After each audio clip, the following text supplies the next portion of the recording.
Hello, my friend. Tonight, we begin a slow and peaceful journey through one of the longest chapters in European history. Settle into a comfortable position, relax your shoulders, and let the centuries unfold at their own gentle pace. Long before Spain became a single kingdom, the Iberian Peninsula was a patchwork of mountains, forests, rivers, and small kingdoms. Shepherds guided their flocks across quiet hillsides, fishermen sailed calm coastal waters, and farmers tended fields of wheat beneath the warm Mediterranean sun. In the year 711, everything began to change. An army crossed the narrow Strait of Gibraltar from North Africa under the command of Tariq ibn Ziyad. After defeating the Visigothic king at the Battle of Guadalete, Muslim forces quickly expanded across much of the peninsula. Within only a few years, a new society known as Al-Andalus had taken shape. For many ordinary people, daily life remained peaceful. Bakers prepared fresh loaves before sunrise, blacksmiths shaped glowing iron into tools, and merchants slowly arranged colorful fabrics, spices, olive oil, almonds, and pottery in busy marketplaces.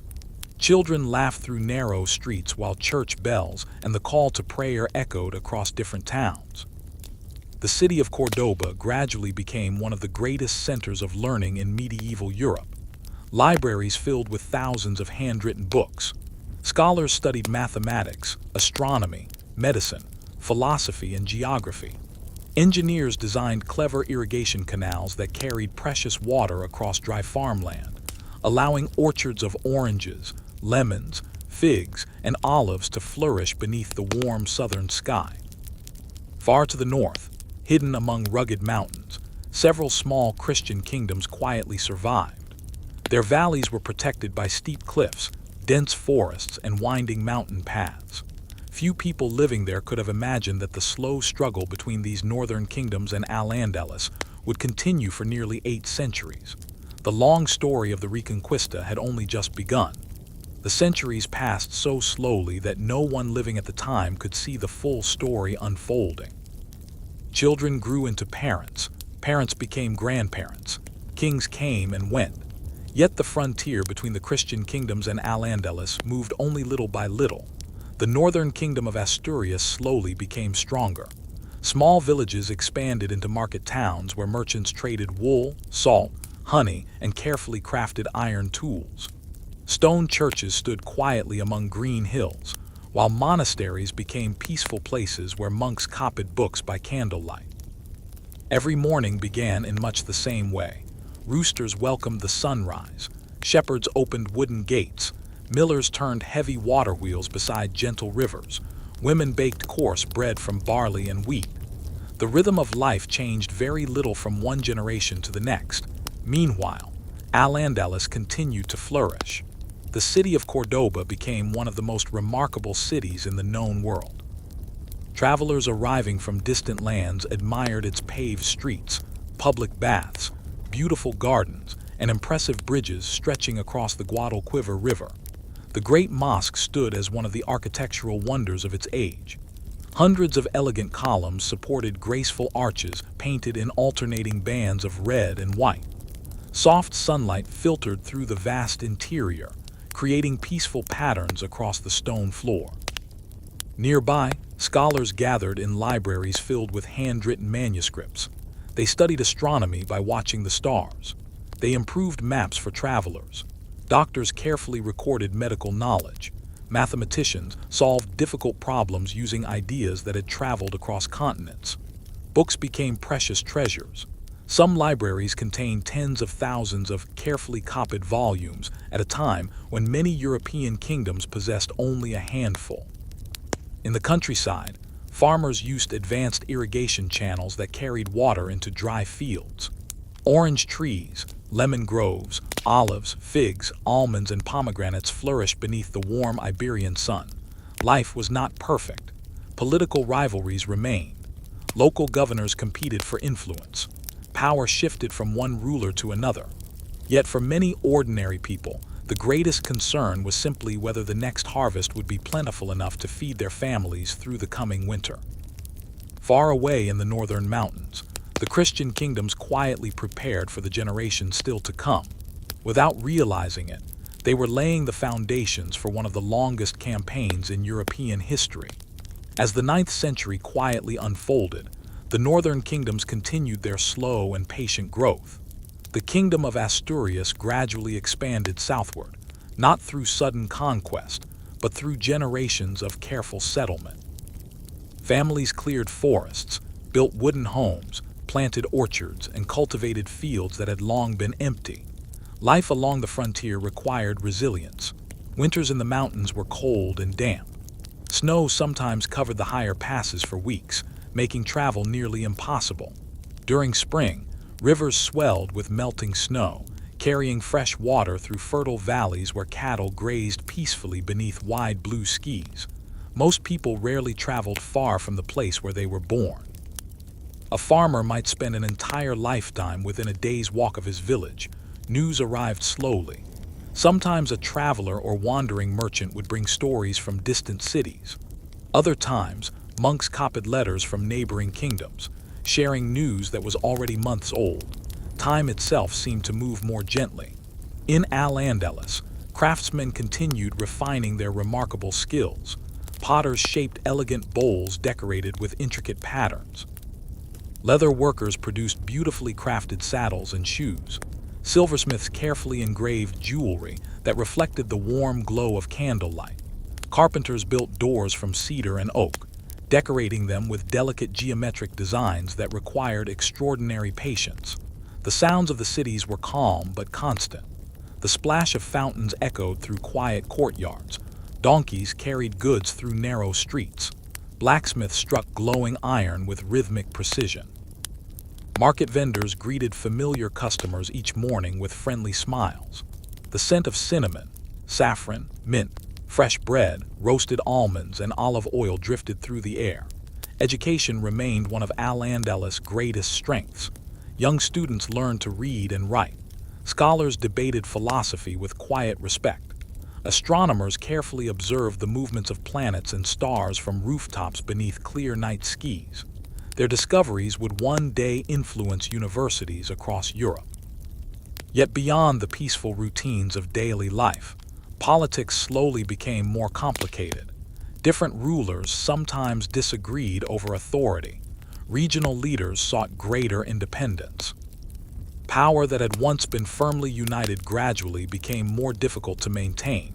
Few people recognized these early signs. Most continued tending gardens, repairing roofs, raising children, and preparing evening meals just as their parents and grandparents had done before them. History often changes quietly long before anyone notices. And across the northern mountains, the Christian kingdoms patiently waited, unaware that future generations would remember their slow expansion as the beginning of a remarkable transformation that would eventually reshape the entire Iberian Peninsula. By the beginning of the 10th century, another quiet generation had come and gone. Children who had once played beside village wells were now parents themselves. The old storytellers who remembered earlier kings had grown gray, and new voices slowly replaced them around evening fires. The world changed almost unnoticed. The kingdom of Asturias gradually gave way to the kingdom of Leon, which became one of the most influential Christian realms in northern Iberia. Castles of rough stone appeared on distant hills, not as magnificent palaces, but as practical fortresses where small groups of soldiers watched the surrounding valleys. These simple castles gave a frontier region its name, Castile. The name came from the many small castles scattered across the landscape, standing quietly beneath open skies. Most of them were never the setting of dramatic battles. Instead, they overlooked peaceful farms, grazing sheep, winding rivers, and narrow roads where merchants slowly traveled with carts pulled by oxen. Life continued at its familiar pace. At sunrise, church bells echoed across the countryside. Farmers carried wooden plows into their fields. Women gathered fresh water from nearby springs. Children helped collect firewood before the afternoon heat arrived. In nearby forests, hunters patiently tracked deer and wild boar, while beekeepers carefully tended hives hidden among flowering trees. Far to the south, Cordoba reached the height of its greatness under Abd al-Rahman III in the year 929. He declared himself caliph, establishing the Caliphate of Cordoba as one of the most powerful and respected states in Europe. Visitors arriving from distant lands often stood in quiet amazement. The city stretched for miles. Beautiful gardens surrounded elegant homes. Fountains sparkled beneath the warm sunlight. Palm trees swayed gently in the breeze. At night, countless oil lamps illuminated streets that astonished travelers who had never seen such a large and organized city. Nearby stood the magnificent palace city of Madinat al-Zahra. Its marble halls reflected pools of clear water. Courtyards filled with fragrant flowers welcomed honored guests. Delicate carvings decorated walls and arches with remarkable precision. Musicians performed gentle melodies, while diplomats discussed politics from kingdoms across Europe, North Africa, and the Middle East. Yet even during this golden age, time continued its slow and steady march. Empires, like seasons, never remain unchanged forever. The prosperity of Cordoba seemed endless to those who lived there, but history rarely stands still. Quietly, almost invisibly, new challenges were beginning to appear beyond the horizon, waiting patiently for the centuries ahead. The 11th century arrived without fanfare. No trumpet announced its beginning. No messenger declared that history was about to change. Instead, another ordinary morning unfolded across the Iberian Peninsula. The first rays of sunlight touched the tiled rooftops of Cordoba. Shepherds led their flocks into dew-covered meadows. Bakers placed fresh loaves into warm ovens, and fishermen pushed their small boats into the calm waters before dawn. To most people, life felt comfortably familiar. Yet beneath this peaceful routine, the balance of power was slowly shifting. In the year 1002, the powerful military leader Almanzor died. For many years, he had led successful campaigns that kept the northern Christian kingdoms under constant pressure. His armies had marched across the peninsula, and his reputation was known in every kingdom. After his death, however, stability gradually weakened. The rulers who followed found it increasingly difficult to maintain unity. Powerful nobles argued among themselves. Governors competed for influence. Families that had once worked together began pursuing their own ambitions. By 1031, the once mighty Caliphate of Cordoba came to an end. Rather than one united state, Al-Andalus became divided into many smaller kingdoms known as the Taifa kingdoms. Each Taifa had its own ruler. Each maintained its own court. Each hoped to become the strongest among its neighbors. Some cities became famous for poetry. Others became centers of music, science, or architecture. Competition often encouraged remarkable cultural achievements. Palaces became more beautiful. Gardens grew more elaborate. Libraries continued collecting precious manuscripts. Poets wrote verses celebrating moonlit evenings, flowing fountains, and peaceful orchards filled with orange blossoms. But political division also brought uncertainty. Neighboring Taifa rulers sometimes formed alliances. A few months later, those same allies might become rivals. Diplomats traveled constantly between cities, carrying carefully written letters sealed with wax. Meanwhile, the Christian kingdoms watched these developments with quiet interest. Leon, Castile, Navarre, Aragon.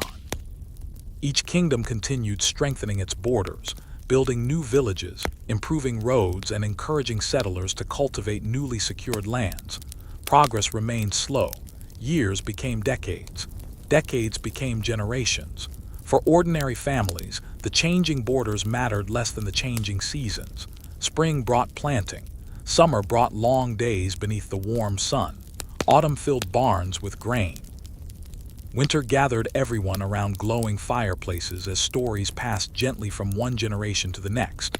The Reconquista was still unfolding, not as a single uninterrupted war, but as hundreds of years filled with diplomacy, settlement, trade, cooperation, rivalry, quiet moments, and occasional conflict. History, like a slow river, continued flowing patiently toward a future that no one living then could fully imagine. As the middle of the 11th century quietly unfolded, one city slowly became the center of countless hopes and ambitions. Its name was Toledo, perched upon a rocky hill and surrounded on three sides by the winding Tagus River. Toledo had stood for centuries. Romans had walked its streets. Visigothic kings had ruled from its halls. Under Muslim rule, it remained a thriving city where craftsmen, scholars, merchants, Christians, Muslims, and Jews lived side by side. Every morning, the city awakened gently. The sound of blacksmiths echoed through narrow streets. Merchants unlocked heavy wooden doors to their shops. Fresh bread emerged from warm stone ovens. Children hurried through winding alleys carrying baskets filled with fruit. Vegetables or freshly baked loaves. From high towers, one could see vineyards stretching across the distant countryside. Olive groves shimmered beneath the golden sunlight. Beyond them lay rolling hills where shepherds quietly watched over their sheep. Toledo was more than a city. It was a bridge between worlds. Books written in Arabic, Latin, and Hebrew could all be found within its walls. Scholars carefully translated ancient works from one language into another, preserving knowledge that might otherwise have disappeared forever. Astronomy, medicine, mathematics, philosophy. The wisdom of many civilizations quietly met in the libraries of Toledo. Meanwhile, beyond the city's peaceful streets, the Christian kingdoms continued growing stronger. Among their rulers was Alfonso VI of Leon and Castile. He was patient. He understood that cities could sometimes be gained through careful diplomacy as much as through military strength. Year after year, alliances shifted. Negotiations continued. Some Taifa rulers paid tribute in exchange for protection. Others searched for new allies. The political landscape remained as changeable as clouds drifting across a summer sky. Then, in the year 1085, a remarkable event finally arrived.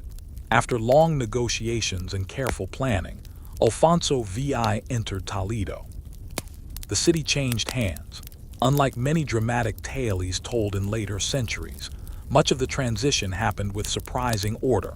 Many residents remained in their homes, markets reopened, artisans returned to their workshops, daily life continued with remarkable continuity. Churches and mosques still stood beneath the same blue sky. The capture of Toledo became one of the most significant moments of the Reconquista. For the Christian kingdoms, it was a tremendous achievement. For the Muslim rulers of Al-Andalus, it was a serious warning that the balance of power was beginning to change. Yet on that quiet evening, as the sun slowly disappeared behind the hills, ordinary people simply finished their work, shared simple meals with their families, and prepared for another peaceful night, never fully realizing that historians centuries later would remember this year as one of the great turning points in the long story of Spain. The news of Toledo's peaceful surrender spread slowly across Europe. There were no newspapers, no radio, no messages traveling at the speed of light. Instead, merchants carried the news from market to market. Pilgrims repeated the story along dusty roads. Monks carefully copied letters in quiet monasteries, and travelers shared what they had heard beside evening campfires. To many Christian rulers, the capture of Toledo seemed almost unbelievable. One of the greatest cities in Iberia had changed hands. Church bells rang in celebration across some northern kingdoms, while farther south, many Muslim rulers quietly reflected on what the future might hold. The Taifa kingdoms suddenly felt more vulnerable than ever before. Several of their rulers realized they could no longer rely only on diplomacy or tribute payments. Together, they looked across the Strait of Gibraltar toward North Africa. There, a new power had risen, the Almoravids. They were a Berber dynasty that had built a disciplined and united state across much of present-day Morocco. Their rulers were known for their strong military organization and their deep commitment to their religious beliefs. When the Taifa rulers requested assistance, the Almoravids agreed to cross the sea. In the autumn of 1086, ships carried soldiers across the narrow waters that separated Africa from Europe. The crossing itself was calm. The waves rolled gently beneath wooden vessels. Seagulls circled overhead. The coastline of Iberia slowly appeared on the horizon as the morning mist lifted. Soon, armies gathered near the town of Sagrajas. There, Alfonso VI faced the newly arrived Almoravid forces. The battle was fierce and exhausting. Although the Christian army suffered a serious defeat, the Almoravids did not immediately conquer the northern kingdoms. Instead, Both sides returned to rebuilding, preparing, and planning for the years ahead. The long rhythm of the Reconquista continued. Advance. Pause, negotiate, rebuild. Generation after generation repeated the same patient cycle. Far away from the battlefields, ordinary life remained remarkably familiar. Farmers harvested grapes beneath warm autumn skies. Olives were carefully gathered by hand and pressed into fragrant oil. Potters shaped fresh clay on spinning wheels. Weavers worked patiently at wooden looms, creating blankets that would warm families through the winter months. Children still chased one another through village squares. Old men still sat beneath shady trees, telling stories they themselves had heard as children. The seasons paid little attention to kings or armies. Spring returned with wildflowers. Summer ripened the wheat. Autumn filled barns with grain. Winter covered the distant mountains with quiet snow. History moved slowly, almost like the steady turning of a mill wheel beside a peaceful river. And somewhere beyond the horizon, another generation was already growing up, unaware that they too would become part of this centuries-long story that was still far from its ending. The 12th century arrived as quietly as a gentle sunrise over the hills of Iberia. Another generation had taken the place of the last. Children who had once watched shepherds guide their flocks were now teaching their own sons and daughters how to care for sheep, plant wheat, and harvest olives beneath the warm Mediterranean sky. The passage of time was steady and unhurried. Far to the south, the Almoravids now ruled much of Al-Andalus. For a while, they restored unity that had been lost after the fall of the Caliphate of Cordoba. Taxes were collected more consistently. Roads became safer for merchants. Cities continued to thrive with craftsmen, scholars, and traders arriving from both Europe and North Africa. In Seville, Cordoba, and Granada, markets remained full of life. Silk merchants carefully unfolded brightly colored fabrics. Spice sellers arranged cinnamon, saffron, cumin, and pepper into neat wooden bowls. Potters displayed shining glazed ceramics that reflected the afternoon sunlight. Musicians played soft melodies, while fountains gently cooled quiet courtyards. Life was filled with ordinary routines. Every sunrise began with familiar work. Every sunset brought families together for simple meals of bread, olives, cheese, vegetables, and sometimes fish or roasted lamb during special occasions. Meanwhile, in the Christian kingdoms, another quiet transformation was taking place. Small frontier villages slowly became permanent towns. Stone churches replaced older wooden buildings. New bridges crossed rivers that had once separated isolated communities. Travel became a little easier with each passing generation. Monasteries continued preserving knowledge. Patient monks spent countless hours copying books by hand. Each page was written carefully. Each letter formed with remarkable precision. Some manuscripts required months or even years to complete. These quiet rooms, filled only with the scratching of quills and the soft glow of candlelight, became peaceful islands of learning in a changing world. Trade also continued to grow. Merchants traveled with caravans carrying wool from the north, olive oil from the south, fine leather from Cordoba, salt from the coast, and iron tools forged in mountain villages. Although political borders often shifted, commerce found ways to continue. People still needed food. People still needed clothing. People still needed hope for a better harvest next year.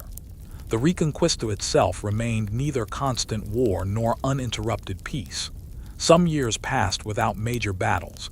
Instead, rulers exchanged letters, arranged marriages between noble families, negotiated alliances, and occasionally agreed to temporary truces. The ordinary people living through these years rarely imagined that future historians would compress entire decades into only a few pages. For them, life was measured not by famous battles, but by changing seasons, successful harvests, healthy children, and quiet evenings spent beside warm hearths as another peaceful day slowly came to its end. As the years gently flowed onward, the balance of power across the Iberian Peninsula continued to shift, never suddenly but slowly, like a river carving its way through stone. In the Christian north, kingdoms continued to strengthen through cooperation as much as conquest. Castile grew larger. Leon remained influential. Aragon expanded its influence toward the eastern coast. Portugal, once a county, was gradually emerging as an independent kingdom, looking toward the Atlantic Ocean with growing confidence. Yet borders remained uncertain.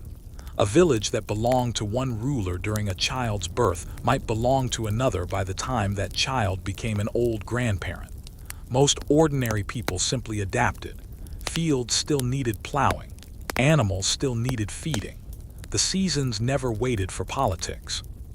Along the Camino de Santiago, one of Europe's most important pilgrimage routes, thousands of travelers walked quietly across northern Spain every year.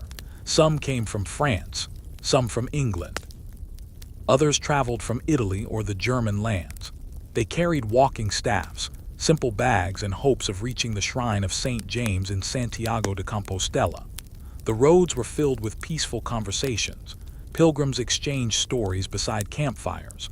Monasteries offered bread, soup, and a warm place to sleep. Small villages welcomed these visitors, and local markets slowly grew as more travelers passed through each year. The pilgrimage brought more than faith, it carried ideas. Architects shared new building techniques. Stonemasons introduced different styles of carving. Musicians brought unfamiliar melodies from distant lands. Languages mixed together in friendly conversation, enriching the culture of every town along the route. Meanwhile, in Al-Andalus, magnificent cities continued to shine beneath the southern sun. Libraries still preserved priceless manuscripts. Doctors continued studying medicine.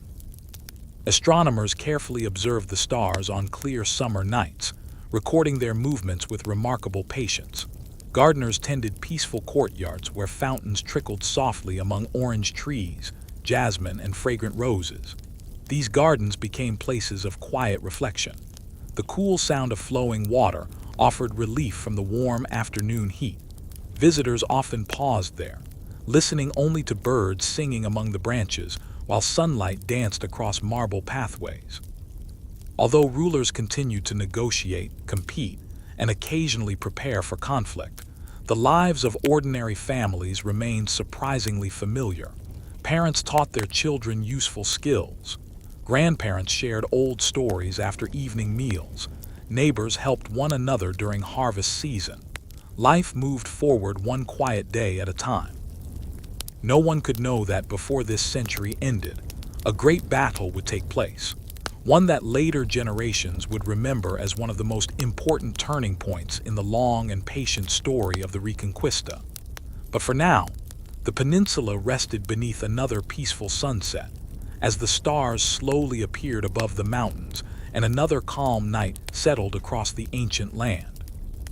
The year was 1212. Summer sunlight spread across the hills of central Iberia, warming the fields of golden wheat and the scattered groves of ancient olive trees.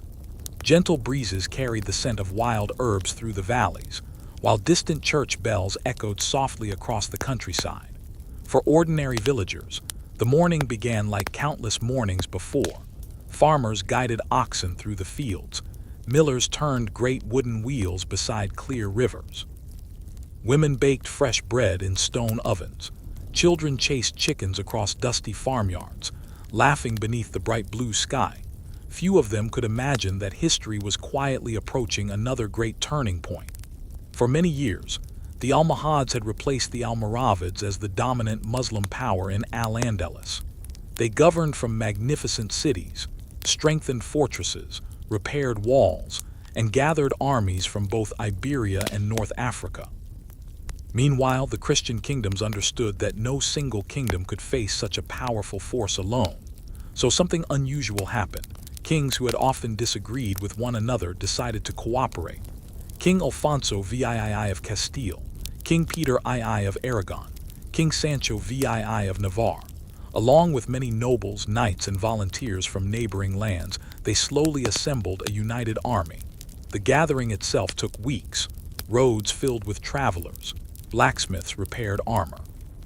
Carpenters strengthened wagons. Horses grazed peacefully while soldiers rested beneath the shade of oak trees. At night, hundreds of campfires flickered gently beneath the stars. Some men quietly sharpened swords.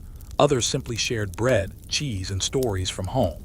Many wondered what the coming days would bring. In July, the two great armies finally approached one another near a place called Las Navas de Tolosa. The surrounding landscape was rugged and beautiful. Rolling hills stretched toward distant mountains.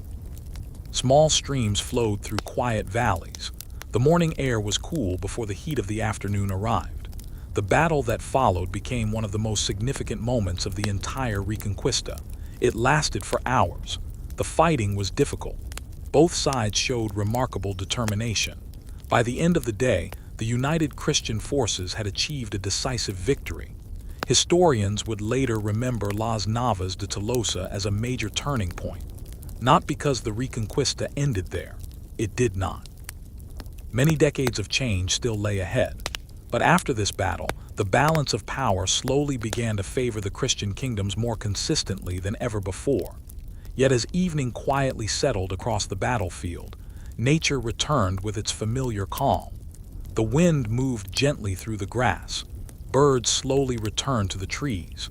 The rivers continued flowing toward the sea, just as they had for thousands of years. And across the Iberian Peninsula, ordinary families prepared another simple evening meal, unaware that future generations would look back upon this quiet summer day as one of the defining moments in the long journey toward the unification of Spain. After the Battle of Las Navas de Tolosa, the pace of history began to change, but only slightly. It was not a sudden transformation. The castles did not all fall at once. The cities did not change overnight. Instead, the Reconquista continued its familiar rhythm, advancing one careful step at a time. Years passed, then decades. Children who had heard stories of the great battle from their fathers grew into adults and told the same stories to their own children beside warm evening fires. The Christian kingdom slowly expanded farther into the south. New settlements appeared across fertile plains that had once stood near uncertain frontiers. Families arrived with wagons carrying seeds, farming tools, livestock, and simple wooden furniture. They built stone cottages, they planted vineyards, they dug wells. Before long, church bells echoed across villages where only empty fields had existed a generation earlier. Roads became busier. Merchants traveled with wool from Castile, wine from newly planted vineyards, salt from the coast, olive oil from southern groves, iron tools forged in mountain workshops. Trade connected distant regions more closely than ever before. Meanwhile, many great cities of Al-Andalus continued their daily life. Seville remained lively. Its river carried trading ships loaded with grain, timber, ceramics, and cloth. Busy markets welcomed merchants from North Africa, Italy, and other parts of Europe. The smell of fresh bread mixed with fragrant spices drifting through narrow streets. Musicians performed in quiet courtyards. Poets composed gentle verses celebrating gardens, moonlight, flowing fountains, and the peaceful beauty of everyday life. Even during changing political times, culture continued to flourish. Builders decorated palaces with delicate geometric patterns. Gardeners carefully tended orange trees and blooming roses. Scholars copied valuable books, preserving knowledge for future generations. Life, for most people, remained wonderfully ordinary. A shepherd still counted his sheep before sunset. A potter still shaped wet clay with patient hands. A fisherman still watched the calm river at dawn, hopping for a good catch. Children still laughed while chasing one another through dusty village streets. History often remembers kings. It remembers battles, remembers victories. But the quiet lives of ordinary people formed the true heartbeat of the peninsula. With every passing season, the Christian kingdoms became stronger and more confident. And although no one yet realized it, another remarkable city, one resting among the snowy peaks of the Sierra Nevada, would one day become the final chapter in this centuries-long story. Its name was Granada. For now, however, it remained peaceful beneath the southern sun, waiting patiently for its turn in history. As the 13th century quietly continued, the map of the Iberian Peninsula began to look very different from the one that had existed only a few generations earlier. One by one, important cities came under Christian rule. In 1236, the ancient city of Cordoba peacefully entered a new chapter of its history.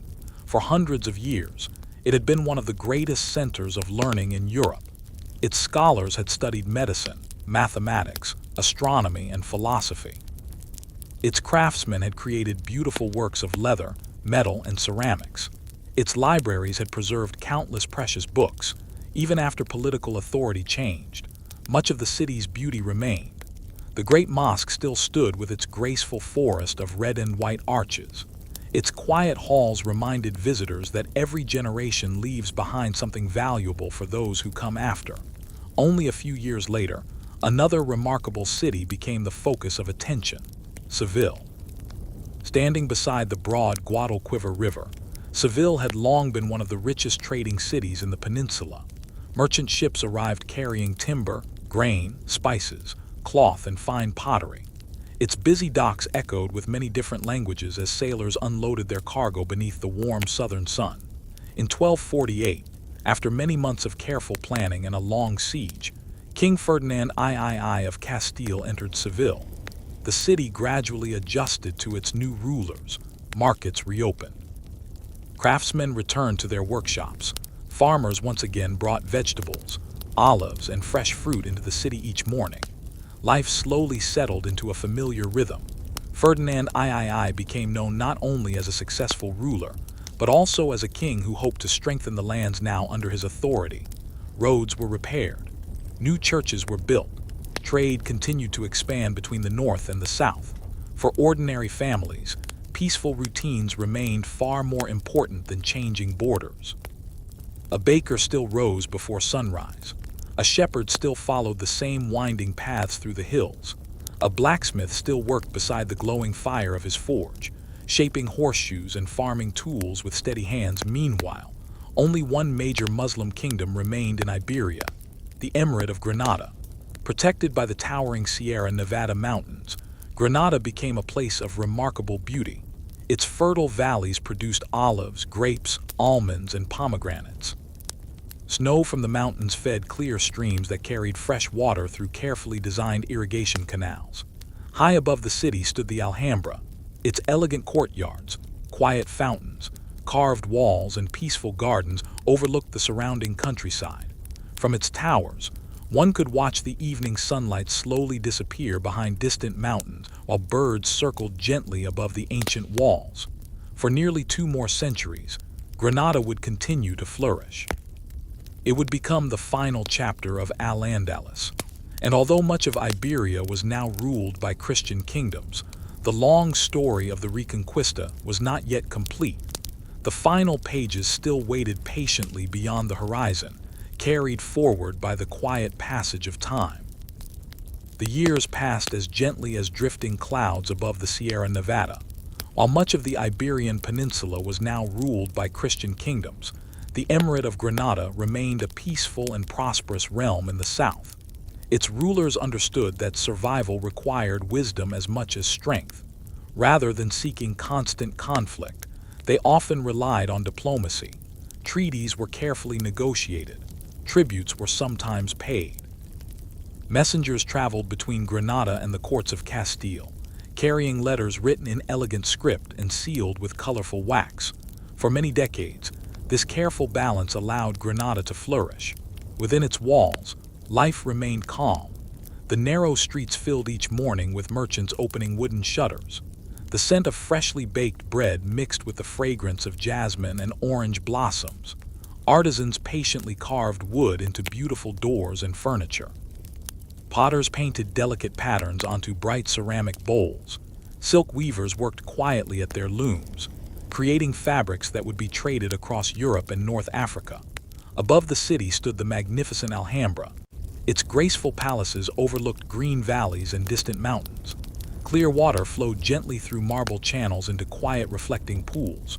Courtyards were filled with roses, cypress trees, and fountains whose soft sound brought peace even during the warmest afternoons. Visitors often paused in silence. The beauty of the palace seemed almost timeless. Walls covered with intricate carvings reflected the remarkable skill of generations of craftsmen. Sunlight filtered through elegant arches, casting gentle shadows that slowly moved across polished stone as the day passed. Beyond the palace, Farmers carefully tended the fertile plains surrounding Granada, using irrigation systems perfected over centuries. They grew olives, grapes, almonds, figs, pomegranates, wheat, and vegetables. Every season followed its familiar rhythm. Spring covered the countryside with colorful wildflowers. Summer ripened the orchards beneath clear blue skies. Autumn filled baskets with fruit ready for market. Winter dusted the distant mountain peaks with snow, while the valleys below remained green. Farther north, however, the Christian kingdoms were changing once again. Royal families arranged marriages that would shape the future far more quietly than any battle. Two young people, Princess Isabella of Castile and Prince Ferdinand of Aragon, were growing up in separate kingdoms. Neither could yet know that their future marriage would eventually unite two of the most powerful kingdoms in Iberia. History was preparing its next great chapter, not through armies, not through sieges, but through a royal wedding that would forever change the destiny of Spain.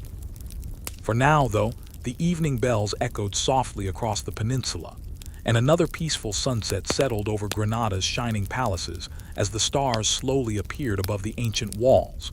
By the middle of the 15th century, the kingdoms of Castile and Aragon had become two of the strongest powers on the Iberian Peninsula. Their rulers governed different lands, spoke with different advisors, and maintained separate traditions. Yet destiny was quietly guiding them toward a shared future. In 1469, a royal wedding took place in the city of Valladolid. Princess Isabella of Castile married Prince Ferdinand of Aragon. To many people at the time, it was simply the marriage of two noble rulers. No one could fully predict how important this union would become. The ceremony itself was dignified rather than extravagant. Candles illuminated ancient stone walls. Choirs sang gentle hymns. Nobles gathered in finely woven robes while church bells echoed across the city. Outside, ordinary people continued their daily routines. Bakers prepared bread before sunrise. Farmers harvested grapes from autumn vineyards. Merchants opened their market stalls as they always had. Life moved forward quietly. Although Isabella and Ferdinand were married, their kingdoms did not immediately become one country. Castile remained Castile, Aragon remained Aragon. Each kingdom kept its own laws, courts, taxes, and traditions. But from this moment onward, the two rulers often worked together. They shared decisions. They discussed diplomacy. They planned how to strengthen their kingdoms for future generations. Historians would later remember them as the Catholic monarchs. Together, they encouraged stronger royal authority across their lands. They improved administration. They worked to reduce conflicts between powerful nobles. Roads became safer for merchants. Trade continued to grow between towns and cities. Throughout Castile and Aragon, everyday life remained peaceful. Mill wheels turned beside flowing rivers. Blacksmiths repaired farming tools. Children learned prayers and simple reading from local priests and teachers. Travelers rested at roadside inns after long journeys beneath the warm Spanish sun. Far to the south, Granada continued to shine like a jewel beneath the snowy peaks of the Sierra Nevada. Its markets remained lively. Its gardens remained beautiful.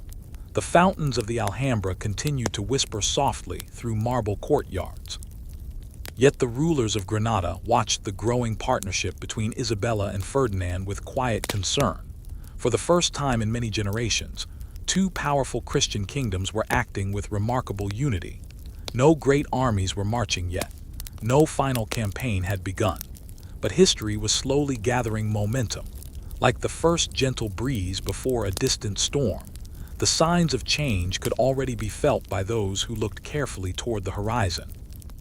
The long story of the Reconquista was approaching its final chapter, though only time would reveal exactly how that chapter would unfold.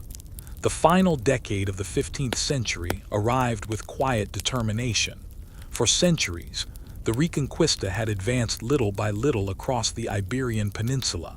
Now, only one Muslim kingdom remained, Granada. Protected by the towering Sierra Nevada mountains, surrounded by fertile valleys, and crowned by the magnificent Alhambra, it stood as the last independent emirate of Al-Andalus. Its whitewashed houses climbed the hillsides. Its gardens bloomed with roses, jasmine, and orange trees. Clear streams carried cool mountain water through carefully designed channels that had served the city for generations. Each morning, life began peacefully. Merchants arranged baskets of figs, almonds, olives, and pomegranates. Silk traders unfolded shimmering fabrics woven with remarkable skill. Potters displayed brightly glazed bowls that reflected the warm sunlight. Children laughed in narrow streets while fountains filled the air with their gentle music. From the towers of the Alhambra, guards could see for miles. Rolling green fields stretched toward distant villages. Beyond them, the lands of Castile slowly faded into the horizon. Inside the royal palace, Emir Mohammed Xii, known to history as Boabdil, faced increasingly difficult choices. His kingdom remained beautiful, its people remained hardworking, but its resources were limited. Meanwhile, Queen Isabella and King Ferdinand had spent years strengthening their kingdoms. They improved their finances.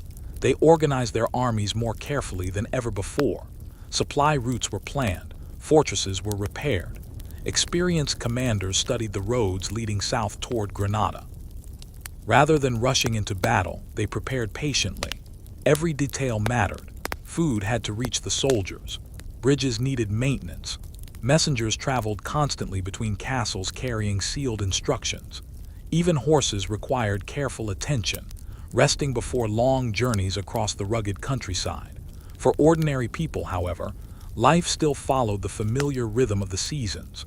Farmers harvested wheat beneath golden skies. Shepherds guided their flocks across quiet hills. Millers listened to the steady turning of water wheels beside peaceful rivers. Even as rulers planned campaigns, villages remained filled with simple routines that had changed very little over generations. In the spring of 1482, the long campaign against Granada quietly began. It would not be decided in a single battle.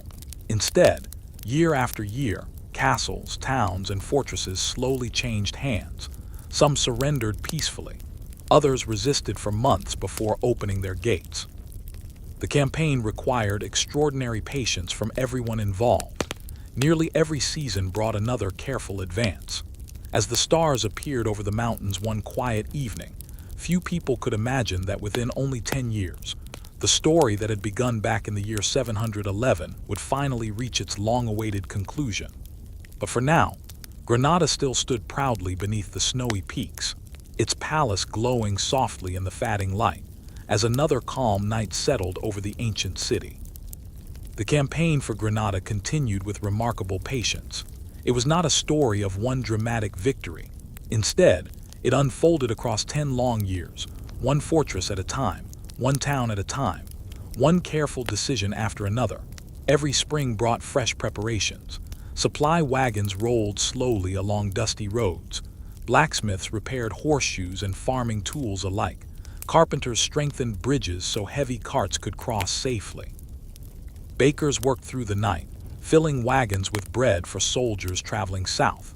For many people, the campaign became part of everyday life. Messengers arrived carrying letters sealed with wax. Church bells occasionally announced important news. Merchants adjusted their trade routes as borders slowly changed. Yet the rhythm of ordinary life never disappeared.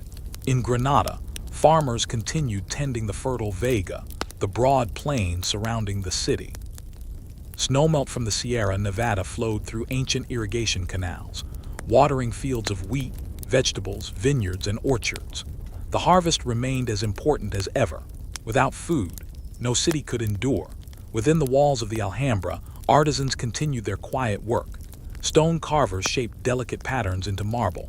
Woodworkers polished cedar ceilings until they shone softly in the afternoon light.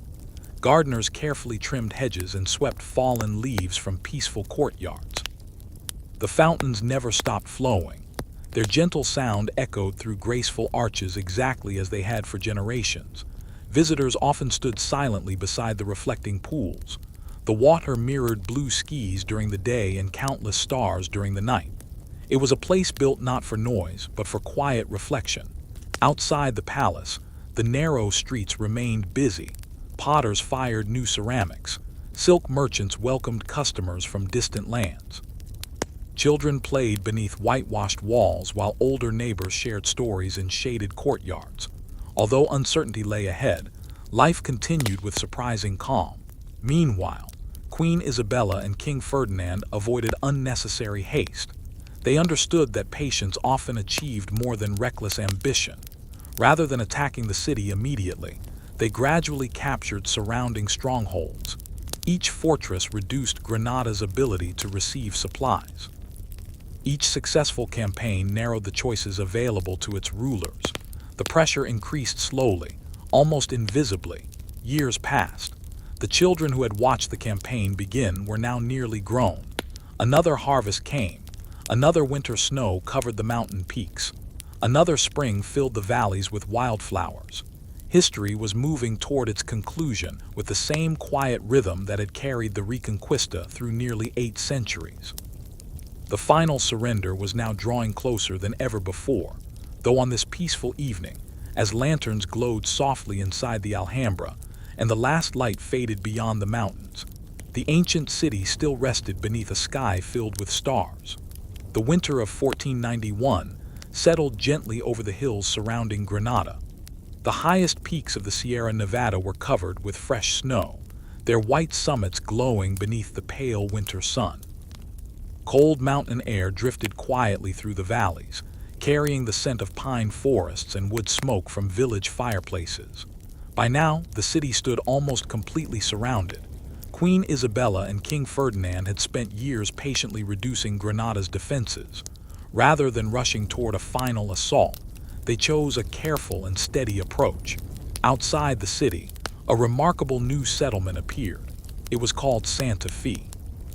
Unlike a temporary military camp, Santa Fe was built with permanent streets, solid buildings, churches, workshops, and storehouses.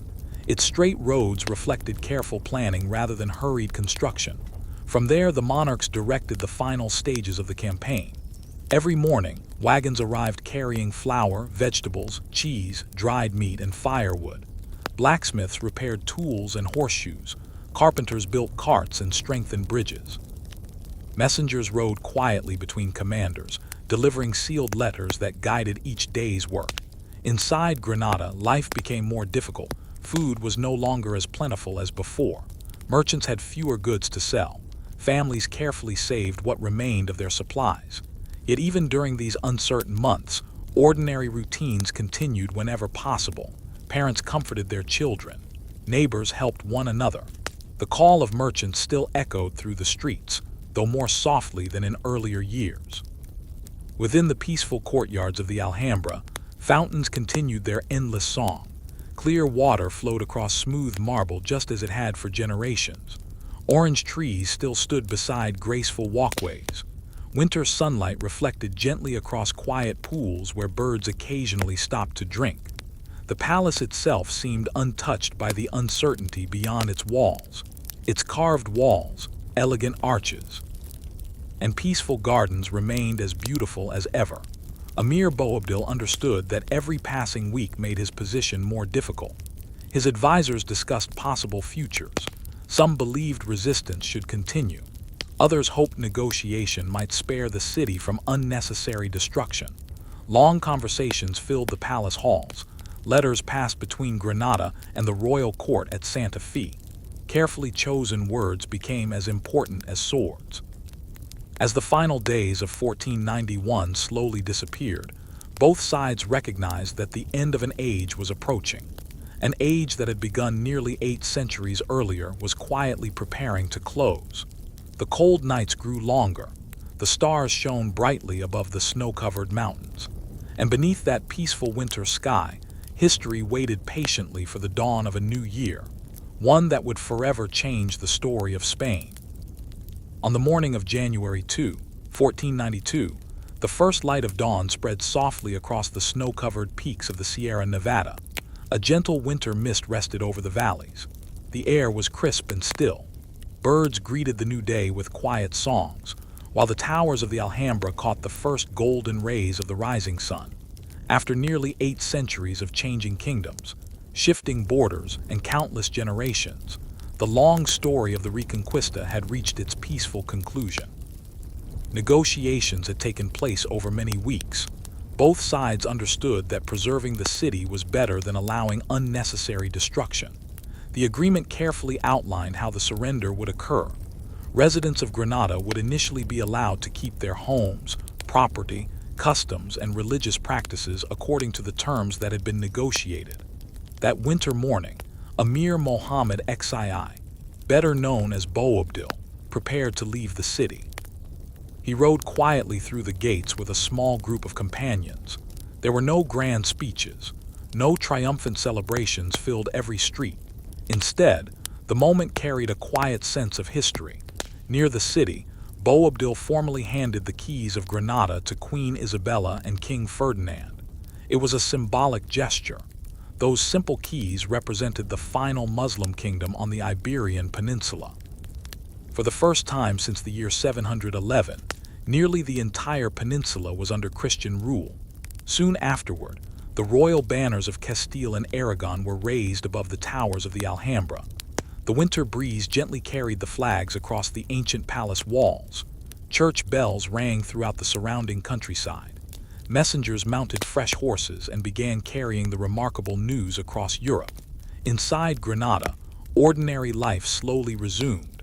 Market stalls reopened. Bakers lit their ovens before sunrise.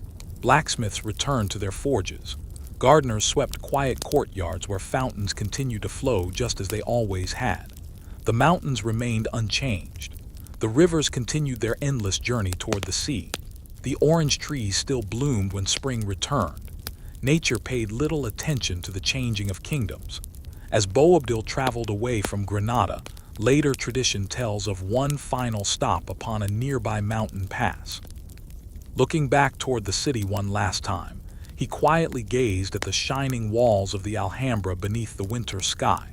Whether every detail of that story is true remains uncertain, but the image has remained one of the most memorable symbols in Spanish history. The Reconquista had ended, yet the story of Spain itself was only beginning. For in that very same remarkable year of 1492, another voyage was quietly being prepared, one that would carry Spanish ships westward across the vast Atlantic Ocean and open an entirely new chapter in world history. Although the capture of Granada marked the end of the Reconquista, it did not instantly create a modern nation in the way we think of countries today. The kingdoms of Castile and Aragon were united through the marriage of Queen Isabella and King Ferdinand, but each kingdom still preserved many of its own traditions. Castile kept its own laws. Aragon kept its own courts. Each maintained separate institutions and local customs that had developed over centuries. Even so, people increasingly began speaking of a common purpose. The long struggle that had shaped generations was finally over. For the first time in centuries, rulers could devote more attention to governing their lands rather than defending distant frontiers. Roads were improved. Royal officials traveled more frequently between cities. Trade became easier as merchants moved safely across much larger territories. Markets grew busier every year. In Burgos, wool merchants prepared bales of fine fleece for export. In Seville, ships loaded olive oil, wine, leather, and ceramics onto vessels bound for distant ports. Along the Mediterranean coast, fishermen returned each morning with fresh catches while dockworkers unloaded cargo from Italy, North Africa, and beyond. Life slowly became more connected. Travelers crossed regions that had once been separated by uncertain borders. Pilgrims continued walking towards Santiago de Compostela. Farmers gathered together during harvest festivals. Village bells still marked the passing hours just as they had for generations. Meanwhile, the Alhambra remained one of the most beautiful palaces in Europe. Its graceful courtyards, delicate arches, and peaceful fountains continued to inspire everyone who visited. The flowing water still whispered through marble channels. Sunlight still danced across carved walls covered with intricate patterns. The palace stood not only as a reminder of Granada's past, but also as a lasting masterpiece of architecture and craftsmanship. Across the peninsula, ordinary families noticed the passing years far more than political changes. Children learned their parents' trades. Millers repaired old water wheels. Potters shaped clay into bowls and jars. Shepherds followed familiar mountain paths with their flocks as they always had. History often remembers great rulers and famous victories. Yet the true story of Spain was also written by countless ordinary people whose quiet work filled every village, town, and city. Together, their lives slowly shaped a kingdom that was entering a completely new age. And beyond the western horizon, where the Atlantic Ocean stretched farther than anyone could imagine, 3 small ships were being prepared for a journey that would soon change not only Spain, but the entire world. While Spain was settling into a new chapter after the unification of Castile and Aragon, another quiet story was unfolding in the busy port of Palos de la Frontera. It was a peaceful harbor where fishing boats gently rocked with the tides. Seagulls circled overhead. Wooden docks echoed with the footsteps of sailors carrying ropes, barrels, sails, and supplies. The smell of salt water mixed with fresh timber and tar used to seal the ships against the sea. Among the visitors to the royal court was an experienced navigator from Genoa. His name was Christopher Columbus. For many years, he believed it might be possible to reach Asia by sailing west across the Atlantic Ocean, instead of traveling east along the familiar trade routes. Many people doubted the idea. Some believed the journey would simply be too long. Others questioned whether enough supplies could be carried for such an uncertain voyage. Columbus remained patient. He presented his plans to several rulers across Europe. Again and again he waited. Again and again he hoped. Finally, after the fall of Granada, Queen Isabella and King Ferdinand agreed to support the expedition. It was not an enormous fleet. Only 3 ships were prepared: the Niña, the Pinta, and the Santa Maria. Shipbuilders carefully inspected every plank. Carpenters strengthened the wooden masts. Sailmakers stitched large white sails by hand. Barrels were filled with fresh water, salted meat, dried fish, hard bread, olive oil, beans, and wine for the long journey ahead. The harbor became quietly busy. Families embraced loved ones who would soon disappear beyond the horizon. Children watched with wide eyes as sailors climbed tall rigging to secure ropes fluttering in the ocean breeze. Nearby, merchants continued their ordinary business. Fishmongers arranged the morning's catch. Blacksmiths repaired anchors and chains. Coopers carefully built sturdy barrels that would preserve food during the voyage. Life in the town continued much as it always had. Few people standing on those docks could have imagined that these preparations would become one of history's most famous departures. To them, it was simply another expedition setting sail into the unknown. Spain itself was changing. The long centuries of the Reconquista had ended. The kingdoms were more united than ever before. Trade was growing. Royal authority had become stronger. Now, instead of looking only across mountains and neighboring kingdoms, people were beginning to look beyond the endless blue horizon of the Atlantic Ocean.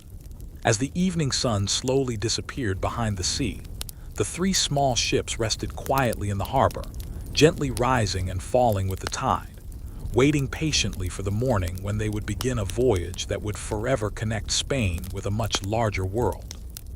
Before those 3 small ships disappeared beyond the western horizon, Spain itself paused for a brief moment of peace. The long struggle that had shaped nearly 8 centuries was finally over. Across the peninsula, people returned to the familiar rhythm of ordinary life. In the countryside of Castile, farmers rose before sunrise. They harnessed oxen to wooden plows and slowly worked the rich brown soil beneath wide blue skies. The sound of birds drifted across open fields as the first rays of morning warmed the earth. In Aragon, vineyards stretched across rolling hills. Families carefully tended grapevines that had been cultivated for generations. When autumn arrived, baskets overflowed with ripe grapes ready to become sweet wine that would be traded across towns and distant ports. Far to the south, Andalusia remained a land of olive groves and fragrant orange orchards. Ancient irrigation channels, first developed centuries earlier, still carried fresh mountain water into fertile fields. Farmers continued using the same careful methods their parents and grandparents had taught them. History had changed. The seasons had not. Spring still painted the hills with colorful wildflowers. Summer brought long golden afternoons. Autumn filled barns with grain. Winter wrapped the highest mountains in brilliant white snow. The great cities also settled into peaceful routines. In Toledo, scholars continued translating books written in Arabic, Latin, and Hebrew. Knowledge passed quietly from one civilization to another, preserving ideas that would inspire generations yet unborn. In Seville, merchants filled the busy riverfront. Ships arrived carrying spices, cloth, timber, and fine ceramics. Dockworkers unloaded cargo while merchants carefully recorded each shipment in thick leather-bound books. In Cordoba, visitors still admired the magnificent Great Mosque, whose graceful arches reminded everyone of the remarkable civilizations that had flourished there through the centuries. And high above Granada, the Alhambra stood peacefully against the snowy backdrop of the Sierra Nevada. Its fountains continued to sing softly. Its gardens remained green. Its marble courtyards reflected the changing light of every sunrise and sunset. The palace had witnessed rulers come and go. It had seen peace and uncertainty, yet it remained one of Europe's greatest architectural treasures. As evening settled across Spain, smoke rose gently from thousands of village chimneys. Families gathered around simple wooden tables. Fresh bread, olives, cheese, vegetables, and warm soup filled the evening meal. Children listened as grandparents told stories of old kings, distant castles, and the long years when the frontier had stretched across the peninsula. Those stories were no longer tales of the present. They had become memories. The Reconquista had passed into history. A new Spain was quietly taking shape, one that would soon send explorers across unknown oceans, build connections with distant continents, and leave an enduring mark upon the wider world. But on this peaceful evening, beneath a sky filled with countless stars, the land itself seemed perfectly content to rest after its long and remarkable journey. As the years quietly passed, Spain entered the 16th century with a renewed sense of confidence. The kingdom was changing, but not all at once. Most villages still looked much as they had for generations. Stone cottages lined narrow roads. Small churches stood at the center of town squares. Water wheels turned steadily beside gentle rivers, grinding grain into flour just as they always had. For ordinary families, life remained wonderfully familiar. At sunrise, farmers walked into the fields carrying wooden tools over their shoulders. Shepherds guided sheep across grassy hillsides where wildflowers swayed softly in the morning breeze. Blacksmiths lit their forges before dawn, shaping iron into horseshoes, plows, and cooking pots. The rhythm of each day was calm and dependable. Spain's cities, however, were becoming busier than ever before. Seville grew into one of the kingdom's most important ports. Its harbor echoed with the sound of sailors calling to one another as ships arrived from distant seas. Warehouses filled with olive oil, wool, wine, leather, and fine cloth awaited merchants from across Europe. The streets bustled with people speaking many different languages. Some came to trade, others came to study. Many simply hoped to begin a better life. In Toledo, skilled swordsmiths became famous throughout Europe. Patient craftsmen heated glowing steel until it shimmered orange beneath the firelight. Each blade was carefully hammered, cooled, polished, and sharpened with remarkable precision. A single sword might require weeks of careful work before it was considered complete. Meanwhile, artists, architects, and scholars quietly shaped Spain's cultural future. Churches rose toward the sky with graceful towers. Libraries expanded their collections.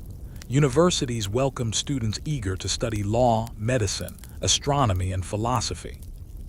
Books became easier to obtain than they had been only a century earlier, allowing knowledge to spread steadily from one generation to the next. Yet, despite these changes, nature continued its timeless routine. Spring rains nourished the wheat fields. Summer sunlight ripened vineyards across Castile and Aragon. Autumn covered the countryside with the golden colors of harvest. Winter once again dusted the Sierra Nevada with fresh snow, while orange trees remained green in the warm valleys below. The Alhambra still overlooked Granada with quiet dignity. Travelers from every corner of Europe admired its elegant arches, peaceful courtyards, and gentle fountains. Many paused beside its reflecting pools, listening only to the soft sound of flowing water and the songs of birds hidden among the cypress trees. The palace had survived the passing of kingdoms. It now stood as a lasting reminder that every civilization leaves behind beauty worth preserving. As evening settled across the peninsula once more, church bells echoed through distant valleys, smoke drifted gently upward from village chimneys, and countless families ended another ordinary day in peace. The long road from the divided kingdoms of medieval Iberia to the newly united Spain was complete. And though many new adventures still lay beyond the horizon, the quiet story of the Reconquista had finally become a memory carried gently through the centuries. Now, as our long journey gently comes to its close, let us pause, not in excitement but in quiet reflection. Nearly 8 centuries have passed since our story first began. Empires rose, kingdoms faded, cities changed rulers. Generations lived their entire lives without ever knowing how the story would end. The Reconquista was never one endless battle. It was a slow procession of ordinary days. A farmer planting wheat beneath the spring sun. A shepherd guiding sheep across peaceful hills. A monk carefully copying a single page of a precious manuscript. A merchant patiently crossing mountain roads with a wagon full of wool, olive oil, or fine pottery. These quiet moments filled the centuries far more often than the famous battles remembered in history books. The castles that once guarded uncertain frontiers now overlooked peaceful villages. Many became homes. Others slowly weathered beneath wind and rain, their ancient stone walls reminding travelers of generations long gone. The magnificent cities endured. Cordoba continued to inspire visitors with its breathtaking arches. Toledo remained a meeting place of cultures and learning. Seville flourished beside its great river. Granada's Alhambra stood peacefully beneath the snowy Sierra Nevada, its fountains whispering the same gentle melody they had sung for centuries. Spain itself continued to grow. New roads connected distant towns. Ships crossed wider oceans than anyone in the Middle Ages could have imagined. Artists painted remarkable works. Writers filled libraries with stories. Scholars explored ideas that would shape the modern world. Yet beneath all these great achievements, ordinary life remained wonderfully familiar. Children still laughed while playing in village squares. Families still gathered around evening meals. Olive trees still produced fruit each autumn. Vineyards still stretched across sunny hillsides. Church bells still echoed through quiet valleys at dawn and dusk. The mountains remained patient. The rivers continued flowing toward the sea. The stars appeared each evening exactly as they had for every generation before. History reminds us that kingdoms may rise and fall, borders may change, rulers may come and go, but the land remembers every footstep, every harvest, every quiet sunrise, every peaceful sunset. As night settles gently across the Iberian Peninsula one final time, imagine the cool evening breeze moving through ancient olive groves. Listen to the distant sound of flowing water beneath the arches of the Alhambra. Picture the soft glow of lanterns shining through narrow stone streets where families prepare for another restful night. The long story of the Reconquista has finally reached its peaceful ending. Thank you, my friend, for wandering slowly through these centuries together. Now, let the ancient castles fade into the darkness. Let the quiet rivers carry your thoughts away. And may you drift gently into a deep, peaceful, and restful sleep beneath the same timeless stars that have watched over Spain for countless generations. Good night. Softly, the night grows even quieter. The story has ended, but the land remains. Long after kings, queens, and great armies became part of history, the mountains of Spain continued standing in silent watch. The Sierra Nevada still welcomed the first snow of winter. The Pyrenees still guarded the northern frontier. Gentle rivers continued their endless journey toward the Atlantic Ocean and the Mediterranean Sea. Olive trees that were planted centuries ago still stretch their twisted branches toward the warm Spanish sun. Some of them are older than entire nations. They have watched countless generations come and go without ever speaking a single word. Imagine walking slowly along a quiet country path. The air is cool. A gentle breeze carries the scent of rosemary, lavender, and wild thyme. Somewhere in the distance, a shepherd quietly whistles as his flock settles for the evening. The bells hanging around the sheep's necks create a slow, peaceful rhythm. Clink, pause, clink, pause. Above you, thousands of stars fill the clear night sky. They are the very same stars that guided medieval travelers, merchants, pilgrims, and sailors many centuries ago. Nothing about them has changed. The moon rises slowly above an ancient stone castle. Its walls are calm now. No guards stand upon the towers. No warning horns echo across the valleys. Only silence remains.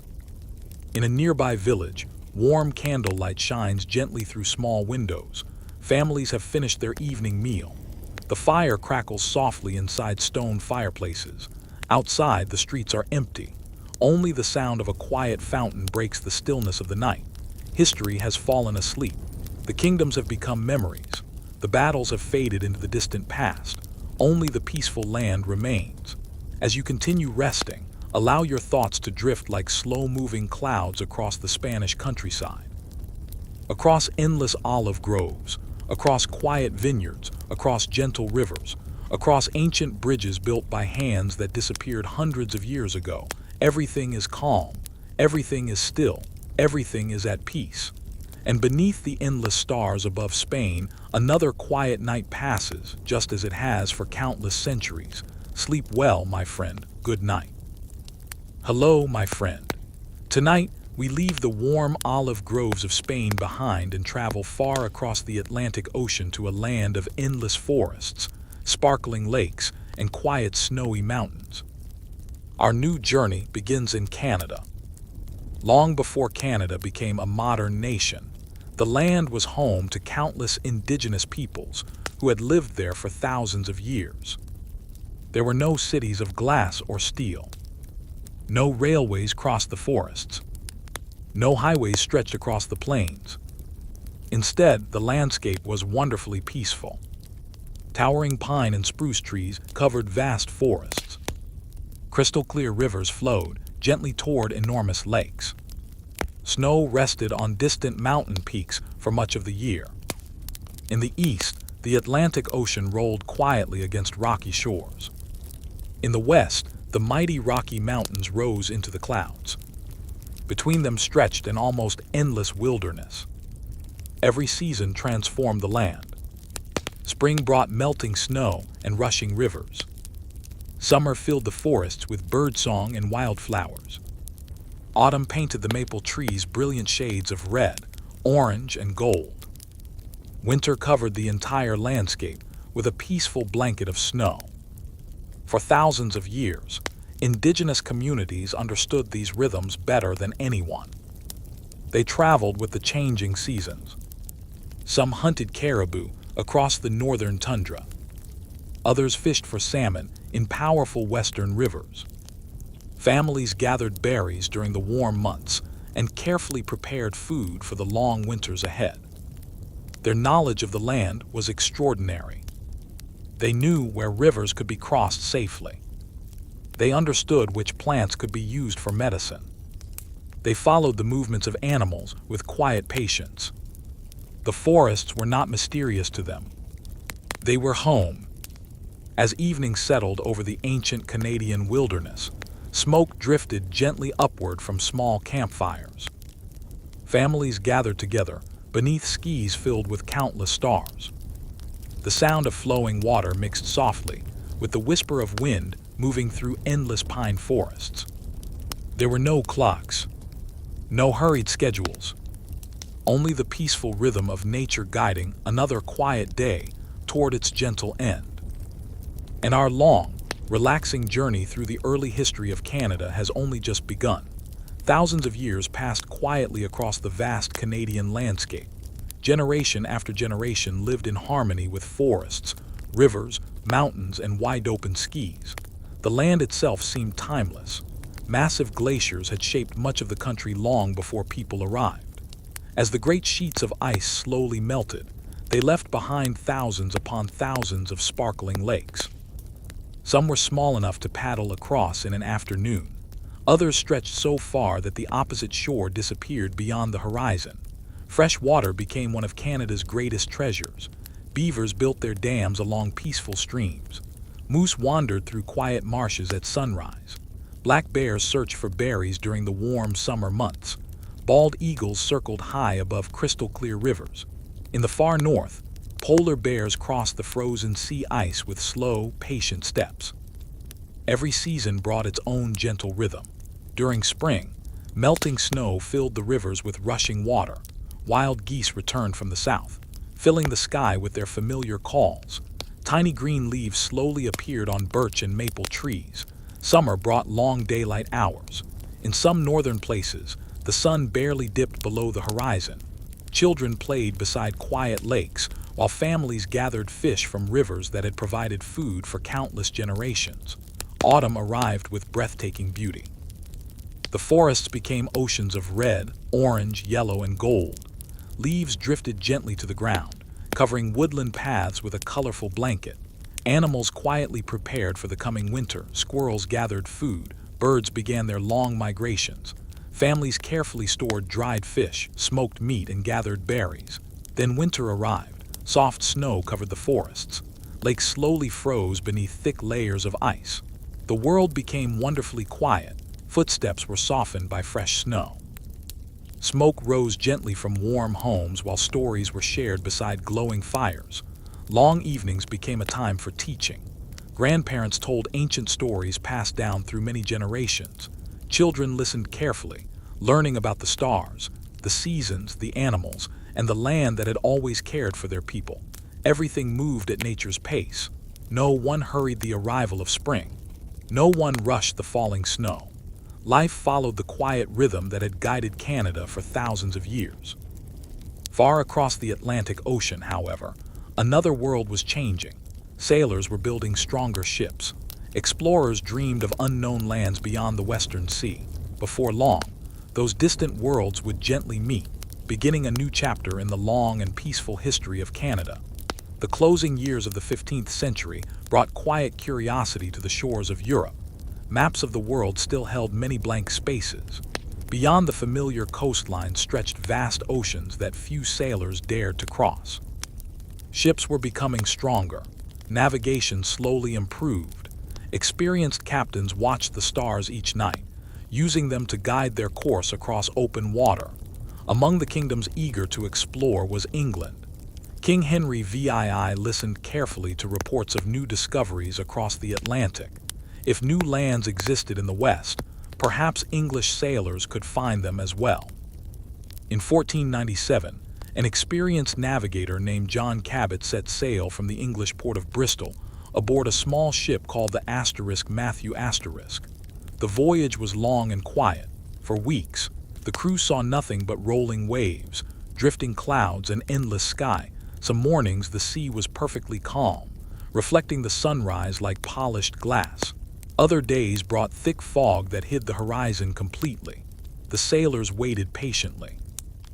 Finally, one cool morning, a dark line appeared in the distance. It was land. Although historians still debate the exact location, many believe Cabot reached part of what is now eastern Canada, perhaps the island of Newfoundland. The coastline was unlike anything many of the sailors had ever seen. Rocky cliffs rose above the crashing waves. Dense evergreen forests stretched inland for miles. Cold, fresh air carried the scent of pine and salt water. Nearby, the surrounding seas were astonishingly rich with fish. Cod filled the waters in such enormous numbers that later fishermen would describe them as almost impossible to imagine. For generations afterward, fishing boats from Europe would return to these waters each summer, harvesting one of the world's greatest natural resources. Yet the land itself remained peaceful. Indigenous communities had lived here for countless generations. They understood the changing tides, the seasons, the forests, and the animals better than any visitor arriving by ship. Their homes blended naturally into the landscape. Their canoes moved silently across quiet rivers and sheltered bays. As evening settled over the Atlantic coast, the forests stood as they always had. The wind whispered through tall spruce trees. Waves rolled steadily against ancient rocks. Far above, thousands of stars appeared in the clear northern sky. Few people could know that these first meetings between Europe and the northern lands would gradually lead to centuries of exploration, settlement, cooperation, and change. But on that peaceful shoreline, Nature remained calm, timeless, and wonderfully patient, welcoming another quiet night along the edge of what would one day become Canada. As the 16th century quietly unfolded, the great northern coastline remained mostly untouched by permanent European settlements. Fishing boats came and went with the changing seasons. When spring arrived, fleets crossed the Atlantic to harvest the rich cod fisheries off Newfoundland. The work was steady and peaceful. At sunrise, fishermen lowered heavy nets into the cold blue water. Seabirds circled overhead, hopping for an easy meal. By evening, rows of freshly caught cod hung on wooden racks, drying in the cool ocean breeze before the ships prepared for their return to Europe. The forests beyond the shore remained vast and silent. Towering spruce, fir, pine, and birch trees stretched farther than anyone could easily travel. Clear rivers wound through the wilderness, reflecting clouds that drifted slowly across the sky. Moose wandered quietly through marshes. Beavers continued building careful dams along gentle streams. Black bears searched for berries beneath the summer sun. For the indigenous peoples, these lands were not unknown. Every river held a story. Every mountain had a name. Every season brought familiar rhythms learned over thousands of years. They traveled by graceful birch-bark canoes that glided almost silently across lakes and rivers. These lightweight canoes could carry families, supplies, and furs, while moving through waterways that connected enormous distances across the wilderness. Visitors from Europe were often amazed by their skill.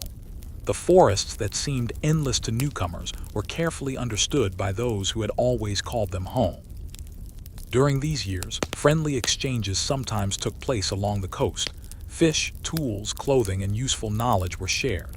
Although language could be a challenge, curiosity often bridged the gap. People observed one another's customs, learned new ideas, and gradually became familiar with different ways of living. Far across the Atlantic, maps slowly became more detailed. Each voyage added another river, another bay, another island. The northern land was no longer simply a blank space. It was beginning to take shape in the imagination of Europe. Yet despite these growing discoveries, Canada remained wonderfully quiet. Most of its forests had never echoed with the sound of an axe. Most rivers still flowed exactly as they had for thousands of years. At night, campfires flickered gently beside peaceful lakes. The northern lights occasionally danced across the dark sky in soft curtains of green and silver, while wolves howled in the far distance. The wilderness seemed endless, and it patiently waited for the next chapter of its remarkable history to begin. As the decades gently passed, another French explorer began looking toward the vast northern lands across the Atlantic. His name was Jacques Cartier. In 1534, he sailed from the busy port of Saint Malo in France, crossing the cool waters of the Atlantic Ocean with a small fleet of ships. The voyage required patience. For weeks, the sailors saw little besides endless waves, drifting clouds, and the occasional whale rising quietly from the sea before disappearing once again beneath the surface. One peaceful morning, rugged coastlines slowly appeared through the mist. Steep cliffs rose above the ocean. Green forests stretched far beyond the shoreline. The air felt cool and wonderfully fresh. Cartier explored parts of the Gulf of St. Lawrence, carefully sailing along its broad waters. He admired the beauty of the landscape and recorded his observations for those waiting back in France. The rivers seemed enormous. The forests appeared almost endless. Wildlife was abundant. Seabirds filled the skies, while seals rested quietly on rocky shores. As his expedition continued, Cartier met indigenous communities who had lived in these regions for countless generations. Although they spoke different languages, moments of peaceful exchange took place. Simple gifts were offered. Curiosity was shared. Each group observed the other's clothing, tools, boats, and customs with respectful interest. Cartier soon realized that one river stood above all the others. It flowed so far inland that it seemed to invite further exploration. Today we know it as the St. Lawrence River. Its wide waters would eventually become one of the most important waterways in North America.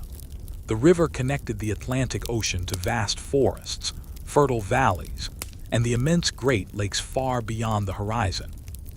As autumn approached, colorful leaves covered the maple, birch, and oak trees.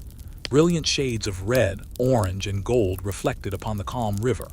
Cool breezes drifted across the water while migrating geese flew south in graceful formations overhead. The beauty of the season left a lasting impression on everyone aboard the ships. When Cartier finally returned to France, he carried stories of an extraordinary land filled with great rivers, towering forests, abundant wildlife, and welcoming waterways. His reports encouraged future voyages that would explore even farther inland. Yet the land itself remained peaceful. The forests continued whispering in the wind. The rivers flowed steadily toward the sea. The stars shone brightly above quiet camps beside the water. And Canada patiently awaited the next explorers who would continue uncovering the gentle beauty of its vast wilderness. In the years that followed, French explorers returned again and again to the broad waters of the St. Lawrence River. Each voyage carried a little farther inland than the last. The river became a peaceful highway through the wilderness, guiding travelers deep into a land of forests, lakes, and rolling hills. In 1608, another important figure arrived. His name was Samuel de Champlain. Unlike many earlier explorers who simply visited and returned home, Champlain hoped to establish a lasting settlement. After carefully studying the river, he chose a high rocky cliff overlooking the St. Lawrence. There, workers began building a small settlement that would become Quebec. The work was slow and steady. Trees were carefully cut to provide timber. Wooden homes were raised one beam at a time. Storehouses were built to protect precious supplies from the long Canadian winter. Nearby, gardens were planted with vegetables to help feed the growing community. Each morning, the sound of hammers echoed softly through the fresh forest air. At sunset, smoke rose gently from stone chimneys as families gathered for warm meals after a long day's work. Life was not always easy. The winters were far colder than most newcomers had ever experienced. Snow covered the land for many months. The St. Lawrence River froze along its edges. Cold winds swept across the open landscape. Yet with patience and determination, the settlement slowly grew stronger. Champlain understood that friendship with the indigenous nations was essential. Many indigenous guides shared their remarkable knowledge of the rivers, forests, and changing seasons. They taught newcomers how to travel by canoe, where to find food, and how to survive the harsh winters. Without that knowledge, life in the new settlement would have been far more difficult. Spring always returned. The snow melted into rushing streams. Fresh green leaves appeared on maple and birch trees. Wildflowers covered the forest floor once again. Summer brought long days filled with fishing, farming, and exploration. Autumn painted the hillsides with brilliant colors before another peaceful winter settled across the land. Little by little, Quebec became more than a settlement. It became the heart of New France. From this quiet beginning beside the St. Lawrence River, explorers, traders, and families would continue spreading deeper into the vast Canadian wilderness. And as another evening settled over the young settlement, the river flowed calmly beneath the cliffs, carrying its waters toward the Atlantic Ocean just as it had done for thousands of years. As Quebec slowly grew beside the mighty St. Lawrence River, another quiet chapter of Canada's history began to unfold. The forest stretching far beyond the settlement held one of the most valuable resources of the 17th century, beaver fur. Across Europe, soft beaver felt was highly prized for making fashionable hats. What seemed like an ordinary animal living beside peaceful Canadian streams became the center of a vast trading network. But unlike gold or silver, the fur trade depended on cooperation. French traders could not explore the enormous wilderness alone. Indigenous nations knew the rivers, forests, and lakes better than anyone. They had traveled these waterways for countless generations. Together, trade routes gradually spread deeper into the interior. Long birch-bark canoes glided silently across sparkling lakes. They slipped through narrow rivers surrounded by towering pine forests. Sometimes the travelers paddled from sunrise until evening. Other times they stopped to carry their canoes around waterfalls or rocky rapids, a journey known as a portage. Although the work was tiring, the scenery was breathtaking. Morning mist floated gently above still lakes. Loons called across the quiet water. Beavers splashed their tails before disappearing beneath the surface. Moose wandered slowly through marshes filled with reeds and wildflowers. Every evening, small campfires flickered beneath endless stars. Simple meals were prepared. Stories were shared in many different languages. The forest itself became a place of peaceful conversation rather than hurried travel. French traders became known as coureurs des bois, the runners of the woods. Many spent months and sometimes years exploring the wilderness. They learned new languages. They adapted to life on the rivers. They discovered that patience, respect, and cooperation were far more valuable than speed. Meanwhile, Quebec continued to grow little by little. New homes appeared along its narrow streets. Gardens expanded. Church bells echoed softly through the settlement each morning. Ships arrived from France carrying tools, seeds, books, and new families hopping to begin peaceful lives in this distant land. As autumn returned once again, brilliant maple leaves covered the forests in glowing shades of crimson, orange, and gold. The St. Lawrence River reflected the colors like a giant mirror. A cool breeze drifted across the water, carrying the scent of pine trees and fresh earth. Canada remained a land where nature set the pace. Its rivers continued flowing quietly. Its forests stretched beyond the horizon, and every gentle paddle stroke carried explorers, traders, and dreamers a little farther into one of the world's greatest wildernesses. As the 17th century moved forward, the waterways of Canada became the country's greatest roads. There were almost no highways, very few bridges. The forests were simply too vast. Instead, rivers and lakes connected nearly every corner of the land. At sunrise, a canoe could slip quietly into the mist, carrying traders, explorers, and indigenous guides across waters as smooth as polished glass. The paddle entered the water without a splash. The only sounds were birds singing from the trees and the gentle ripples spreading behind the canoe. The journey was never rushed. Sometimes travelers paddled for hours beneath towering white pines.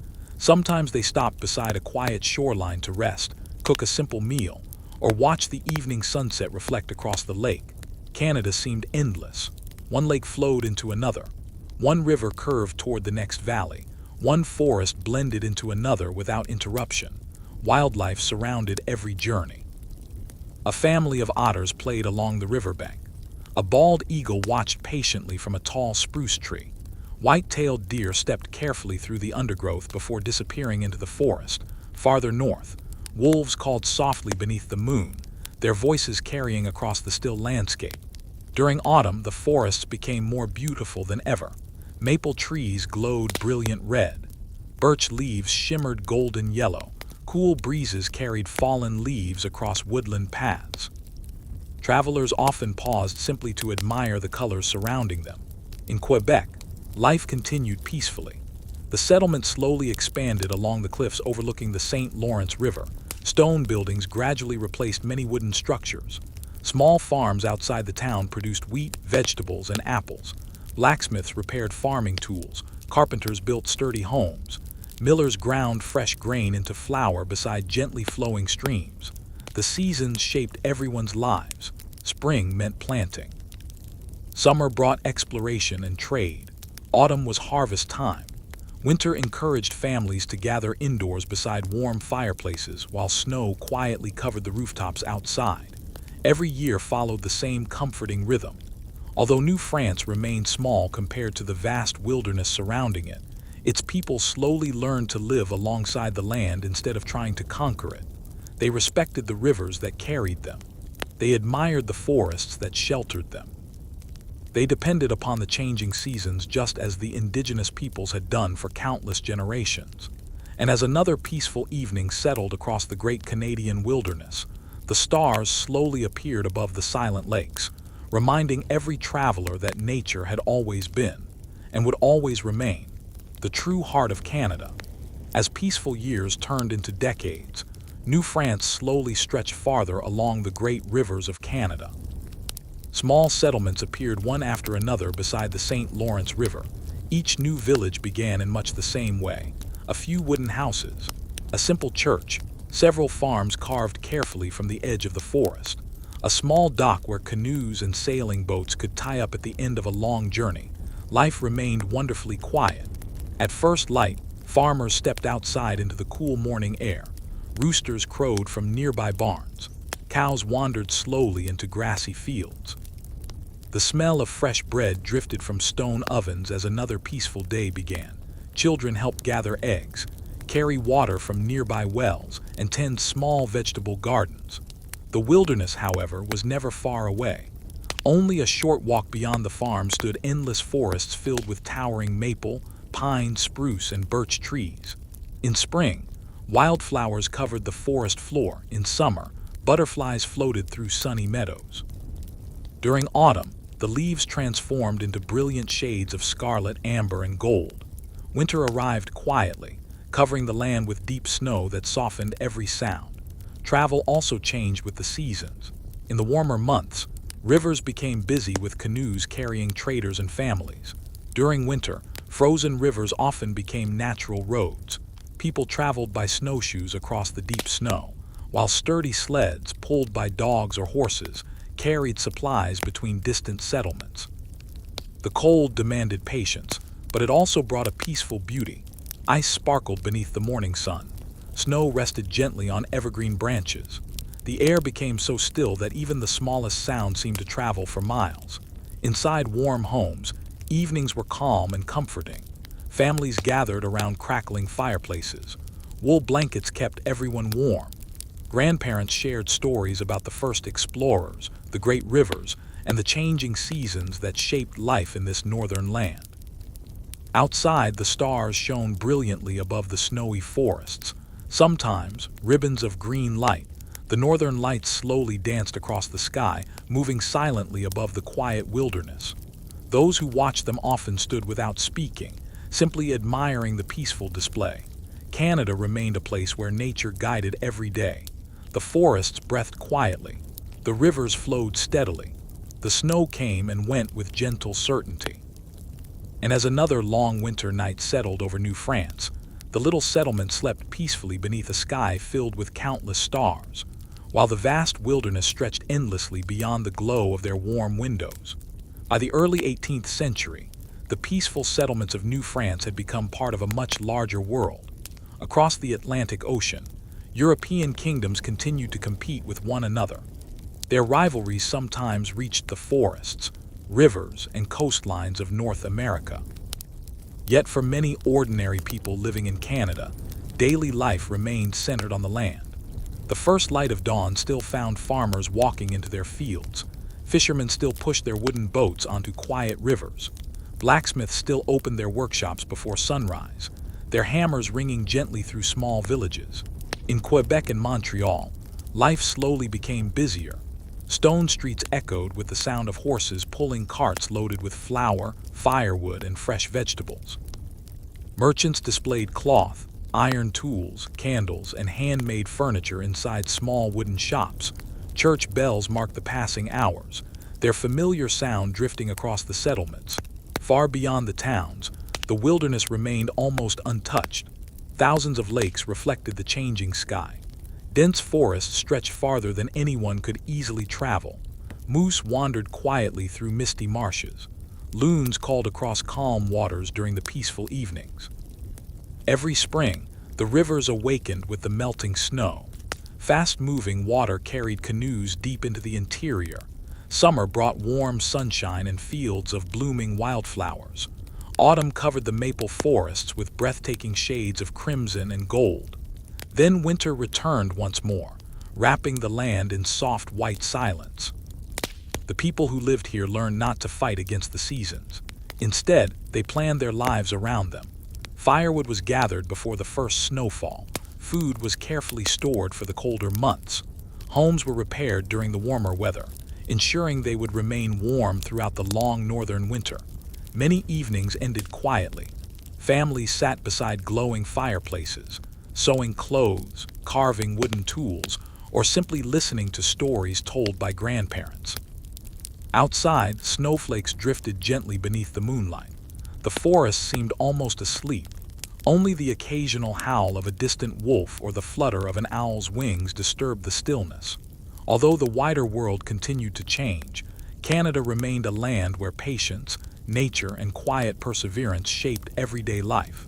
The great rivers flowed as they always had. The forests whispered softly in the wind.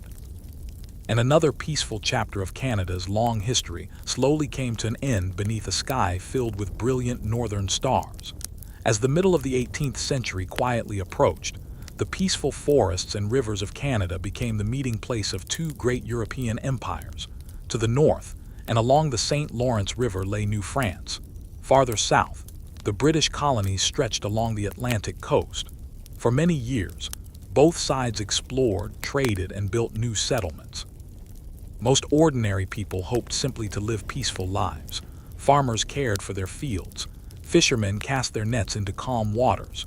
Children attended small schools or learned family trades at home. The rhythm of life was still guided more by the seasons than by politics. Yet beyond the quiet villages, distant rulers in Europe often disagreed with one another. When wars began across the Atlantic, their effects slowly reached North America as well. Messengers carried letters across the ocean. Ships brought news months after important events had already happened. For the people living in Canada, change arrived gradually. New forts were built beside important rivers. Soldiers quietly strengthened wooden walls. Supply boats carried food, blankets, tools, and firewood to isolated outposts. Even these forts often felt peaceful during long stretches of time. Guards watched the forests from wooden towers. Smoke drifted gently upward from stone chimneys. At sunset, the sound of evening prayers mixed with the gentle rustling of pine trees. Beyond the settlements, the wilderness remained unchanged. Beavers continued building their dams. Loons called across silent lakes. Maple trees burst into brilliant colors every autumn. Heavy snow blanketed the forests each winter, covering every path in soft white silence. Nature paid little attention to the ambitions of kings. Then, in the 1750s, tensions slowly increased. Both France and Britain hoped to strengthen their influence in North America. Explorers, traders, and soldiers traveled farther into the interior. Important rivers and forts became places of careful planning and negotiation. Still, for countless ordinary families, each day began exactly as it always had. A warm loaf of bread came from the oven. Fresh water was drawn from the well. Children laughed while helping with simple chores. The world beyond their village seemed very far away. Few of them realized that a great change was approaching. Within only a few years, events along the St. Lawrence River would reshape the future of Canada forever. But on this quiet evening, as the last sunlight faded across the forests, and the stars appeared one by one above the peaceful northern sky, the land rested in perfect silence, waiting for the next page of its remarkable story. The year 1759 arrived with quiet uncertainty along the banks of the St. Lawrence River. Summer warmed the forests. Wildflowers bloomed across open meadows. The river sparkled beneath clear blue skies as ships moved steadily through its broad waters. High above the river stood the fortified city of Quebec. Its stone walls overlooked the surrounding countryside, guarding one of the most important settlements in New France. Below the cliffs, farmers continued tending their crops. Fields of wheat rippled gently in the summer breeze. Apple orchards promised a good harvest. Children helped gather vegetables while birds sang from nearby trees. Life still followed its familiar rhythm. Yet everyone understood that important events were unfolding nearby. British forces had sailed up the St. Lawrence River after a long and difficult journey. Their ships anchored below the city, while both sides carefully planned their next moves. Weeks passed. There was no constant fighting every day. Instead, there were long periods of waiting. Soldiers repaired equipment. Cooks prepared simple meals. Messengers carried reports between commanders. Many evenings ended quietly as the sun disappeared behind the distant forests. Then, in September 1759, events moved quickly. British troops successfully reached the Plains of Abraham, a plateau just outside Quebec City. There, the two armies met in a brief but decisive battle. Although the engagement lasted only a short time, it became one of the most important moments in Canadian history. Both commanding generals, James Wolfe of Britain and Louis-Joseph de Montcalm of France, were mortally wounded during the campaign. Historians remember them for their leadership, while also recognizing the heavy cost that war brings to every generation. Soon afterward, Quebec came under British control. For many residents, daily life gradually returned. Markets reopened. Church bells rang once again. Farmers harvested the crops that had continued growing despite the uncertainty of the summer. The St. Lawrence River kept flowing toward the Atlantic Ocean. Autumn soon arrived. Maple forests turned brilliant shades of crimson and gold. Cool winds carried fallen leaves across quiet village roads. Nature reminded everyone that the seasons continue, even when history changes. The struggle between France and Britain was not completely over, but the balance of power in North America had shifted. Canada was entering another new chapter, one that would slowly shape the country for generations to come. As evening settled over Quebec, lanterns glowed softly behind stone windows. The river reflected the first stars of the night, and the peaceful Canadian landscape welcomed another calm autumn evening. The years following the capture of Quebec brought quiet but lasting change to Canada. Although the fighting gradually came to an end, the forests, rivers, and mountains remained as peaceful as ever. In 1763, representatives of Britain and France signed the Treaty of Paris, officially ending the 7 Years' War. With that agreement, New France became part of the British Empire. For many people living along the St. Lawrence River, the news arrived slowly. Months passed before ships carried official documents across the Atlantic. Life continued while the messages were still at sea. Farmers planted their fields. Millers turned their great water wheels. Fishermen cast their nets into calm rivers at dawn. The changing of governments did not stop the arrival of spring. One important question soon faced the new British authorities. How should they govern a land where many people spoke French, followed French traditions, and practiced the Catholic faith, instead of trying to change everything at once? Many local customs continued. French remained widely spoken. Families stayed on their farms. Churches continued serving their communities. Village life remained peaceful and familiar. In Quebec, the narrow streets echoed with the sound of horse-drawn carts carrying grain, firewood, and fresh vegetables. Stone houses stood quietly along the hills overlooking the great river. Merchants reopened their shops each morning, greeting neighbors much as they always had. Farther inland, the wilderness stretched endlessly. The fur trade continued. Birch-bark canoes still glided silently across quiet lakes. Trappers followed winding rivers through forests filled with towering pines and colorful maples. Loons called across still water during calm evenings. Beavers quietly repaired their dams without any concern for the changing flags flying above distant government buildings. The seasons remained Canada's greatest teacher. Spring brought fresh green leaves. Summer filled the forests with birdsong. Autumn painted the countryside in brilliant shades of red and gold. Winter covered everything with deep, peaceful snow. Families adapted, just as earlier generations had always done. Children grew up learning both old traditions and new realities. Neighbors helped one another during harvests. Stories were shared beside warm fireplaces on long winter nights. The land itself seemed to whisper a gentle lesson.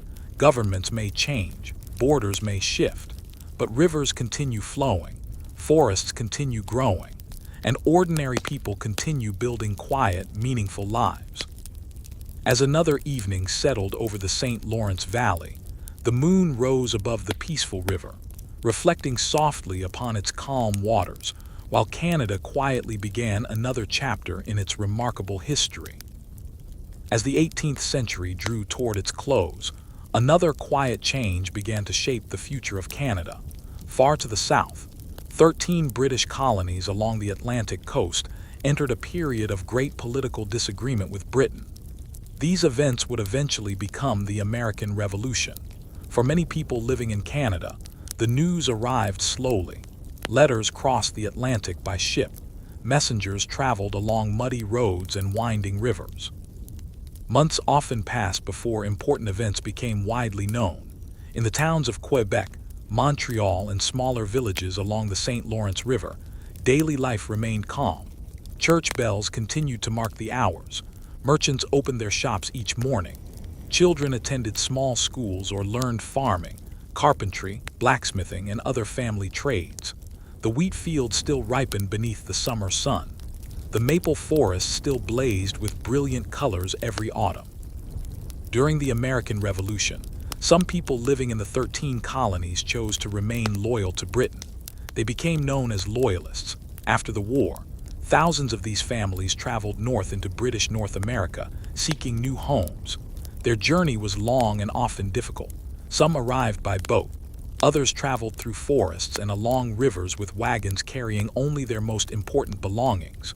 When they reached Canada, many settled beside lakes, rivers, and fertile farmland. New villages slowly appeared. Wooden houses rose one by one. Roads connected neighboring communities. Schools and churches followed as the settlements grew. The arrival of these families added new traditions, new skills, and new hopes to the country. Yet Canada's vast wilderness remained unchanged. The Great Lakes shimmered beneath the morning sun. The Ottawa River flowed steadily through forests of pine and maple. Beavers continued building their dams. Moose wandered quietly through peaceful marshes. Winter arrived as faithfully as ever, covering the land with deep snow before giving way to another gentle spring. Evening remained the most peaceful time of day. Smoke drifted from stone chimneys. Families gathered around warm fires, sharing bread, soup, and stories after long days of work. Outside, the stars reflected upon frozen rivers and silent lakes. Canada was slowly becoming home to people from many different backgrounds: French-speaking families, English-speaking settlers, Indigenous nations whose connection to the land stretched back thousands of years. Each community contributed something unique to the story of the country. And as another quiet night settled across the forests and rivers of Canada, the land itself remained patient, peaceful, and ready to welcome the next chapter of its long and gentle history. The dawn of the 19th century arrived gently across the Canadian landscape. Morning sunlight spread over quiet lakes, rolling hills, and endless forests. Mist drifted above the St. Lawrence River, while the first songs of robins and sparrows echoed through the trees. For many families, another peaceful day was beginning. Farmers stepped into their fields carrying simple wooden tools. Oxen pulled plows through rich soil. Children gathered fresh eggs from the chicken coop before helping their parents tend gardens filled with potatoes, carrots, onions, and beans. Life followed a comforting routine. The land provided what people needed if they cared for it with patience. The small towns continued to grow. General stores sold flour, cloth, candles, and iron tools. Blacksmiths repaired wagon wheels and horseshoes. Carpenters built barns strong enough to withstand the long Canadian winters. Millers ground grain into fresh flour using water wheels that turned steadily beside clear streams. Along the rivers, boats carried timber from the forests. Canada's towering pine trees became one of its greatest natural resources. Lumbermen carefully cut selected trees during the cold months, when frozen ground made transportation easier. When spring arrived, melting snow swelled the rivers. Huge logs floated downstream in great timber drives towards sawmills and growing ports. The work demanded patience and teamwork. Yet even in the busiest seasons, there were moments of quiet beauty. A loon glided across a calm lake. A family of deer crossed a forest path at sunrise. Fresh pines scented the cool morning air after a gentle rain. At night, campfires glowed beside the rivers where lumbermen rested after long days of work. They shared simple meals, told stories, and listened to the wind whisper through the evergreen trees. Meanwhile, farther to the south, relations between Britain and the United States became increasingly strained once again. Most people in Canada hoped peace would continue. They focused on their farms, their families, and their growing communities. But history was slowly moving toward another important chapter. Within only a few years, the quiet villages and peaceful rivers of Canada would witness the War of 1812, a conflict that would help shape the country's identity for generations to come. For now, however, the forest stood silent beneath the evening sky. The rivers flowed gently toward the sea. The stars appeared one by one above the northern wilderness, and another calm Canadian night settled softly across the land. The year 1812 arrived quietly, but beneath the peaceful surface of everyday life, uncertainty slowly began to grow. Across the border, Britain and the United States had entered another war. The reasons were many and complex, stretching across the Atlantic Ocean as well as North America. Yet for most people living in Canada, the greatest concern was simple. Would their homes remain safe? In small villages along the Great Lakes and the St. Lawrence River, daily life continued for as long as it could. Farmers still planted wheat beneath the warm spring sun. Blacksmiths continued repairing plows and horseshoes. Children fetched water from nearby wells and helped care for family gardens. Nature followed its familiar rhythm, untouched by politics. Spring rains nourished the fields. Summer forests buzzed softly with birds and insects. The maple trees swayed gently in the breeze. As the conflict spread, local militias prepared to defend their communities. Many were ordinary citizens. One week they worked on farms or in workshops. The next, they trained together in open fields. Professional soldiers, local volunteers, and indigenous allies each played important roles during the war. The forests and rivers that had long connected communities now also became important routes for moving supplies and messages. Canoes slipped quietly across moonlit lakes. Messengers rode along forest trails carrying carefully sealed letters. Forts overlooking rivers and harbors strengthened their defenses, while nearby towns continued their daily routines whenever possible. One of the remarkable features of this conflict was the resilience of ordinary people. Even during uncertain times, families gathered each evening around warm fireplaces. Fresh bread baked in stone ovens.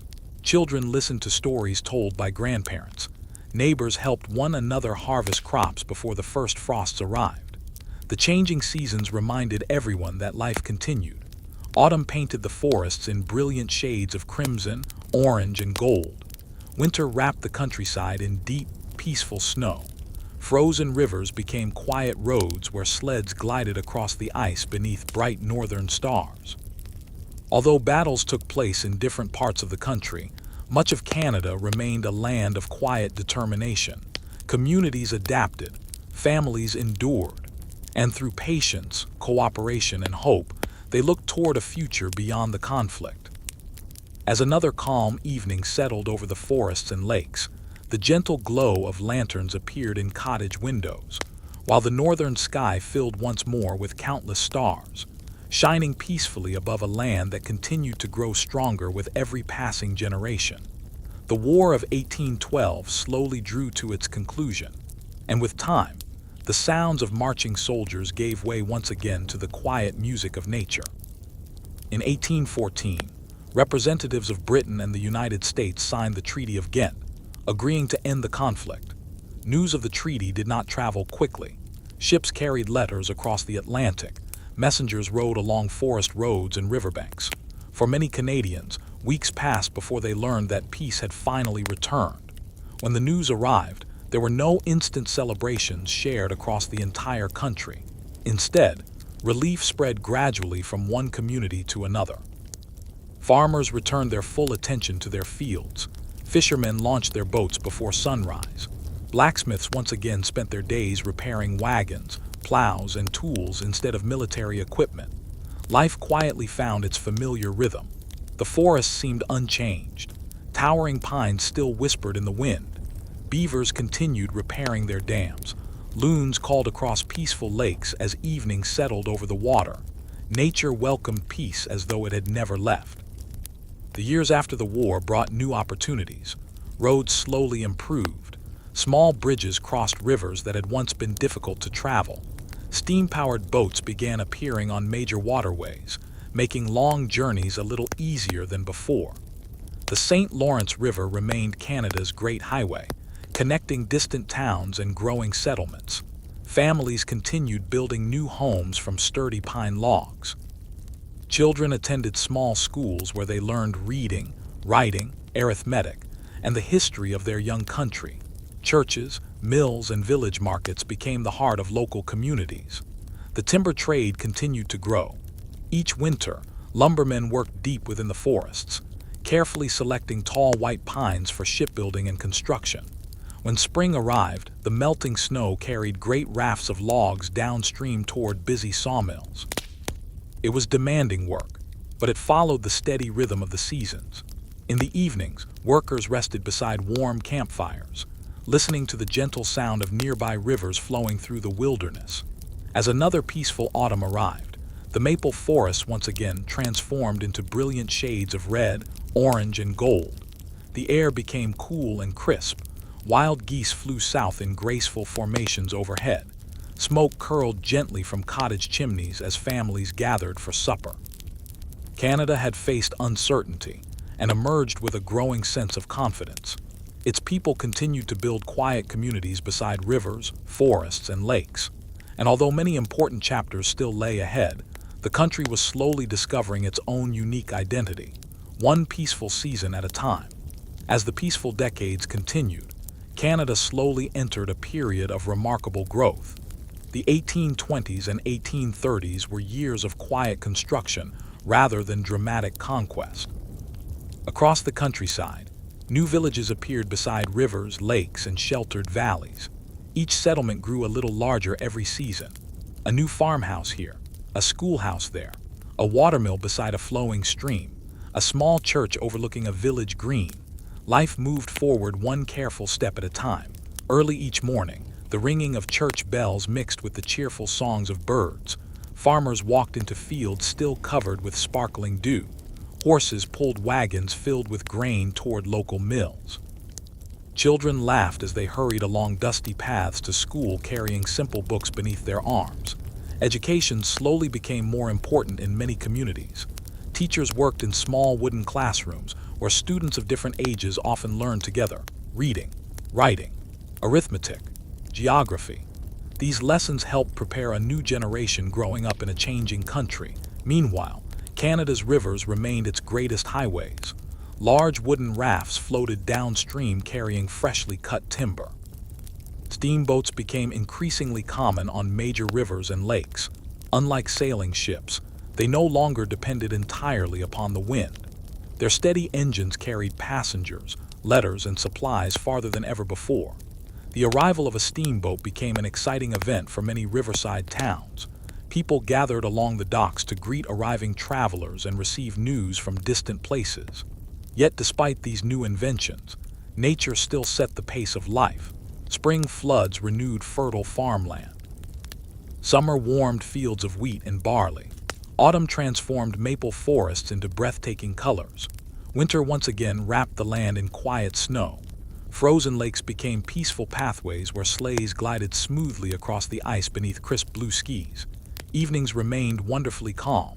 Families gathered around glowing fireplaces. Fresh bread cooled upon wooden tables. Grandparents shared stories about the first explorers, the fur traders, and the long winters that had shaped generations before them. Outside, the moon reflected softly upon snow-covered forests, while the northern lights occasionally danced across the clear sky in silent curtains of green. Canada continued growing, not with great haste, but with patience. Every new bridge, every new school, every carefully built home, each became another quiet thread woven into the story of a country that was still discovering what it would one day become. And as another peaceful night settled across the forests, rivers, and endless lakes, the land rested beneath the same timeless stars that had watched over it for thousands of years. The middle of the 19th century brought another wave of change to the Canadian landscape. The country was still made up of separate colonies, each with its own government and traditions. There was no single nation called Canada yet. Instead, there were different regions connected by rivers, roads, trade, and shared experiences. In the east, the colonies of Upper Canada and Lower Canada continued to grow. In the Atlantic regions, communities thrived along the ocean shores. Farther west, vast territories stretched beyond the Great Lakes, filled with forests, rivers, mountains, and endless wilderness. For ordinary people, life remained centered around family and community. Farmers woke before sunrise. They cared for animals, repaired fences, and worked the fields through every season. Fishermen followed the tides along the Atlantic coast. Lumber workers traveled deep into forests where enormous trees reached toward the sky. Every occupation depended on patience and cooperation. The arrival of new technology slowly changed daily life. Railways began appearing across parts of Canada. For the first time, distant communities could be connected by iron tracks stretching across the land. Steam locomotives moved slowly through valleys and forests, carrying passengers, mail, and supplies. The sound of a train whistle became a new part of the Canadian landscape. Towns near railway lines began to grow. New shops opened. Hotels welcomed travelers. Markets became busier as farmers could send their products farther than before. Yet beyond these growing towns, the wilderness remained enormous. The Rocky Mountains stood like giant stone walls in the west. The Great Lakes reflected endless skies. Northern forests continued for thousands of kilometers, filled with wildlife and untouched beauty. Indigenous nations continued maintaining deep connections with these lands. Their knowledge, traditions, and histories remained an essential part of Canada's story. They understood the rivers, animals, plants, and changing seasons through countless generations of experience. During these years, many people began discussing the idea of creating a stronger union between the colonies. They imagined a country where different regions could work together while keeping their own identities. The idea was not created overnight. It grew slowly through conversations, meetings, and careful planning. As another autumn arrived, the forests once again turned gold and red. Farmers completed their harvest. Families stored food for the coming winter. The evening air became cool as smoke rose gently from village chimneys.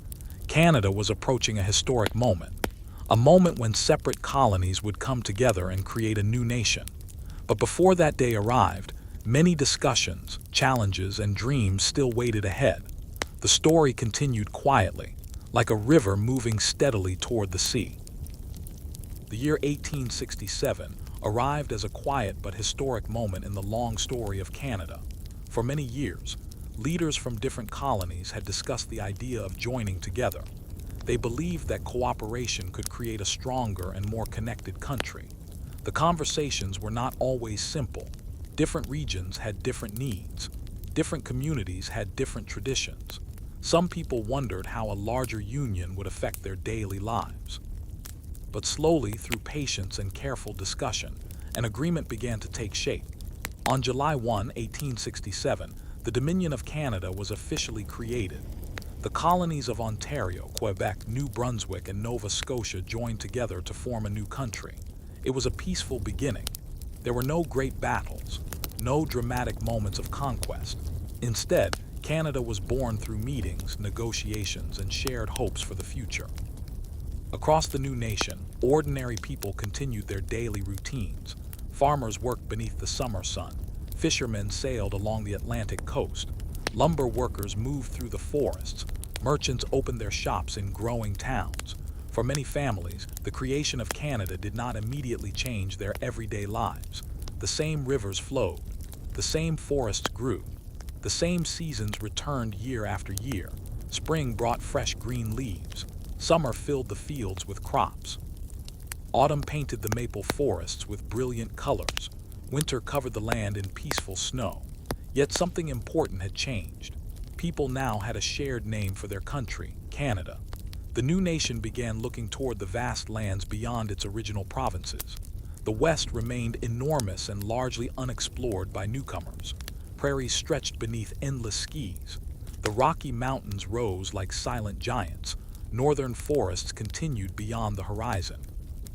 Building connections across such a huge territory would be a great challenge. One of the greatest dreams was creating a railway that would cross the entire country. A railway that could connect communities from the Atlantic Ocean to the Pacific Ocean. It would require years of difficult work. Thousands of workers would travel through forests, mountains, and open plains. The task would test determination, patience, and cooperation. As evening settled across the young nation, families gathered in homes built beside rivers and forests. Lanterns glowed softly through windows. The sound of quiet conversations filled village streets. Above them, the stars shone over a country that had just begun its journey. Canada was young. Its future was uncertain, but its story was only beginning. After the creation of Canada in 1867, the young nation faced a great challenge. Its lands were enormous. From the Atlantic Ocean in the east to the vast wilderness of the west, thousands of kilometers separated communities from one another. A new country needed a way to bring its people together. The answer was a railway. The dream of a coast-to-coast railway was enormous. Engineers studied mountains, rivers, and valleys. Surveyors traveled through forests and across open plains, carefully measuring the land. Their journeys were often difficult. They carried maps, tools, and supplies while facing changing weather and unfamiliar terrain. In the west, the landscape seemed endless. The prairies stretched beneath a sky so wide that the horizon appeared almost unreachable. Tall grasses moved like waves in the wind. Herds of bison once traveled across these plains in enormous numbers. Rivers curved through the grasslands, reflecting the clouds above. Farther west, the Rocky Mountains rose dramatically. Their snow-covered peaks reached toward the sky. Deep valleys, rushing rivers, and thick forests created some of the most challenging conditions for railway builders. Workers arrived from many places to help construct the Great Railway. They cleared forests, built bridges, laid tracks across difficult landscapes. The work was demanding, requiring patience through hot summers, cold winters, and long periods far away from home. Along the railway routes, new towns slowly appeared. Small stations became meeting places. Hotels opened for travelers. Stores supplied families and workers. Communities grew beside the tracks, creating new connections across the country. But the railway also brought major changes to indigenous peoples whose ancestors had lived across these lands for thousands of years. Their traditional ways of life were deeply connected to the environment, and the arrival of new settlements and railways transformed many regions. Canada's history during this period included both remarkable achievements and difficult challenges that would shape the country for generations. As the railway slowly stretched westward, the dream of connecting Canada became closer to reality. The forests, mountains, and plains watched quietly as iron tracks crossed the landscape. Steam locomotives moved through valleys where only wildlife had traveled before. The sound of the train whistle became a new voice in the Canadian wilderness. And beneath the endless northern sky, the young nation continued building its future, one rail, one town, and one generation at a time. As the railway continued stretching across the vast Canadian landscape, the country entered a period of remarkable transformation. The late 19th century was a time of growth, movement, and discovery. The once distant regions of Canada were becoming connected in ways that earlier generations could hardly have imagined. The sound of steam engines echoed through valleys and forests. Trains carried passengers, letters, tools, food, and dreams toward new destinations. For travelers sitting beside the windows of these early trains, the journey itself became an adventure. They watched endless forests pass by. They crossed wide rivers flowing beneath wooden bridges. They looked across prairies where the grass moved gently like waves beneath the wind. The landscape seemed endless. In the western plains, new communities began to appear. Small wooden houses stood beside fields of wheat and barley. Farmers arrived hopping to build new lives on the fertile land. They learned the rhythms of the prairie seasons. Spring brought planting. Summer brought long days beneath the bright sun. Autumn filled barns with harvested crops. Winter covered the fields with deep snow and quiet silence. Life on the prairie required patience. Strong winds swept across open lands. Winters could be long and cold, but families worked together. Neighbors helped one another build homes, repair equipment, and survive difficult seasons. The community spirit became one of the strongest parts of prairie life. Farther west, the railway finally reached the Pacific Ocean. When the last sections were completed, Canada was connected from coast to coast. The dream that had begun after Confederation had become reality. Ships arriving from the Atlantic and Pacific coasts could now be connected by a single transportation route across the country. It was a remarkable achievement. Yet the growth of Canada also brought many challenges. New settlements changed the landscapes where Indigenous nations had lived for countless generations. The arrival of railways, farms, and towns affected traditional ways of life. The relationship between the Canadian government and Indigenous peoples became one of the most important and difficult parts of the country's history. As the 19th century came to an end, Canada stood larger and more connected than ever before. Cities were growing. Industries were expanding. New inventions were changing everyday life. Electric lights began replacing older forms of lighting in some places. Telephones slowly connected people across greater distances. But beyond the cities, the forests, lakes, and mountains remained peaceful and timeless. On quiet evenings, families still gathered together. The northern sky still filled with stars. The rivers still carried their waters toward distant oceans. And Canada continued its long journey, carrying the memories of its past while moving toward a future full of possibility. The beginning of the 20th century brought a new energy to Canada. The country was no longer the small collection of colonies it had been many decades earlier. Cities were growing. Industries were expanding. New inventions were changing the way people lived and worked. Yet even as the world became faster, much of Canada remained connected to the peaceful rhythms of nature. In cities like Montreal, Toronto, and Vancouver, streets became busier every year. Horse-drawn wagons shared roads with early automobiles. Factories produced clothing, tools, paper, and countless other goods. Electric lights began appearing in homes and businesses, making evenings brighter than ever before. Telephone lines slowly connected families, merchants, and communities across greater distances. For many people, these inventions felt almost magical. A voice could travel across miles of land. A room could shine brightly without a candle. A machine could complete work that once required many hours of human effort. Beyond the cities, rural life continued with its familiar patterns. Farmers woke before sunrise. They cared for animals, planted crops, and watched the changing weather carefully.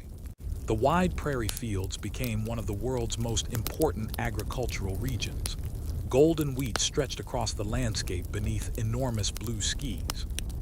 During harvest season, fields came alive with the movement of workers and machinery. Across the forests of Canada, lumber remained an important industry. Workers traveled into remote areas where giant trees stood for hundreds of years. They built temporary camps beside rivers and forests. After long days of work, they gathered around warm fires, sharing meals and stories beneath the stars. Along the coasts, fishing communities continued their traditions. Boats left harbors early in the morning. Fishermen followed the tides. Families waited on shore as waves rolled gently toward the beaches. The ocean remained both a source of opportunity and a powerful reminder of nature's strength. Canada was also becoming more culturally diverse. People arrived from many parts of the world, bringing different languages, traditions, foods, and experiences. New communities formed. New neighborhoods appeared. The country's identity continued to grow through the contributions of many different people. However, this period also contained difficult moments. Many communities faced hardships, and the experiences of Indigenous peoples, immigrants, and other groups reflected both opportunities and challenges as Canada developed.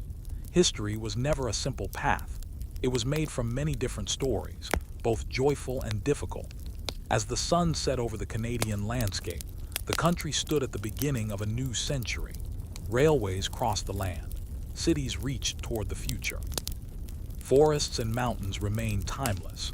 And beneath the vast northern sky, Canada continued writing the next chapter of its long and fascinating story. The peaceful years of the early 20th century did not last forever. Across the world, nations began moving toward a great conflict. In Europe, disagreements between powerful countries grew stronger, and in 1914, the First World War began. Although the fighting took place far across the Atlantic Ocean, Canada became deeply involved because it was part of the British Empire at the time. For many Canadians, the war changed everyday life.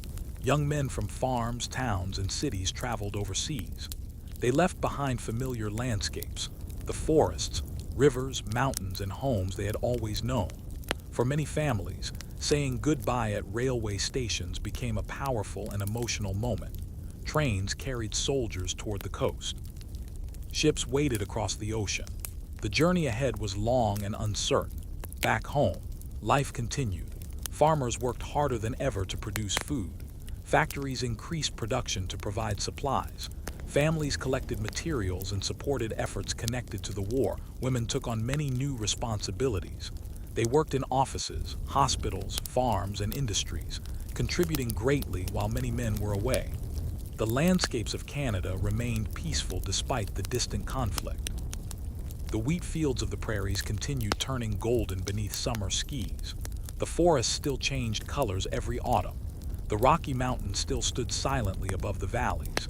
Nature followed its own rhythm. For those serving overseas, memories of home often brought comfort. They remembered quiet lakes reflecting the sunrise. They remembered the smell of pine forests after rain. They remembered family gatherings during snowy Canadian winters. These simple memories connected them to the peaceful land they had left behind. The war years brought both sacrifice and change. Canada's role in the conflict increased its place on the world stage. Many people began thinking of Canada not only as a colony connected to Britain, but as a nation developing its own identity. When the war finally ended in 1918, communities across Canada welcomed soldiers returning home. There were celebrations, but also quiet moments of remembrance for those who never returned. Memorials were built in towns and cities across the country. Names were carved into stone, preserving the memory of a generation shaped by extraordinary events. As the 1920s began, Canada entered another new chapter. The country looked toward peace, rebuilding, and new possibilities. The cities grew. New technologies appeared. People dreamed of a brighter future. And once again, beneath the endless northern sky, Canada continued its long journey through history, carrying both the memories of the past and the hopes of tomorrow. The 1920s arrived with a feeling of change and possibility across Canada. After the difficult years of the First World War, many people hoped for a peaceful and prosperous future. Cities began to grow faster than ever before. New buildings reached higher into the sky. Busy streets filled with automobiles, streetcars, and people moving through their daily routines. The sounds of modern life became louder. Engines replaced many horses. Radios brought music and news directly into homes. Families gathered around wooden radio sets in the evenings, listening carefully as voices traveled through the air for the first time. For many Canadians, it felt like the world was becoming smaller. A person in one city could hear events happening hundreds or thousands of kilometers away. Entertainment also changed. Movie theaters became popular places where people escaped into stories on large screens. Music filled dance halls. Young people embraced new fashions and new ideas.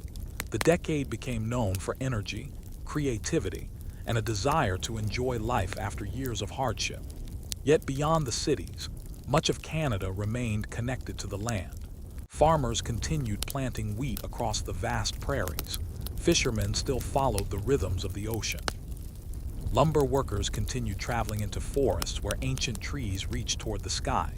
Small towns remained close communities where neighbors knew one another and shared both celebrations and challenges. The beauty of Canada never disappeared. Autumn still painted the maple forests with brilliant colors. Winter still covered villages with sparkling snow. Spring still brought rivers filled with melting mountain water. Summer still created endless green fields beneath bright blue skies. However, beneath the optimism of the decade, difficulties were approaching. The global economy began facing serious problems. By the end of the 1920s, the world entered a period of economic hardship known as the Great Depression. The change was sudden and painful. Factories slowed production. Businesses struggled. Many families faced uncertain times. Across Canada, people learned once again the importance of patience, cooperation, and helping one another. Communities supported neighbors. Families shared what they had. People found strength in simple things: a warm meal, a friendly conversation, and the hope that better days would eventually return. Even during difficult years, the Canadian landscape remained beautiful and steady. The rivers continued flowing. The forests continued growing. The mountains continued standing beneath the endless sky. History moved forward, bringing challenges and opportunities with every passing season. And as the 1930s began, Canada prepared to face another chapter, one that would test the courage, resilience, and unity of its people. The 1930s brought one of the most difficult periods in Canada's modern history. The Great Depression affected countries around the world, and Canada was no exception. Across the nation, many people faced uncertainty. Factories reduced their work. Businesses closed their doors. Some families struggled to find enough employment.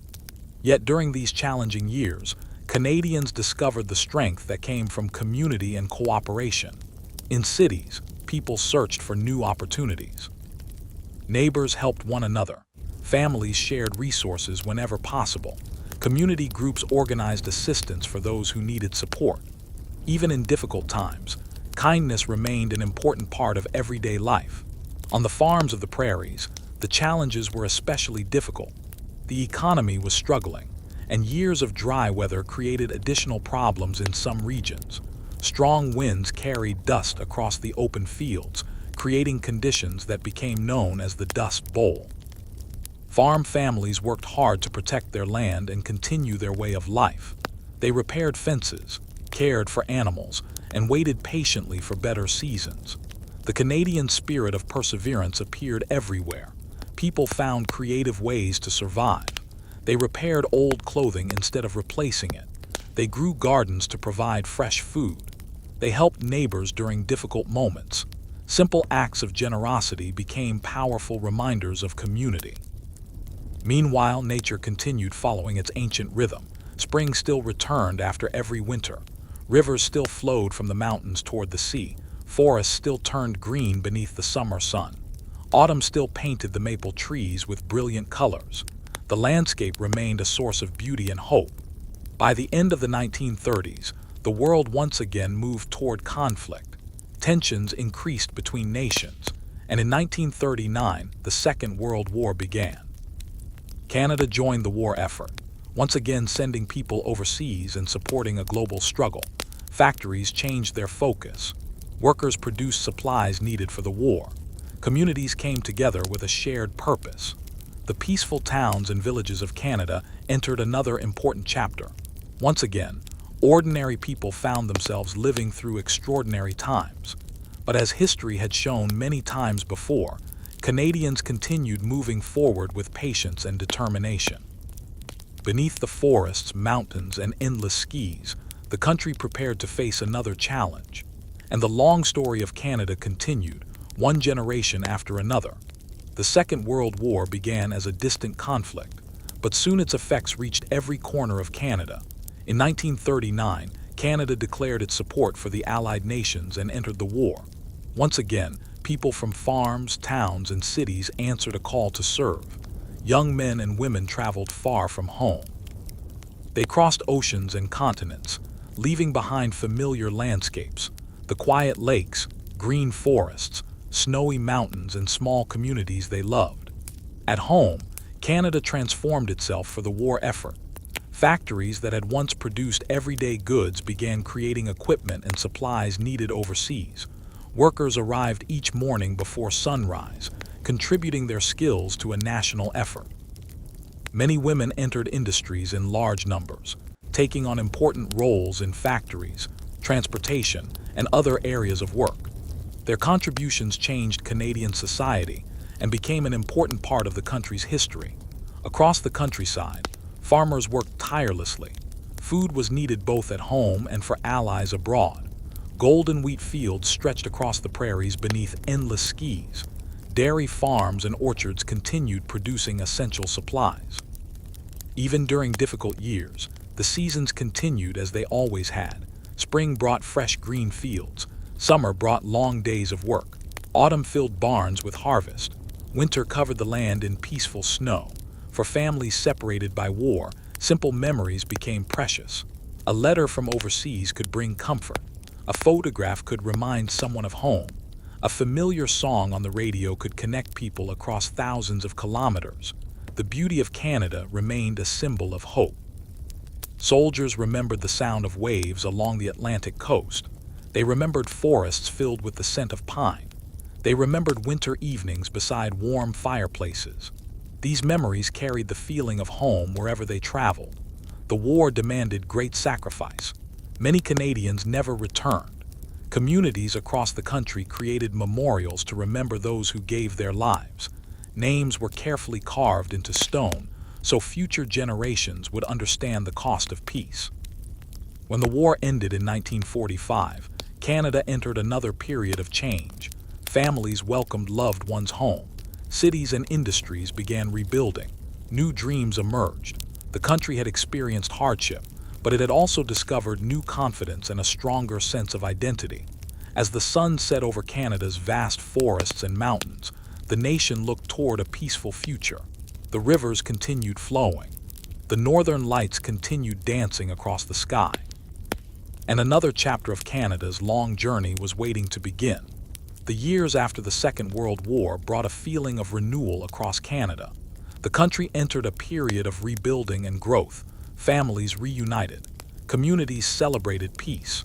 New homes appeared across expanding towns and cities. A new generation began growing up with hopes for a brighter future. Across Canada, daily life slowly changed.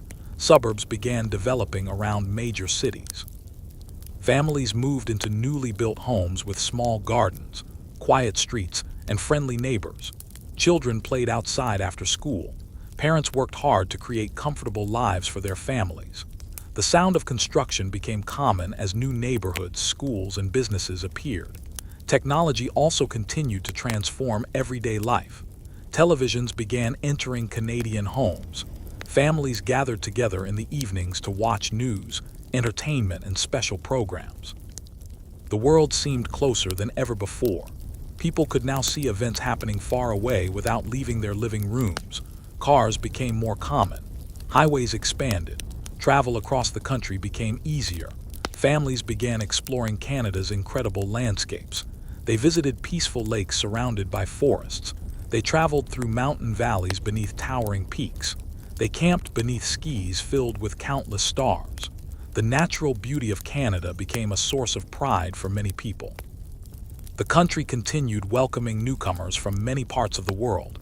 Immigrants arrived with different languages, traditions, and experiences. They built new communities while adding their own stories to the growing Canadian identity. Cities became more diverse. New restaurants, neighborhoods, and cultural traditions appeared. Canada's story became a collection of many different voices. Meanwhile, Indigenous peoples continued protecting and sharing their cultures, languages, and traditions despite facing many challenges from earlier policies and social changes. Their histories remained deeply connected to the lands, waters, and communities that had existed for thousands of years. Beyond the cities, Canada's wilderness remained timeless. The Rocky Mountains still rose dramatically into the sky. The Great Lakes still reflected endless clouds. Northern forests still stretched across enormous distances. Wild animals continued moving through landscapes that had existed long before modern cities. As the middle of the 20th century passed, Canada became a country balancing progress with tradition. New inventions changed daily life. Growing cities created new opportunities. Yet the peaceful forests, rivers, and mountains continued reminding people of the natural beauty that had always shaped the nation. And beneath the wide northern sky, Canada moved forward into another era, carrying the memories of the past while building the future one day at a time. The 1960s arrived with a new sense of confidence and possibility across Canada. The world was changing quickly. Science, technology, art, and culture were all entering a new era. For many Canadians, the decade brought new ideas about what the country could become. Cities continued to expand. New buildings reached higher into the sky. Modern highways connected communities that had once been separated by long distances. Air travel became more common, allowing people to cross the country in hours instead of days. Canada felt larger, yet somehow more connected. Families enjoyed new comforts at home. Modern appliances made daily tasks easier. Color television slowly became part of everyday life. Music filled homes through radios and record players. Young people developed their own styles, ideas, and dreams for the future. Education also became increasingly important. New schools and universities opened as more people pursued knowledge and new careers. Students studied science, engineering, arts, medicine, and many other fields that would help shape Canada's future. In 1967, Canada celebrated an important milestone, the country's 100th anniversary. The celebration brought people together from coast to coast. One of the largest events was Expo 67 in Montreal, where visitors from around the world gathered to experience new ideas, inventions, and cultures. For many Canadians, it was a moment of pride. It showed a country looking confidently toward the future while remembering its long journey. During this time, Canada also continued developing its unique identity. The country officially adopted a new national symbol, the maple leaf flag. In 1965, the red and white design quickly became a familiar symbol representing Canada around the world. Yet even as cities modernized, the natural landscapes remained unchanged. The Atlantic waves continued meeting rocky shores. The forests of Ontario and Quebec continued changing colors each autumn. The prairies still stretched endlessly beneath enormous skis. The Rocky Mountains continued standing silently above deep valleys. Northern communities continued living alongside some of the planet's most remarkable wilderness. Canada was also becoming more aware of the importance of protecting its environment. National parks and conservation efforts helped preserve forests, lakes, and wildlife for future generations. The country began to understand that progress and nature could exist together. As evening settled over Canada, city lights shimmered across skylines while distant forests rested beneath the stars. The nation had traveled a long road, from ancient indigenous civilizations and early explorers to a modern country connected by roads, railways, and technology. But the heart of Canada remained the same. The rivers still flowed. The mountains still stood. The forests still whispered in the wind. And the story of Canada continued into a new chapter filled with hope, discovery, and endless possibilities. The decades that followed brought even more changes to Canada. The 1970s and 1980s were years of transformation, discovery, and new possibilities. Across the country, people experienced a world that was becoming faster and more connected. Cities continued to grow. New neighborhoods appeared beyond traditional city centers. Skyscrapers rose above downtown streets. Public transportation expanded. Shopping centers, schools, and community spaces became important parts of everyday life. For many families, life became more comfortable than earlier generations had imagined. Technology slowly entered homes.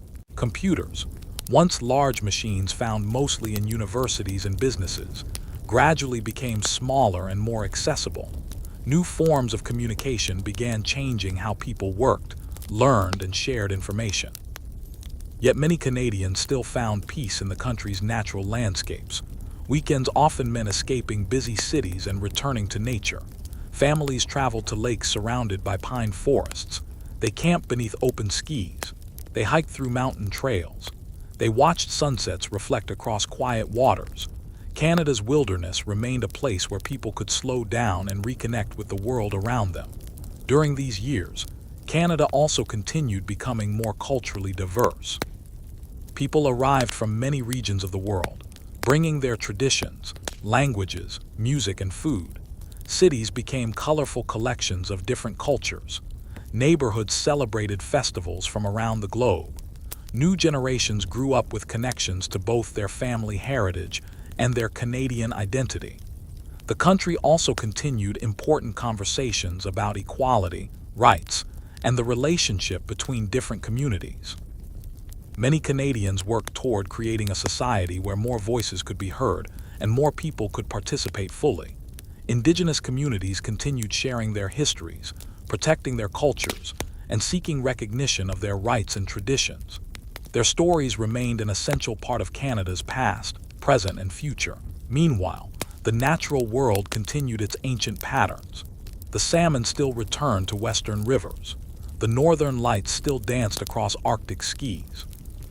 The maple forests still transformed into oceans of red and gold each autumn. The winter snow still covered quiet villages and mountain valleys. As the 20th century moved toward its final years, Canada stood as a modern nation with a deep connection to its history. It carried memories of ancient peoples, explorers, settlers, builders, and generations of families who had shaped the land. The journey had been long. The changes had been many. But beneath the modern cities and growing technology, the same peaceful landscapes remained. The rivers continued flowing. The forests continued growing. The mountains continued watching silently over the vast northern land. And Canada continued writing its story, one generation at a time. The final years of the 20th century brought Canada into a new age. The country had grown from a collection of small settlements beside rivers into a modern nation connected by highways, airports, technology, and global relationships. Yet even with all these changes, the peaceful spirit of the land remained. In the 1990s, Canadian cities continued expanding. New buildings changed the appearance of skylines. Businesses grew. Universities welcomed students from across the country and around the world. Technology advanced quickly, changing how people communicated and worked. Personal computers became more common in homes. The early internet introduced a completely new way of sharing information. People could now connect across enormous distances almost instantly. A message that once required weeks by ship or train could now travel in seconds. For many Canadians, this felt like another great transformation in the long story of the country. But beyond the cities, Canada's natural beauty remained unchanged. The Atlantic coast still greeted each morning with powerful waves. The forests of the east continued changing colors with every season. The prairie skis remained endless and wide. The Rocky Mountains still rose above deep valleys and clear rivers. The northern wilderness continued stretching beyond the horizon, filled with lakes, forests, and ancient landscapes. Environmental protection became increasingly important. Many Canadians worked to preserve the country's natural treasures. National parks protected forests, mountains, lakes, and wildlife habitats. People began thinking more carefully about the relationship between modern life and the natural world. Canada also continued building its identity as a multicultural country. New communities formed in cities and towns. Different languages could be heard in neighborhoods, schools, and markets. Traditional foods, music, and celebrations from around the world became part of everyday Canadian life. The country's story became richer through the experiences of people from many backgrounds. At the same time, Canada continued reflecting on its history. Many Canadians learned more about the experiences of Indigenous peoples, including the challenges they faced, and the importance of recognizing their cultures, traditions, and contributions. Understanding the past became an important part of building a better future. As the century came to an end, Canada stood at the edge of a new millennium.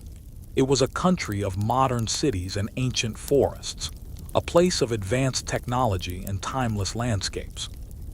A nation shaped by countless journeys, from the first peoples who cared for the land for thousands of years to the generations who built communities across the vast wilderness.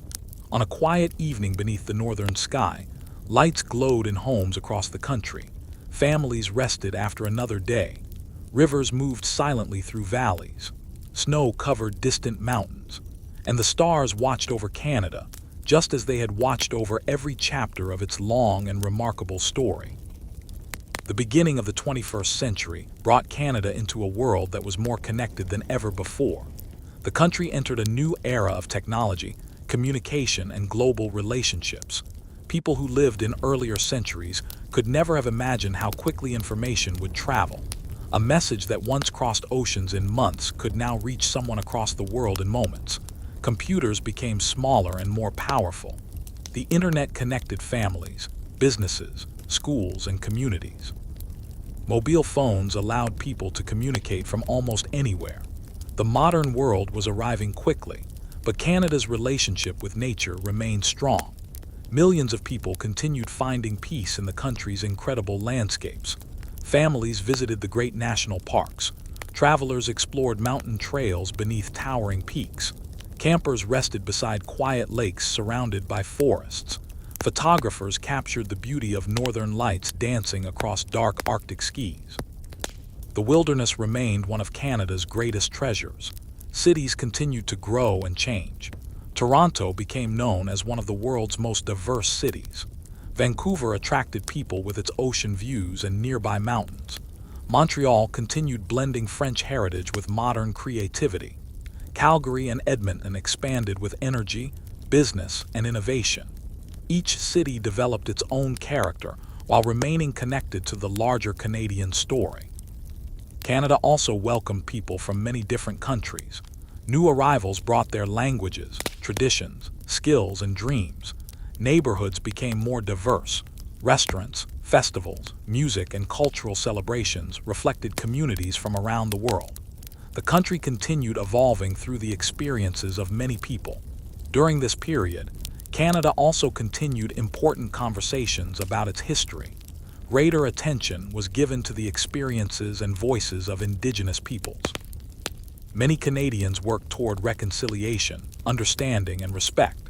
The traditions and knowledge of First Nations, Inuit, and Métis communities remained an important part of Canada's identity. The natural seasons continued their timeless cycle. Spring returned with flowing rivers and fresh green forests. Summer filled the land with warmth and long days. Autumn transformed maple forests into golden landscapes. Winter covered mountains, villages, and frozen lakes with peaceful snow. Even in a rapidly changing world, these rhythms remained constant. As the years moved forward, Canada balanced the possibilities of the future with the lessons of the past. It became a nation where modern cities existed beside ancient forests, where advanced technology existed beside traditional knowledge, where millions of individual stories joined together to create one long journey. And beneath the endless northern sky, Canada continued writing new chapters, quietly, patiently, and with the same steady spirit that had guided the land for thousands of years. As the modern era continued, Canada entered a time of reflection and discovery. The country had traveled a remarkable journey. From ancient Indigenous civilizations that cared for the land for thousands of years, to explorers crossing oceans, to settlers building communities beside rivers and forests, every generation had added another page to the story. In the 21st century, many Canadians began looking more deeply at the lessons of history. Museums, schools, and communities worked to preserve stories from the past. Old buildings were protected. Historical sites were carefully maintained. The memories of earlier generations were kept alive so future generations could understand where the country came from. Across Canada, people continued creating new traditions. Winter festivals brought communities together beneath sparkling snow. Summer celebrations filled parks with music, food, and laughter. Local markets offered products created by farmers, artists, and craftspeople. Even in the busiest cities, people searched for moments of connection.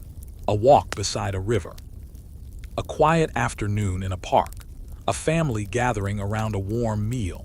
Simple moments remained important. Canada's relationship with nature continued to be one of its defining features. The country protected enormous areas of wilderness. Forests provided homes for countless animals. Lakes reflected endless skis. Mountains stood silently above valleys that had existed long before modern cities appeared. Scientists, explorers, and conservationists studied these environments, working to understand and protect them for the future.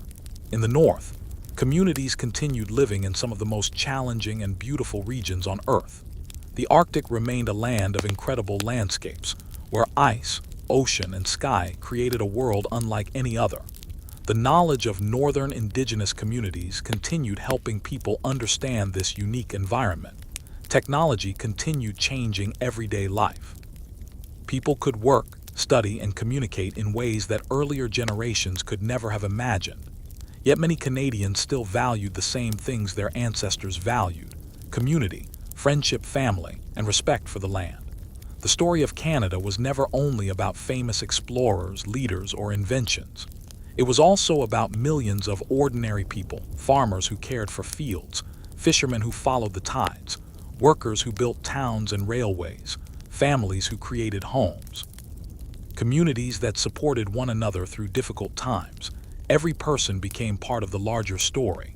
As another evening arrived across the vast Canadian landscape, the sun slowly disappeared behind mountains and forests. The rivers reflected the golden light. The forests became quiet. The northern sky prepared to reveal its endless stars. Canada continued forward, not as a finished story, but as an ongoing journey. A journey shaped by the past, guided by the present, and carried toward the future by every new generation. The story of Canada is not only a story of places and events, it is also a story of moments, quiet moments that happen every day. A fisherman standing beside the ocean before sunrise, a farmer watching the first snowfall of winter, a child discovering a forest trail for the first time, a family gathering beside a warm fireplace while snow gently covered the world outside. These small moments created the true heartbeat of the country. Across the Atlantic coast, fishing villages continued their timeless relationship with the sea. Wooden boats moved slowly across calm waters. Lighthouses watched patiently over rocky shores. The sound of waves became a familiar song passed from one generation to the next. In the central provinces, forests and lakes remained places of beauty and peace. Canoes traveled across quiet waters. Hikers followed paths beneath tall trees. Campers rested beneath skies filled with countless stars. The wilderness offered a place where people could escape the speed of modern life. Across the prairies, enormous fields continued stretching toward the horizon. During summer, wheat moved gently in the wind like golden waves. Farmers watched the weather carefully, understanding that nature always played an important role. Every harvest carried the memories of generations who had worked the same lands before them. In the west, the Rocky Mountains continued standing proudly. Their snowy peaks reflected sunlight during the day and moonlight at night. Rivers flowed from mountain valleys, carrying fresh water through forests and communities. The landscape reminded people that some things remain unchanged no matter how much the world develops. Far north, the Arctic remained one of the most unique regions on Earth. The long winter nights, the endless summer days, the quiet beauty of ice and ocean. The knowledge of northern communities helped preserve an understanding of a place where nature shapes every part of life. Canada's history was filled with moments of difficulty as well. There were times of conflict, times of uncertainty, times when communities faced challenges that tested their strength. But again and again, people found ways to continue. They rebuilt, they adapted, they helped one another. That spirit became one of the most important parts of the Canadian story. Today, Canada continues changing. New ideas appear. New generations create their own memories. New chapters are written every day. But the foundation remains connected to the same things that shaped the country from the beginning: the rivers, the forests, the mountains, the oceans, and the people who call this vast land home. As night falls across Canada, lights shine from millions of windows, cities become quiet, small towns rest, forests whisper beneath the stars. The northern lights dance silently above the Arctic sky. And the long journey of Canada continues, peaceful, endless, and always moving forward. The night becomes deeper across the Canadian wilderness. The cities grow quieter. The forests become still. The rivers continue their endless movement beneath the moonlight, carrying the same waters that have traveled through this land for thousands of years. Canada is a country where time feels both fast and slow. Modern cities change quickly. New buildings rise. New inventions appear. New generations create new dreams. Yet beside these places, ancient forests continue growing, old mountains continue standing, and rivers continue following their natural paths. This balance between change and tradition has always been part of Canada's character. In the quiet northern regions, winter arrives with extraordinary beauty. Snow covers the landscape like a soft blanket. Trees stand covered in white crystals. Frozen lakes reflect the pale winter sky. The world becomes peaceful and silent, as if nature itself is resting. People living in these regions understand patience. They know that every season has its own purpose. Winter is not only a time of cold, It is also a time for gathering, storytelling, planning, and appreciating the warmth of home. When spring finally returns, the transformation is gentle but powerful. Snow slowly disappears. Small streams begin flowing again. Birds return from distant journeys. Green leaves appear on branches that seemed asleep only weeks before. The land awakens once more. Summer brings long days filled with sunlight. Families visit lakes and rivers. Children explore forests. Travelers journey across highways that cross the enormous country. From the Atlantic coast to the Pacific shore, every region offers a different landscape and a different story. Autumn arrives with one of Canada's most famous sights. The forests become painted with incredible colors. Maple leaves turn bright red. Birch trees shine golden. The cool air carries the feeling that another cycle of nature is beginning. For many Canadians, these seasonal changes are more than simple weather. They are memories. They are family traditions. They are reminders of the connection between people and the land. The story of Canada is also a story of many voices. Indigenous peoples carrying thousands of years of knowledge. Families whose ancestors crossed oceans seeking new homes. Communities built by workers, farmers, artists, scientists, and dreamers. Each person adds a small piece to the larger story. No single moment created Canada. It was shaped slowly, through countless journeys and countless lives. And now, as the stars shine above the forests, lakes, and mountains, the land rests peacefully. The same sky that watched ancient communities, explorers, builders, and generations of families continues watching today. Canada's story is still being written.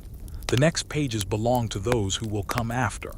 As another quiet chapter begins, Canada remains a land of endless landscapes and countless stories. From the smallest coastal villages to the largest modern cities, every place carries memories of the people who lived there before. Old roads still follow paths created by earlier generations. Historic buildings still stand beside streets that have changed many times. Rivers still flow past communities that grew beside their banks centuries ago. Across the country, people continue discovering the beauty of ordinary moments. A morning walk beside a peaceful lake, the sound of rain falling on a forest roof, the smell of fresh bread from a small bakery, the laughter of friends gathered together. These simple experiences connect the present with the past. Canada's towns and cities continue evolving. New neighborhoods appear. New businesses open. Artists create new music and stories. Scientists explore new ideas. Students prepare for futures that earlier generations could never have imagined. Yet the connection with nature remains strong. Many Canadians continue spending time outdoors. They hike through mountain trails. They paddle across quiet lakes. They walk beneath forests filled with towering trees. They stand beneath the night sky and watch the stars above the wilderness. The natural world provides a sense of peace in a constantly changing age. The country's rivers remain among its greatest treasures. The St. Lawrence continues carrying ships and stories. The great rivers of the West continue flowing from mountains toward the ocean. Northern waterways continue connecting communities across vast distances. Each river is like a moving thread in the long fabric of Canadian history. The mountains also continue their silent watch. The Rockies rise above the valleys just as they did for countless generations. Their peaks remind people that some parts of the world exist beyond human schedules and inventions. They represent strength, patience, and time itself. The forests continue offering shelter to wildlife. Bears, deer, wolves, and countless birds move through landscapes that have supported life for thousands of years. Protecting these places has become an important responsibility for future generations. As evening arrives, homes across Canada begin glowing with warm lights. Families finish their daily routines. Communities become peaceful. The sounds of the day slowly disappear. Above the land, the sky becomes darker and deeper. Stars appear over oceans, forests, prairies, and mountains. The northern lights may begin their gentle dance across the Arctic sky. And once again, Canada rests beneath the endless universe. A country shaped by time.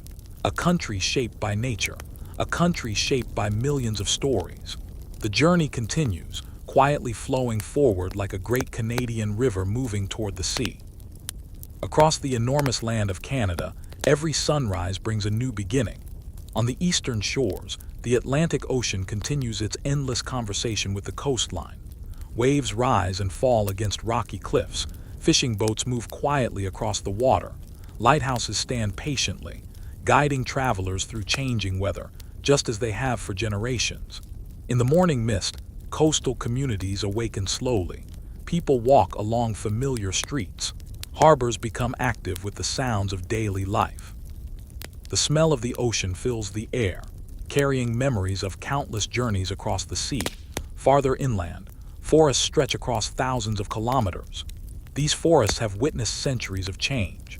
They watched indigenous communities travel through the land.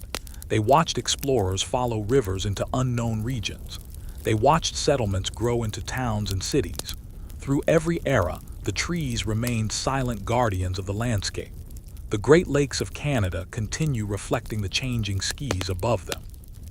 In summer, their waters shine beneath the warm sun. In autumn, forests surrounding the shores become oceans of color. In winter, ice covers parts of the surface, creating peaceful scenes beneath the pale northern sky. For many people, these lakes are places of memories, family vacations, quiet fishing mornings, peaceful evenings beside the water. In the western provinces, the prairies continue their endless movement. Grasslands wave beneath the wind. Clouds travel across enormous blue skies. Farmers watch over fields that provide food for millions. The rhythm of prairie life remains connected to patience and nature. Every season brings its own responsibilities. Every harvest tells a story of hard work and hope. Beyond the prairies, the mountains rise. The Rocky Mountains create one of the most breathtaking landscapes on Earth. Snow-covered peaks touch the clouds. Clear rivers flow through deep valleys. Wild animals move quietly through forests beneath the mountains. Visitors often stand in silence, amazed by the scale and beauty surrounding them. In the far north, the Arctic remains a world of extraordinary wonder. Long winters, bright summer days, frozen landscapes stretching beyond the horizon. Communities there continue sharing knowledge passed down through generations, understanding the environment in ways developed over thousands of years. All across Canada, different landscapes tell different stories. The ocean tells stories of exploration. The forests tell stories of survival. The mountains tell stories of strength. The rivers tell stories of connection. Together, they form the endless journey of a nation. As another night falls, the lights of Canada shine beneath the stars. From small villages to busy cities, people rest after another day. The land becomes quiet. The rivers continue flowing. The forests whisper softly in the wind. And the story of Canada moves gently forward, carrying the memories of the past into the dreams of the future.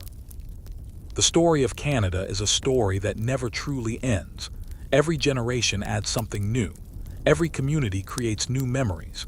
Every person who walks across this vast land becomes part of a journey that began thousands of years ago. Long before modern cities appeared, indigenous peoples lived across forests, rivers, mountains, and coastlines. They developed deep knowledge of the seasons, animals, plants, and waterways. Their traditions, languages, and connections to the land remain an important foundation of Canada's story. Over time, new travelers arrived. Explorers crossed oceans searching for new routes. Fur traders followed rivers through enormous forests. Settlers built homes beside lakes and valleys.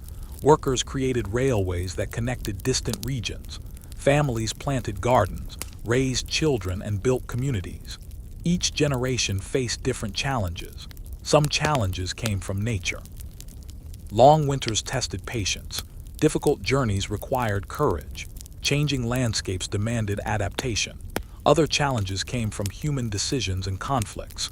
But throughout history, people continued learning, rebuilding, and moving forward.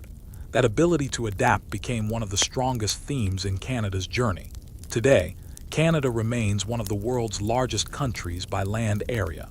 Its landscapes are among the most diverse on Earth.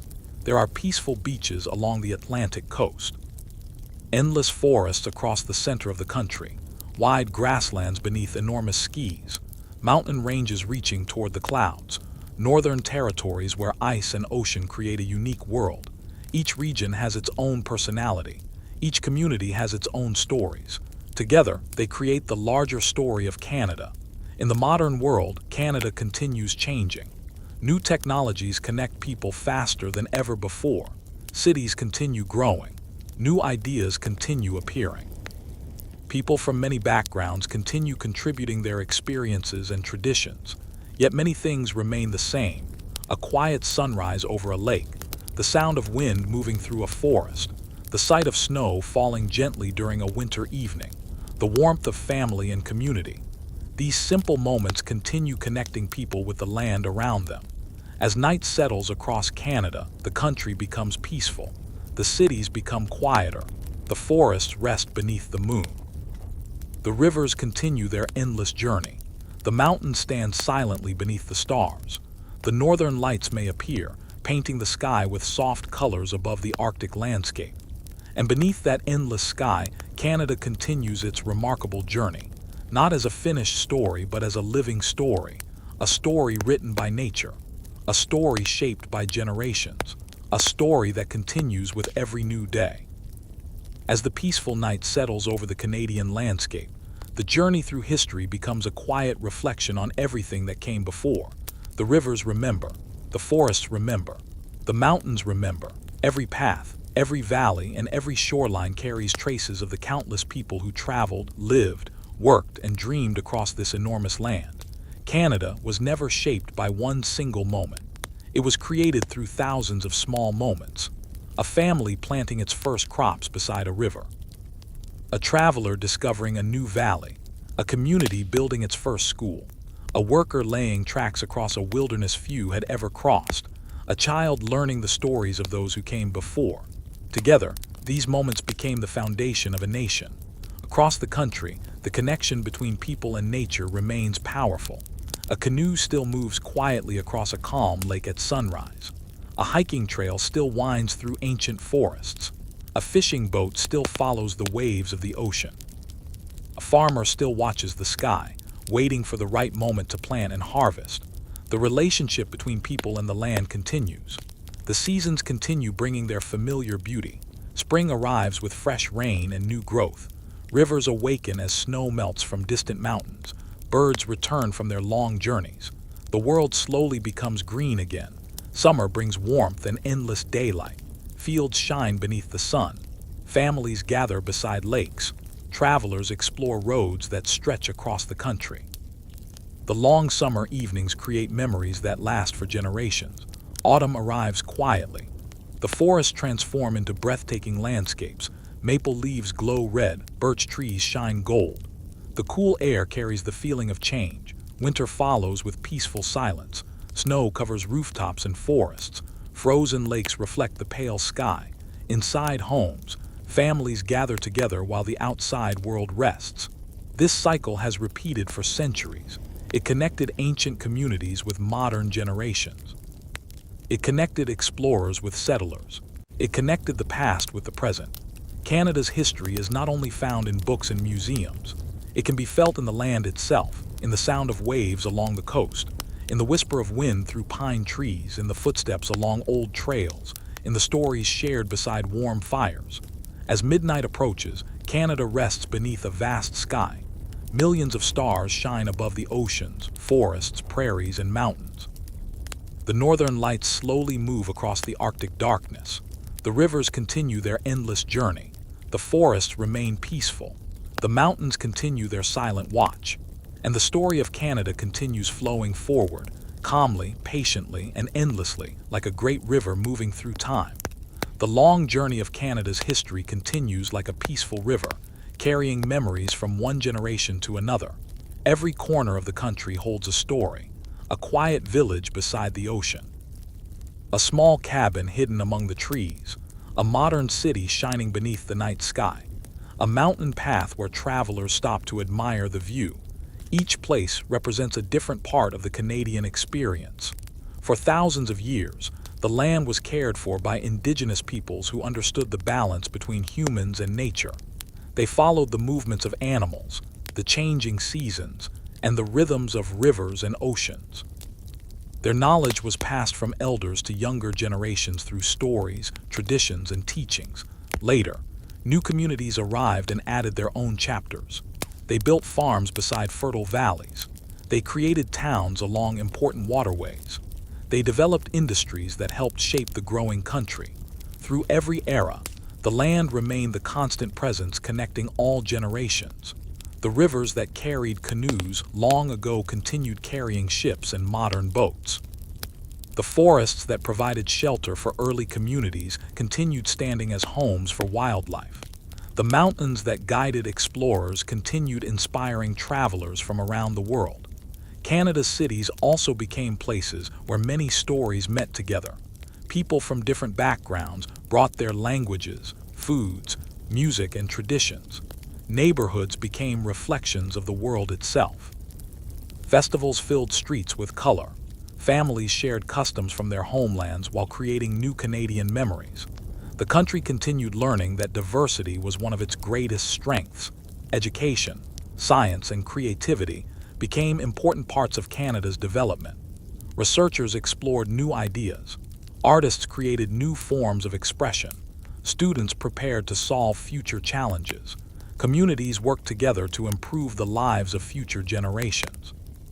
Yet even with all this progress, many people continued searching for peaceful moments away from busy routines. They returned to nature. They walked through forests. They sat beside quiet lakes. They watched sunsets over mountains. They listened to the sounds of birds and flowing water. These moments reminded them that some things never change. The beauty of Canada was not only found in its size or resources. It was found in the connection between people and places. It was found in kindness between neighbors. It was found in memories created across generations. As another evening arrived, the Canadian landscape slowly became quiet. The last sunlight disappeared behind distant hills. The forests turned dark beneath the moon. The rivers reflected the stars above. Across the country, people rested after another day.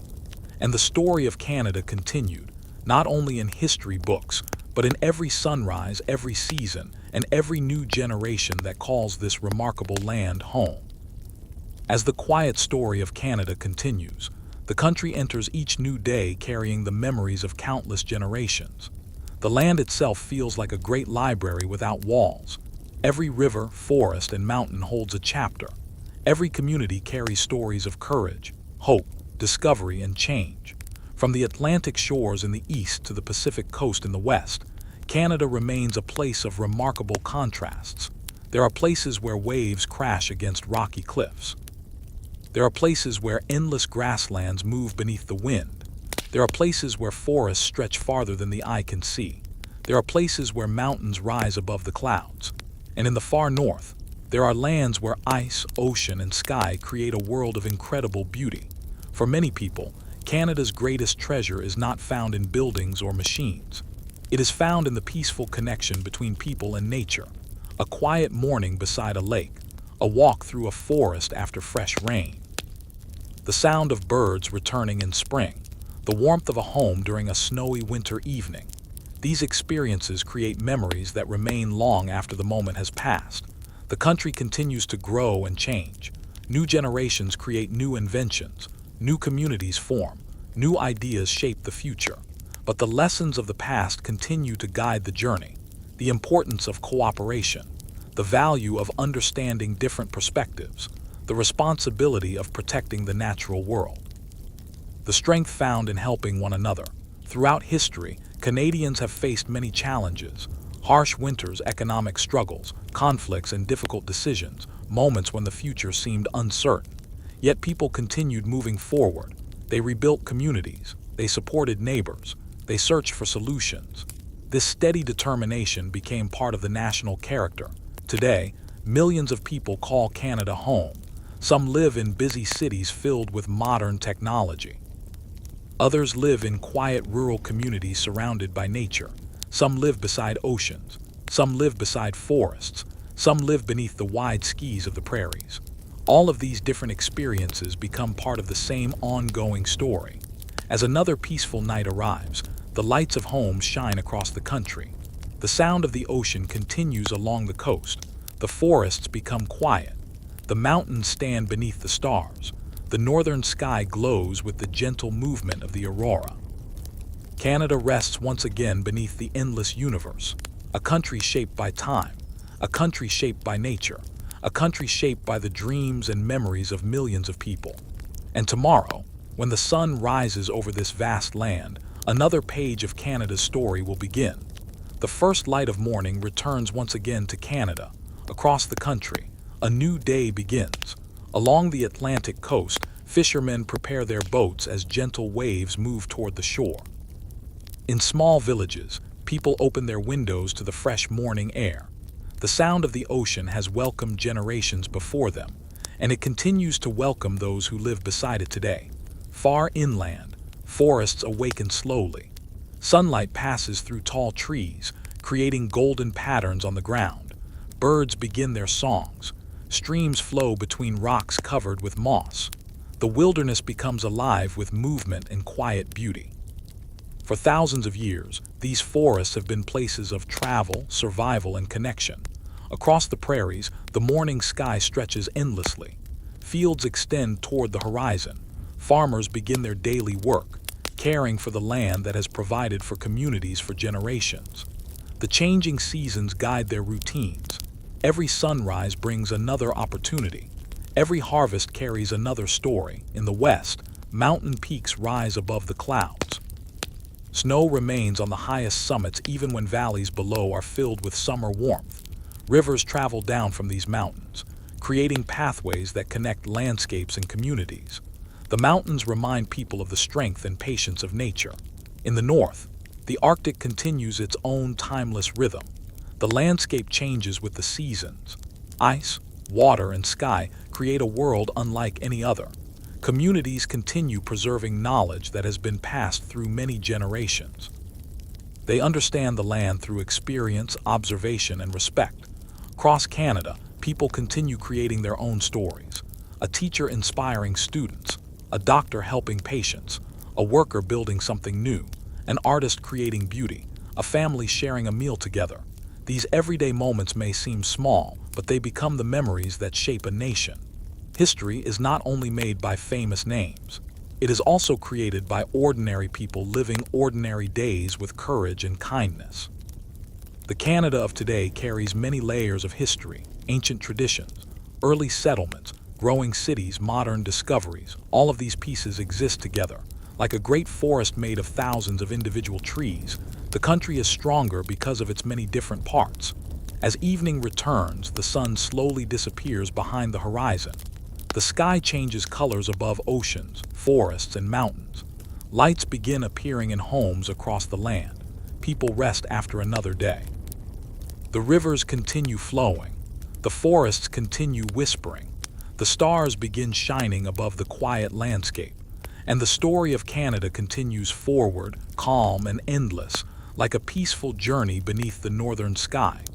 The story of Canada reaches another quiet moment, where the past and present come together like the meeting of two great rivers. Across this enormous country, reminders of history can be found everywhere.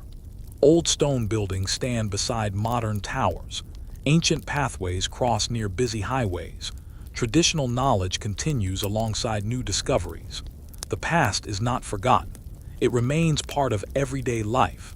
In many communities, people work to protect the stories of earlier generations. Historical sites preserve memories of explorers, settlers, and the many people who helped shape the land. Museums display tools, clothing, artwork, and objects that reveal how people lived in different times. Each item tells a small story. A simple tool can reveal a family's daily work. An old photograph can show a forgotten moment.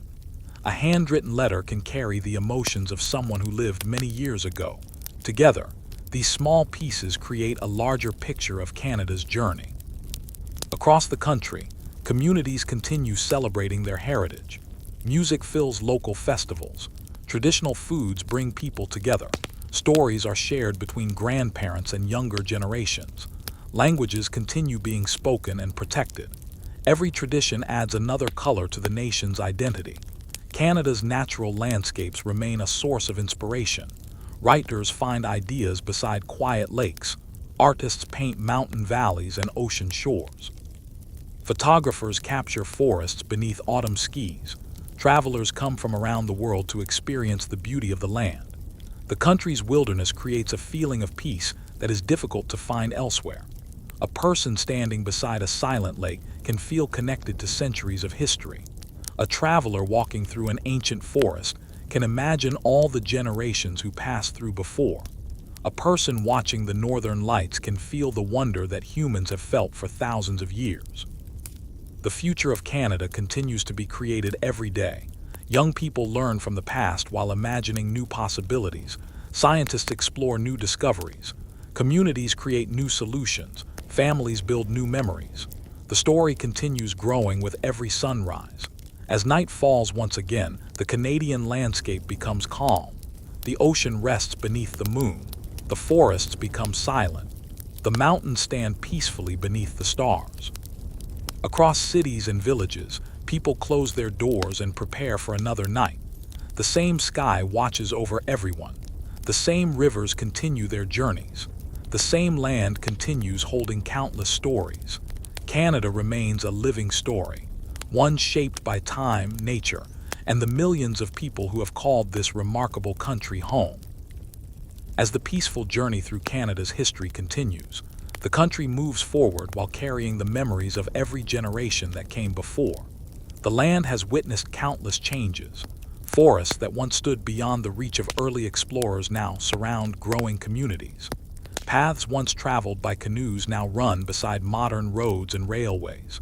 Small settlements that began beside rivers have become cities filled with millions of stories. Yet beneath all these changes, something remains constant: the connection between people and the land. Across Canada, mornings begin in many different ways.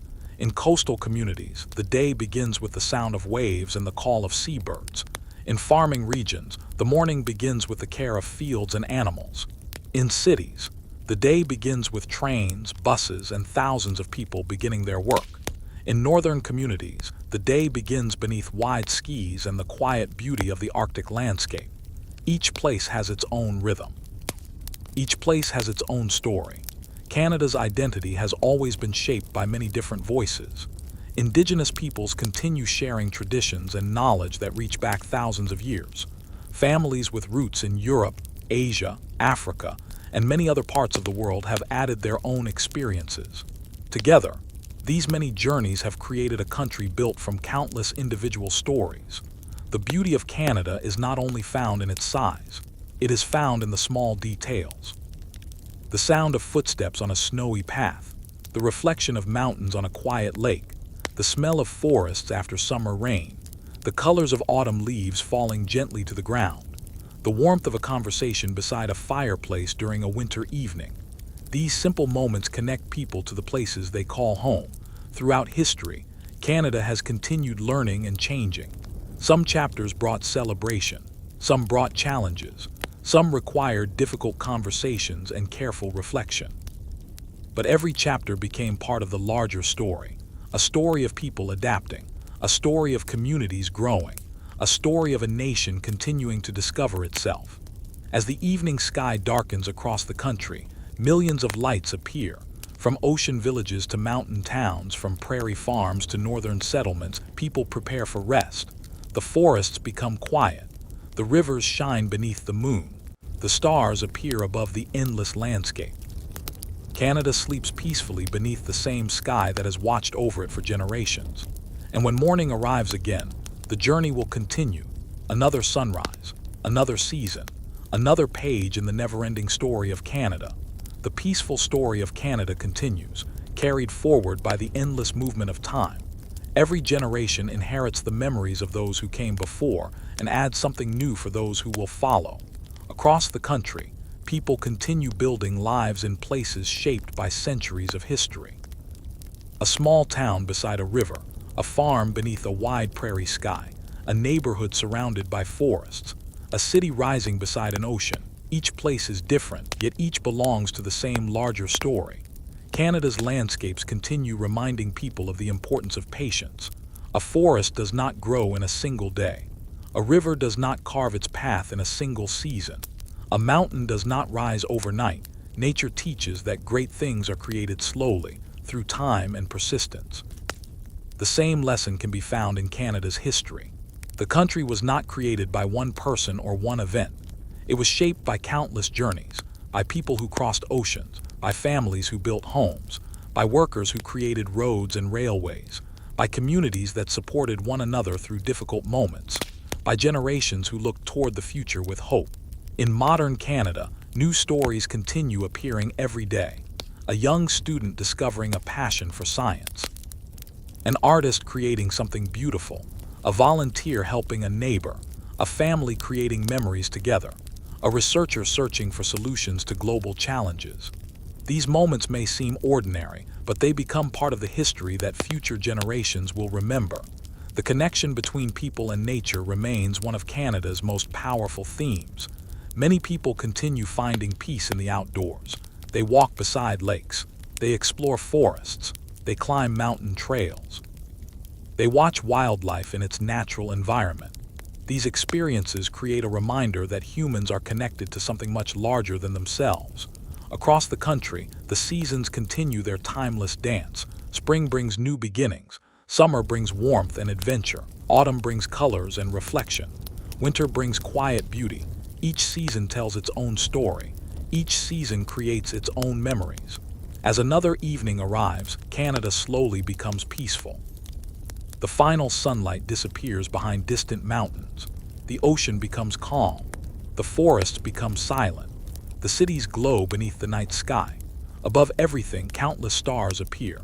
The same stars that guided travelers long ago now shine above modern communities. The same rivers that carried early canoes now flow beside growing cities. The same land continues holding the stories of everyone who has walked upon it. Canada's journey continues, not as a finished tale, but as a living story, a story of nature, a story of people, a story of time itself. And tomorrow, when the first light of dawn returns, another chapter will quietly begin. The quiet morning returns across Canada, bringing with it another day in a land shaped by centuries of journeys. From the first rays of sunlight touching the Atlantic coast to the last golden glow appearing over the Pacific mountains, the country awakens slowly. Each region begins the day with its own unique rhythm. Along the eastern shores, fishing boats move across calm waters. The ocean breeze carries the scent of salt and the sound of waves meeting the coastline. Harbors become active as communities begin their daily work, continuing traditions that have connected people with the sea for generations. Deep within the forests, the morning light passes through tall trees. Wild animals move quietly through the wilderness. Streams flow over smooth stones. The forest floor holds the memories of countless seasons that have passed before. These forests have witnessed the journeys of Indigenous peoples, explorers, traders, and families who search for new beginnings. Across the Great Lakes, the water reflects the changing sky. These lakes have always been more than bodies of water. They have been pathways. They have connected communities. They have provided food, transportation, and inspiration. For many people, standing beside these waters creates a feeling of connection with the generations who came before. On the wide prairies, the horizon seems endless.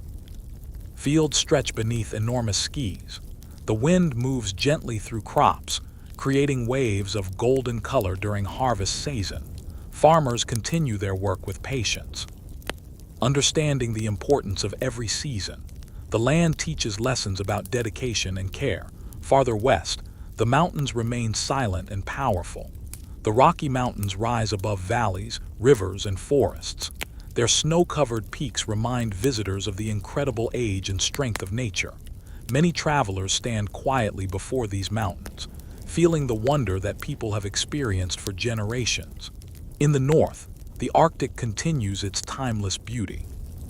The landscape changes with the seasons, but its spirit remains strong. Communities continue preserving knowledge, traditions, and connections that have existed for thousands of years. The Arctic sky becomes a canvas for the northern lights, creating one of nature's most beautiful displays. Across this enormous country, millions of individual stories continue. Every person adds a small piece to Canada's ongoing journey. A teacher sharing knowledge, a builder creating homes, a farmer caring for the land, an artist capturing beauty, a family creating memories. Together, these stories create the living history of Canada. As evening arrives once again, the country becomes peaceful. The final sunlight disappears. The rivers reflect the stars. The forests whisper beneath the night breeze. The mountains stand quietly beneath the sky, and Canada rests, carrying the memories of the past while dreaming of the possibilities of tomorrow. The journey continues, one peaceful chapter at a time.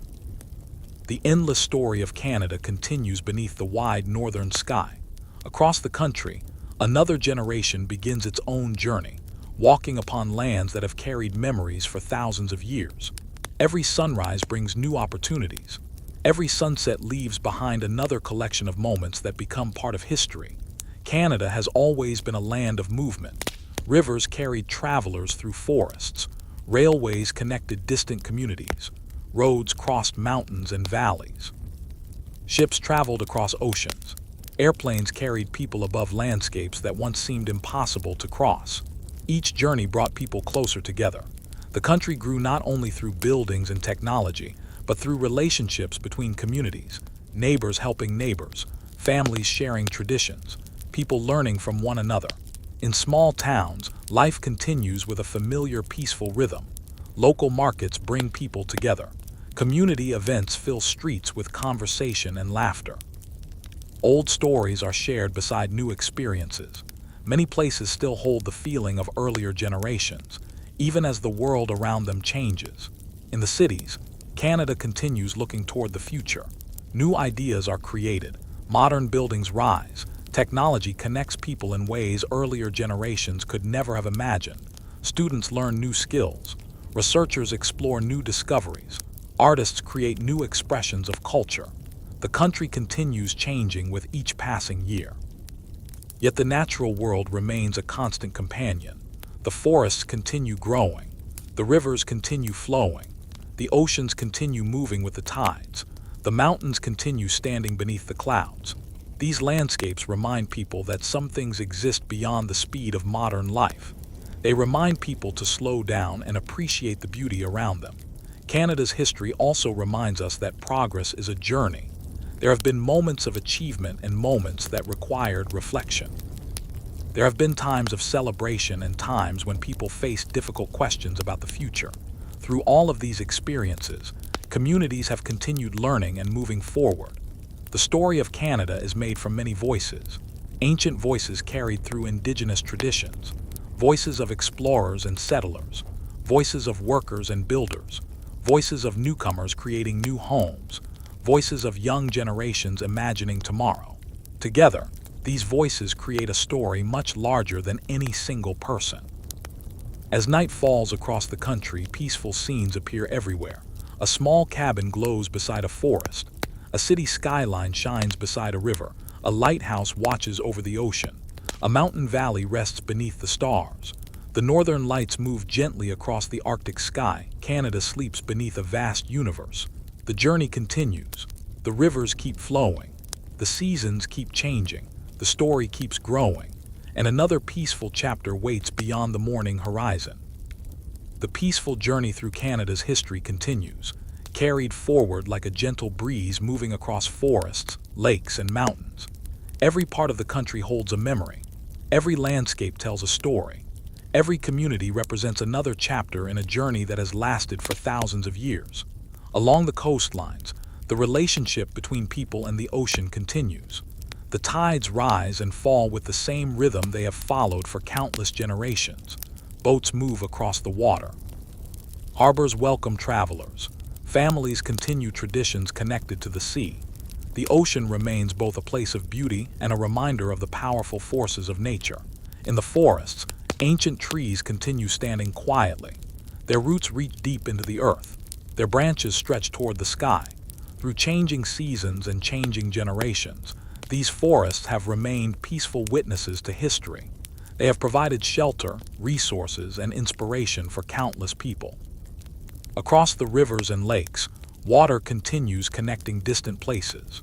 A canoe crossing a quiet lake at sunrise creates the same feeling of wonder that people experienced centuries ago. The reflection of mountains on clear water remains just as beautiful today as it was for earlier generations. The prairies continue their endless dance with the wind. The wide open skis create a feeling of freedom and possibility. Farmers continue caring for the land, understanding that nature requires patience and respect. Every field carries memories of hard work and hope. The western mountains continue their silent watch over the valleys below. Snow-covered peaks rise above forests and rivers. Travelers from around the world come to experience their beauty. Many leave with a deeper appreciation for the power and peacefulness of nature. Far in the north, the Arctic continues revealing its unique wonders.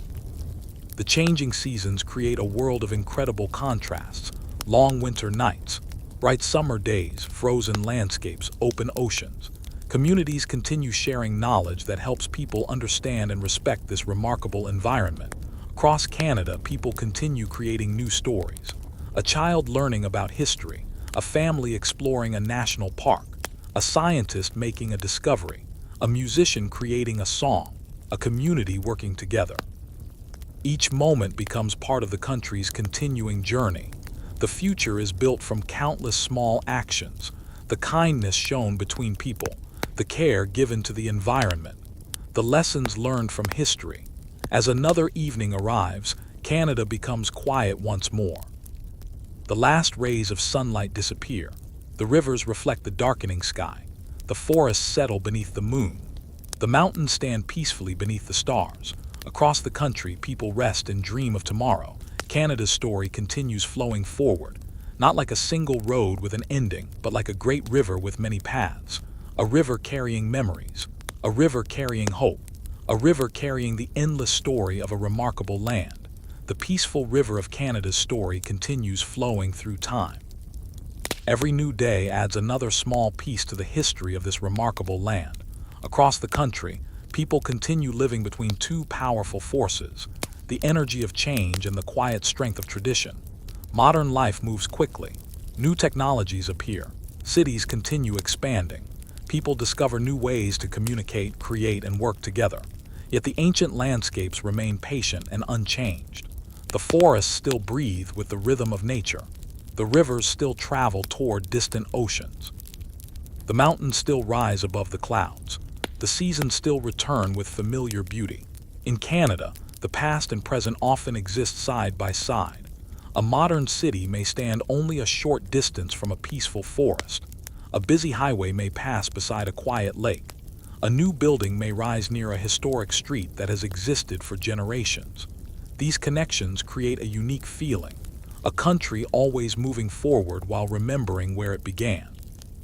Across communities, people continue protecting important stories. Elders share memories with younger generations.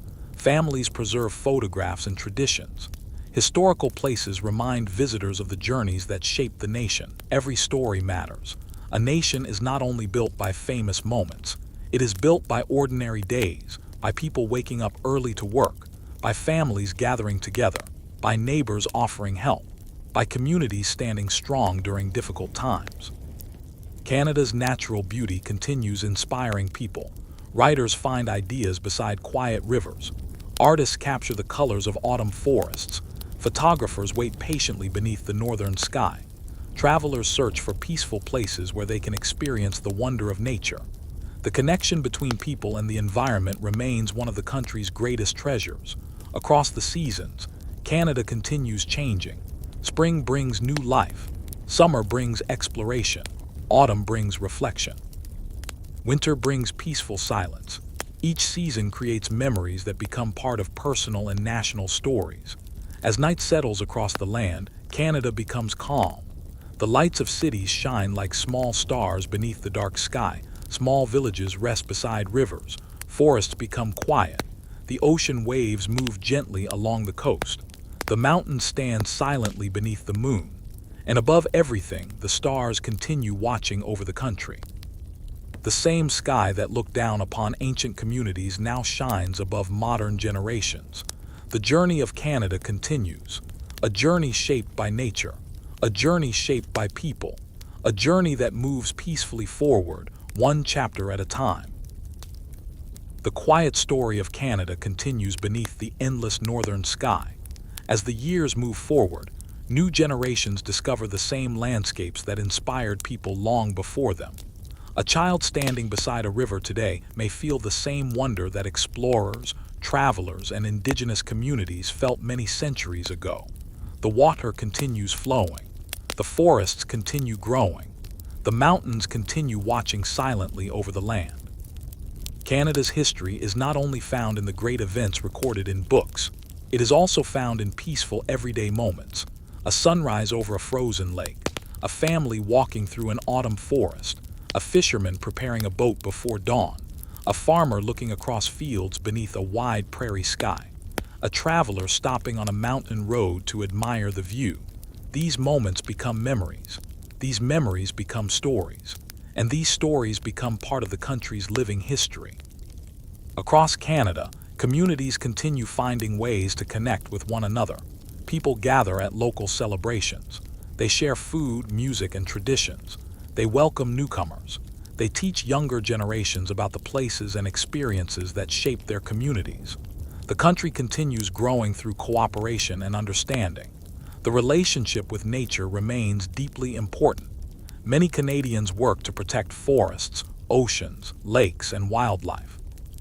They understand that the beauty of the land is not only something to enjoy today, but something to protect for tomorrow. The lessons of history continue reminding people that every decision can shape the future. Small actions can create lasting changes. Kindness can strengthen communities. Respect can build connections between different people. Across the vast landscape, Canada continues showing many different faces. The peaceful coastline of the east, the great forests of the center, the endless prairies of the west, the towering mountains beyond them, the mysterious beauty of the Arctic. Each region adds its own voice to the larger story. Together, they create a nation filled with contrasts and connections. As another evening arrives, the country slowly becomes still. The final sunlight fades behind the horizon. Birds return to their resting places. The forests grow quiet. The rivers reflect the colors of the fading sky. In homes across Canada, families finish their day and prepare for another tomorrow. Above them, the stars appear one by one. The northern lights begin their gentle movement across the dark sky. The land rests peacefully. But the story continues. Because Canada is not only a place on a map, it is a collection of memories, a collection of dreams, a collection of journeys, and every new day adds another page to its endless story.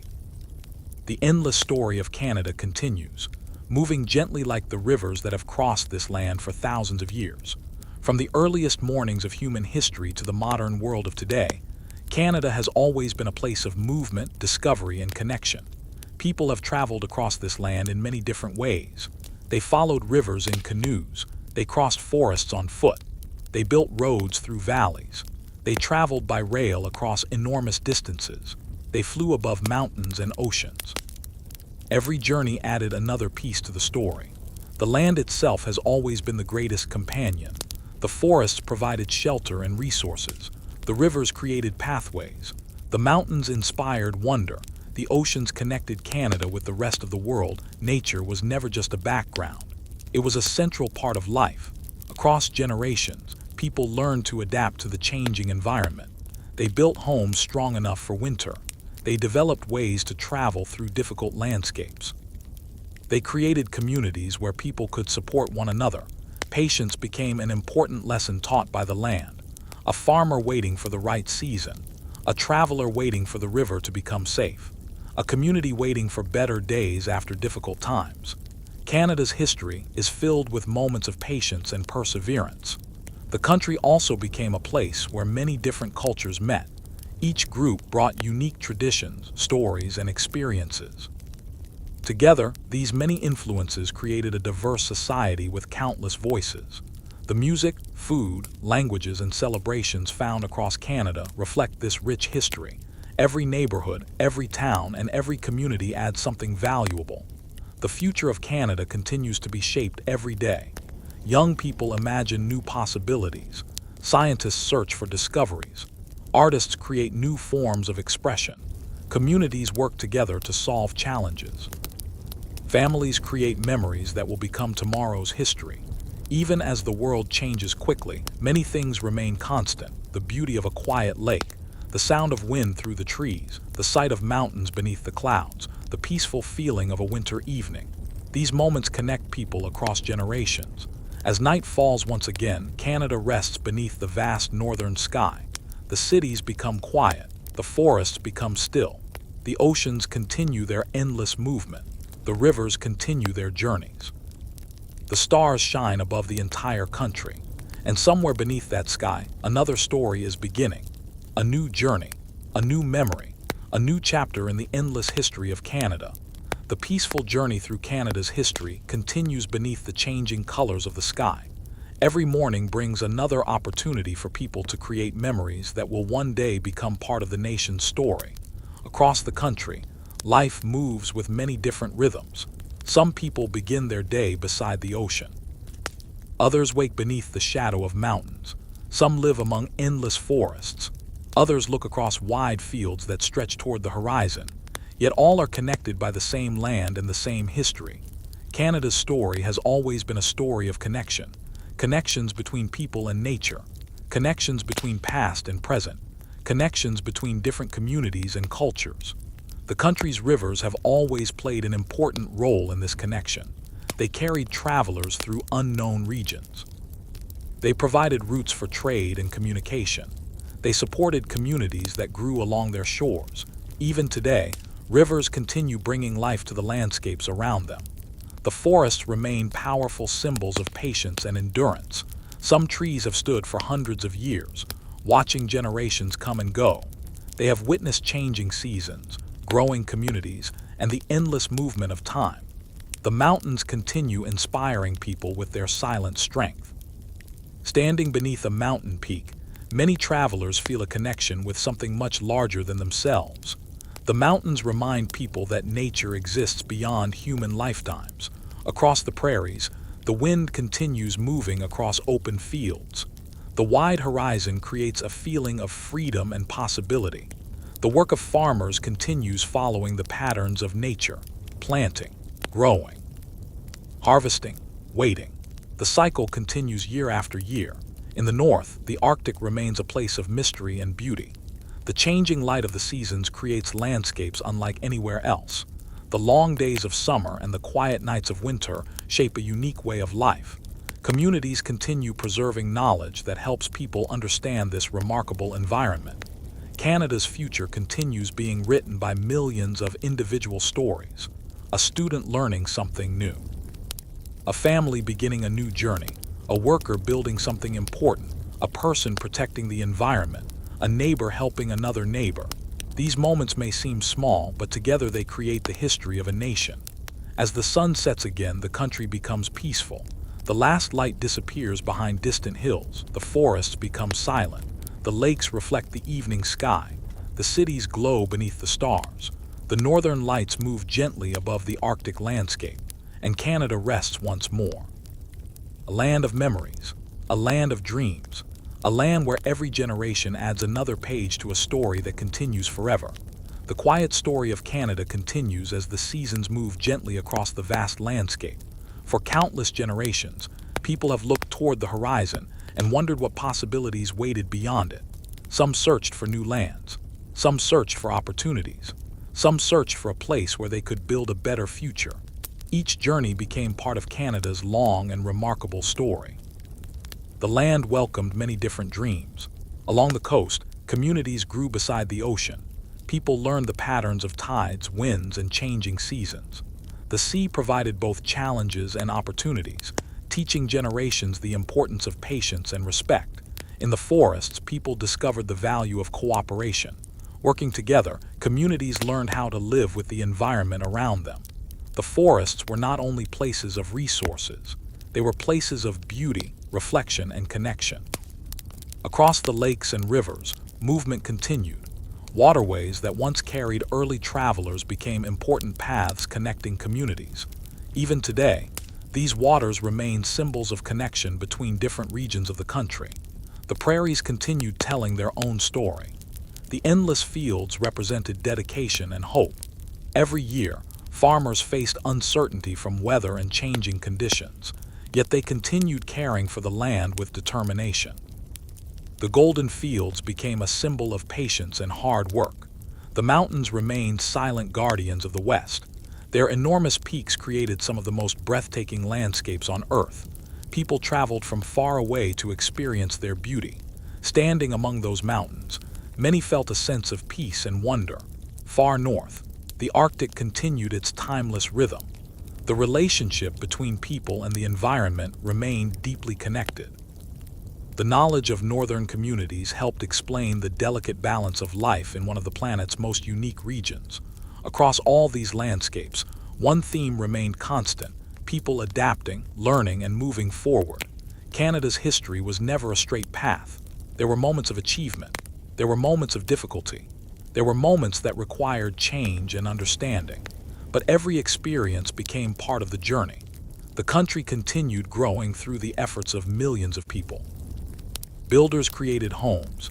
Teachers shared knowledge. Artists created beauty. Scientists searched for answers. Families created traditions. Communities supported one another.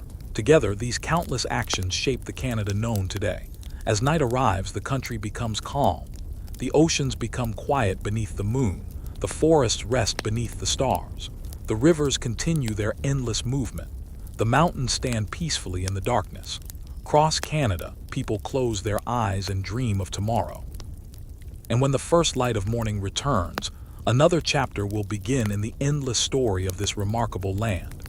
The story of Canada continues through the quiet passage of time, like a gentle river flowing across a vast and beautiful land. Every generation leaves behind memories. Every community creates traditions. Every person contributes a small part to the greater story. Across Canada, the connection between people and place remains strong. A person walking beside the ocean feels the power of nature.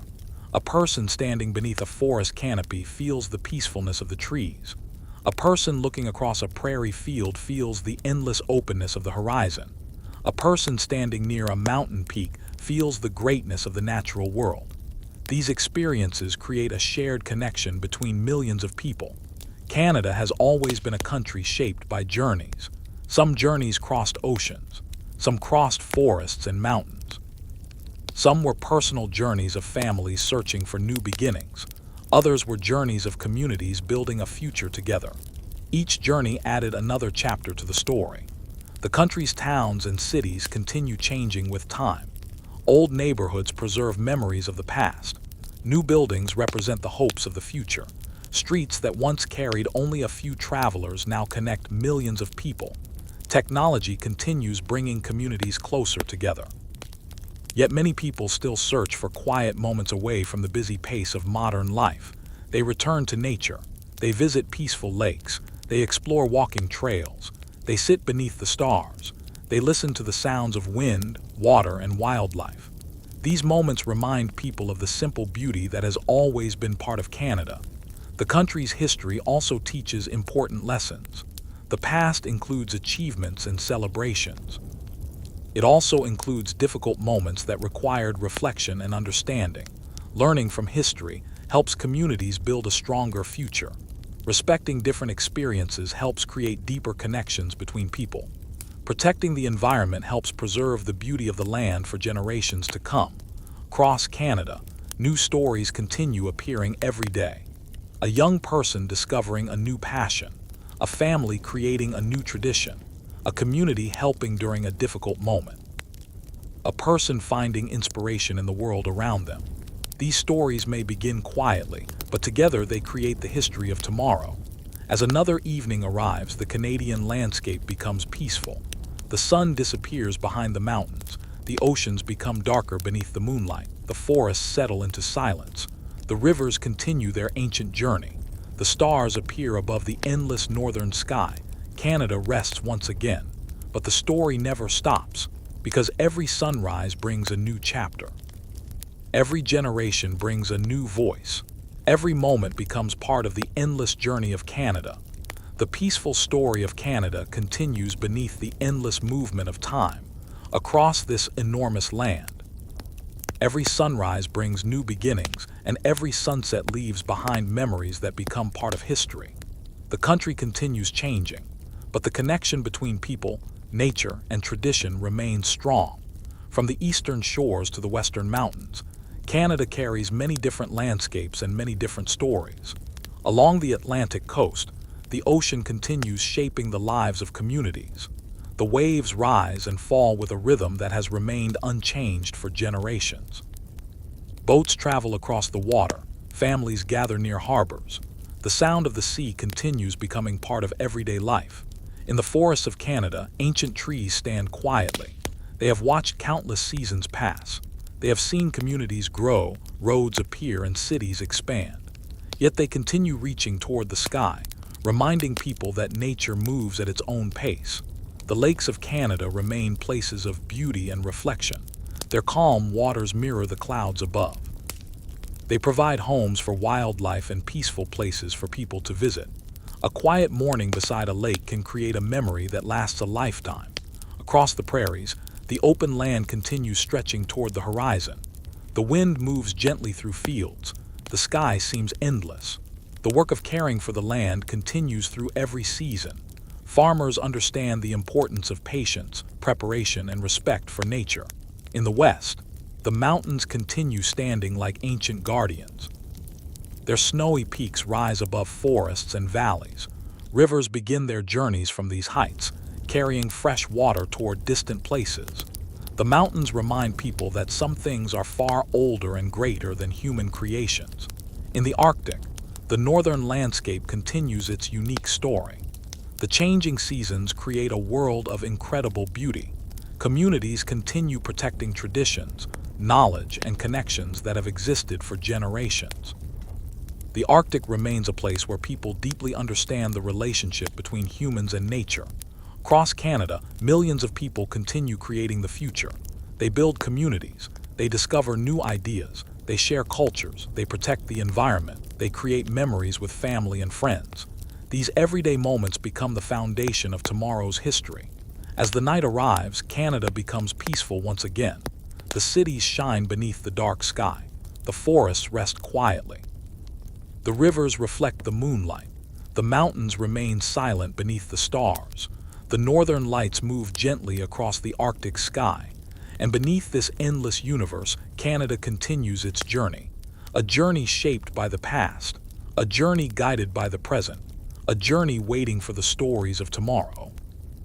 The story of Canada continues like a calm melody carried by the wind across oceans, forests, and mountains. For thousands of years, this land has been a place of movement and discovery. People have traveled across rivers, followed trails through forests, crossed wide plains, and climbed mountain passes. Each journey created memories. Each memory became part of the larger story.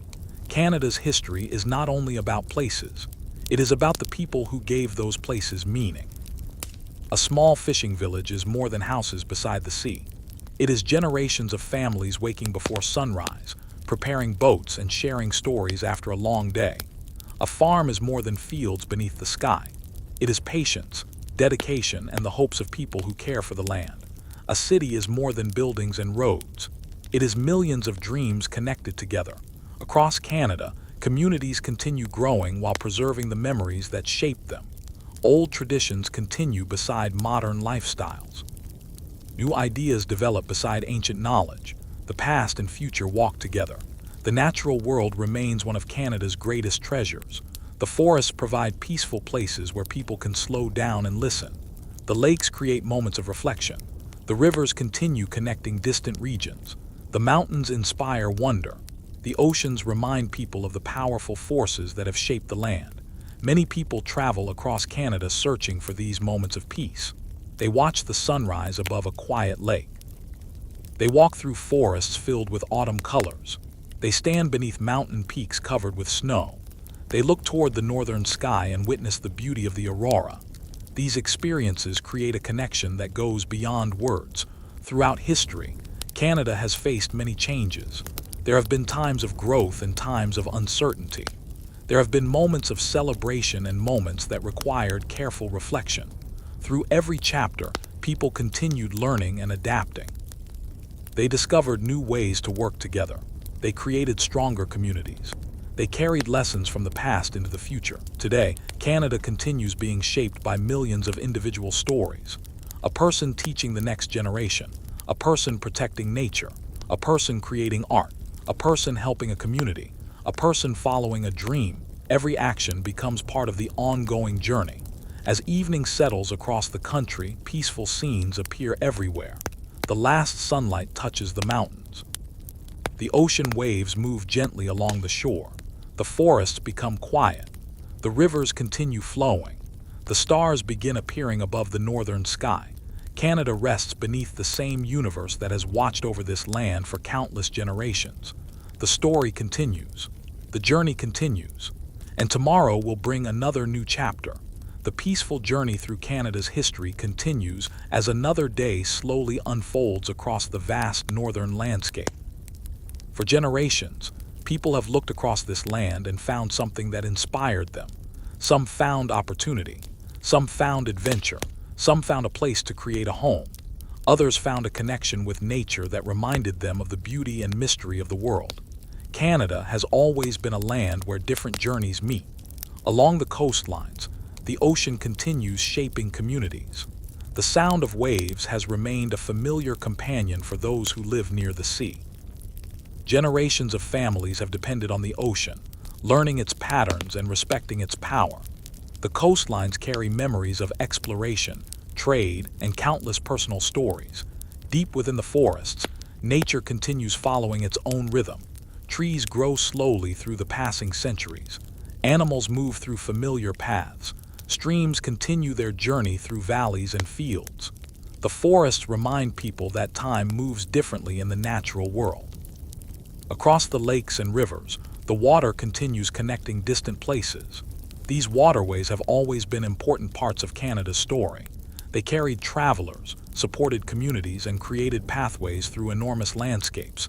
Even today, they remain symbols of connection and continuity. The wide prairies continue beneath endless skies. The horizon seems to stretch forever. The wind moves gently across the fields. The changing seasons guide the lives of people who work with the land. Every spring, summer, autumn, and winter brings new lessons. The mountains of the West continue standing silently above the valleys. Their peaks have watched countless generations come and go. They represent strength, patience, and the powerful presence of nature. People who visit these mountains often feel a sense of wonder that is difficult to describe. In the far north, the Arctic continues its timeless story. The land of ice, ocean, and sky remains one of the most unique places on Earth. Communities continue sharing knowledge passed down through generations, helping people understand the delicate balance of this environment. Across Canada, people continue adding new pages to the story. A student learning about the past, a family exploring a new place, a worker creating something valuable, a neighbor offering kindness, a person protecting the environment. Each moment matters. Each person contributes. History is created not only by great events, but also by everyday choices and actions. As another evening arrives, Canada becomes quiet beneath the stars. The cities glow softly, the forests rest, the rivers continue moving, the mountains stand peacefully. The northern sky begins its beautiful dance, and the story of Canada continues flowing forward, carrying the memories of yesterday and the hopes of tomorrow. The endless story of Canada continues, moving gently through the passing seasons and the changing years. Across the country, every sunrise reveals a land filled with memories. The first light touches the oceans, forests, fields, and mountains, reminding everyone that another day of history is beginning. Canada has always been a place where people and nature exist together. The land has shaped the lives of those who call it home. The changing seasons have guided traditions. The rivers have created pathways. The forests have provided places of shelter and reflection. The mountains have inspired dreams and discoveries. Along the coast, communities continue living beside the powerful oceans. The sea brings both challenges and opportunities. Generations have learned to respect its changing moods and understand its importance. The sound of waves remains a familiar part of life for many coastal families. In the countryside, the connection with the land continues. Farmers watch the skies and follow the seasons. They understand that nature requires patience. A field does not become ready overnight. A harvest does not appear without care and dedication. The work of each generation builds upon the efforts of those who came before. In the forests, people continue discovering peace. A quiet walk beneath tall trees can create a feeling of connection with something ancient. The sounds of birds, flowing water, and wind moving through branches remind people that the natural world has its own rhythm. Across the cities, Canada continues developing. New ideas appear, new buildings rise. People create businesses, art, inventions, and communities. The energy of modern life moves quickly, but many people still search for moments of calm. They visit parks. They walk beside rivers. They spend time outdoors. They return to nature to find balance. Canada's identity continues being shaped by many different cultures and experiences. People from many backgrounds contribute their stories. Different traditions, languages, and celebrations become part of the country's shared journey. The strength of Canada comes from the many voices that create its story. History also teaches the importance of remembering the past. The achievements, struggles, and lessons of earlier generations help guide the future. By understanding history, communities can make thoughtful choices and continue building a better tomorrow. As night arrives across the country, a peaceful silence spreads. The ocean rests beneath the moon, the forests become still, the rivers shine beneath the stars. The mountains stand quietly against the dark sky. Across Canada, millions of people rest after another day. Tomorrow will bring new moments, new memories, new stories. And the long journey of Canada will continue, one peaceful chapter at a time.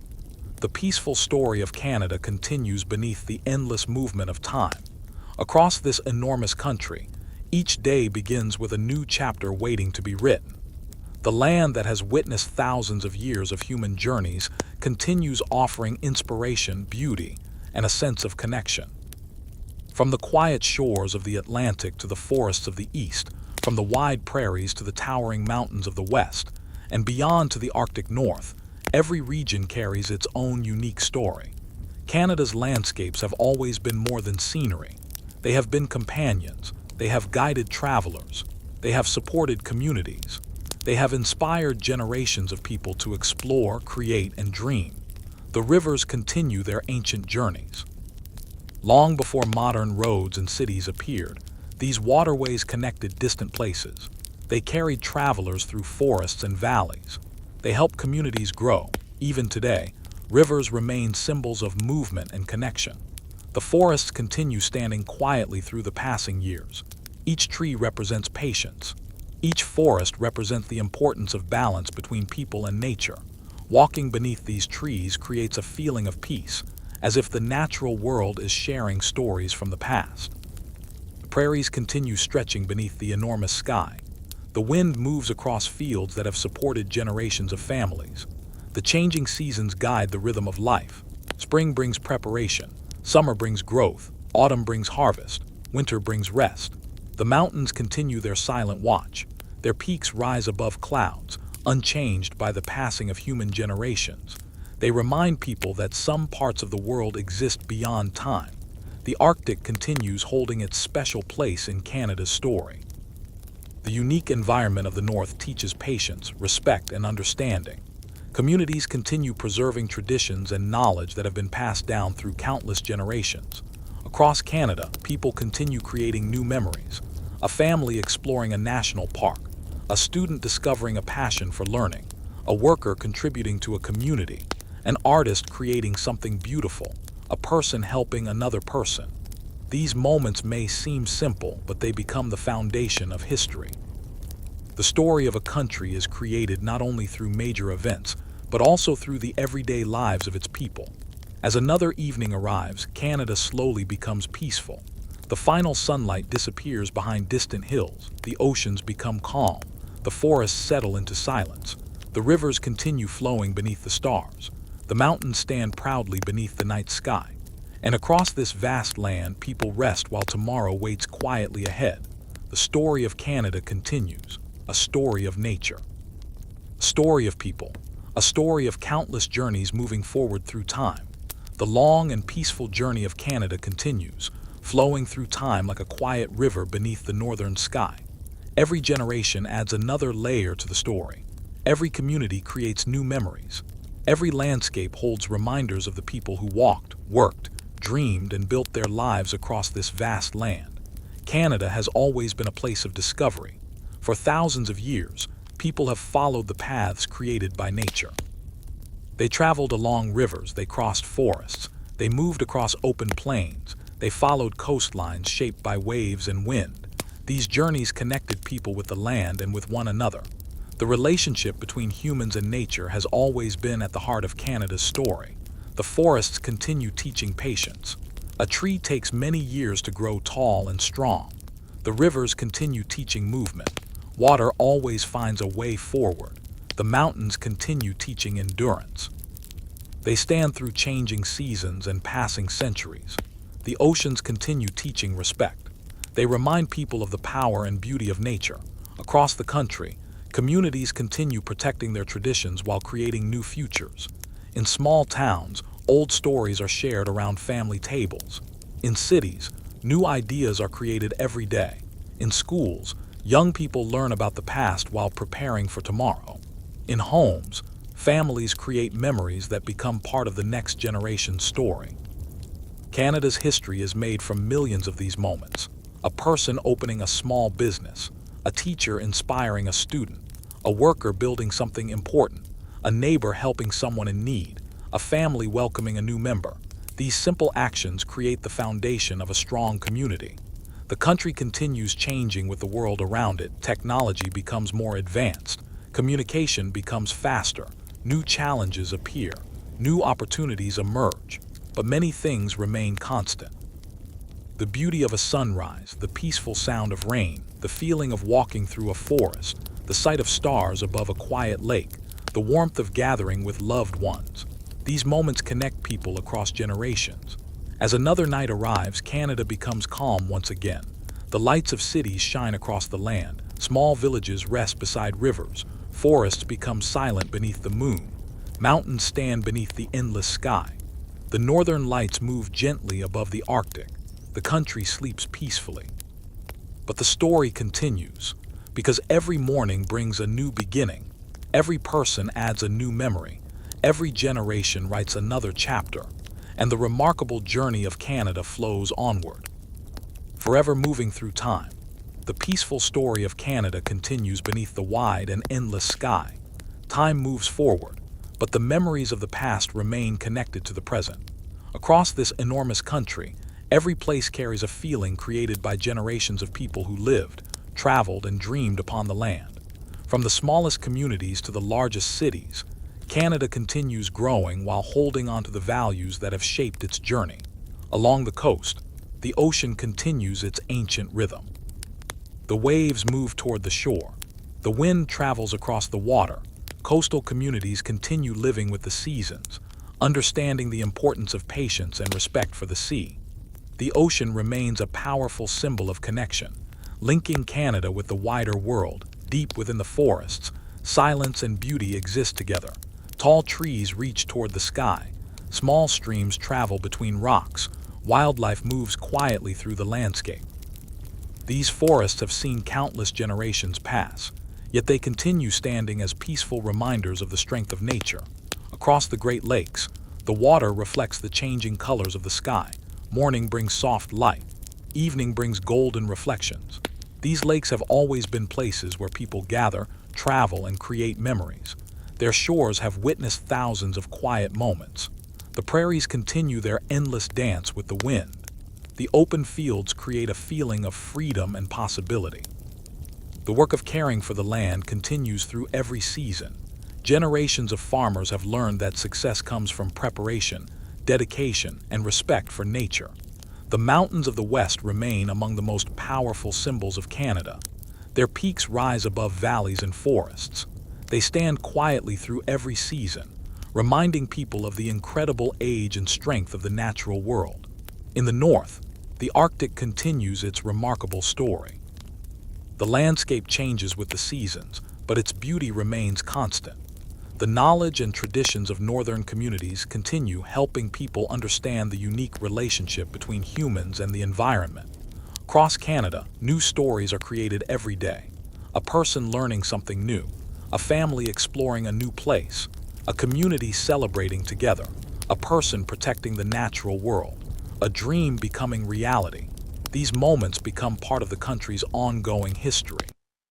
As another evening arrives, Canada becomes peaceful once again. The cities glow beneath the dark sky, the forests rest quietly, the rivers continue their journey, the mountains stand beneath the stars, the northern lights slowly move across the Arctic darkness, and beneath this endless sky, Canada continues forward, a land of memories, a land of dreams, a land where every generation adds another page to a story that never truly ends.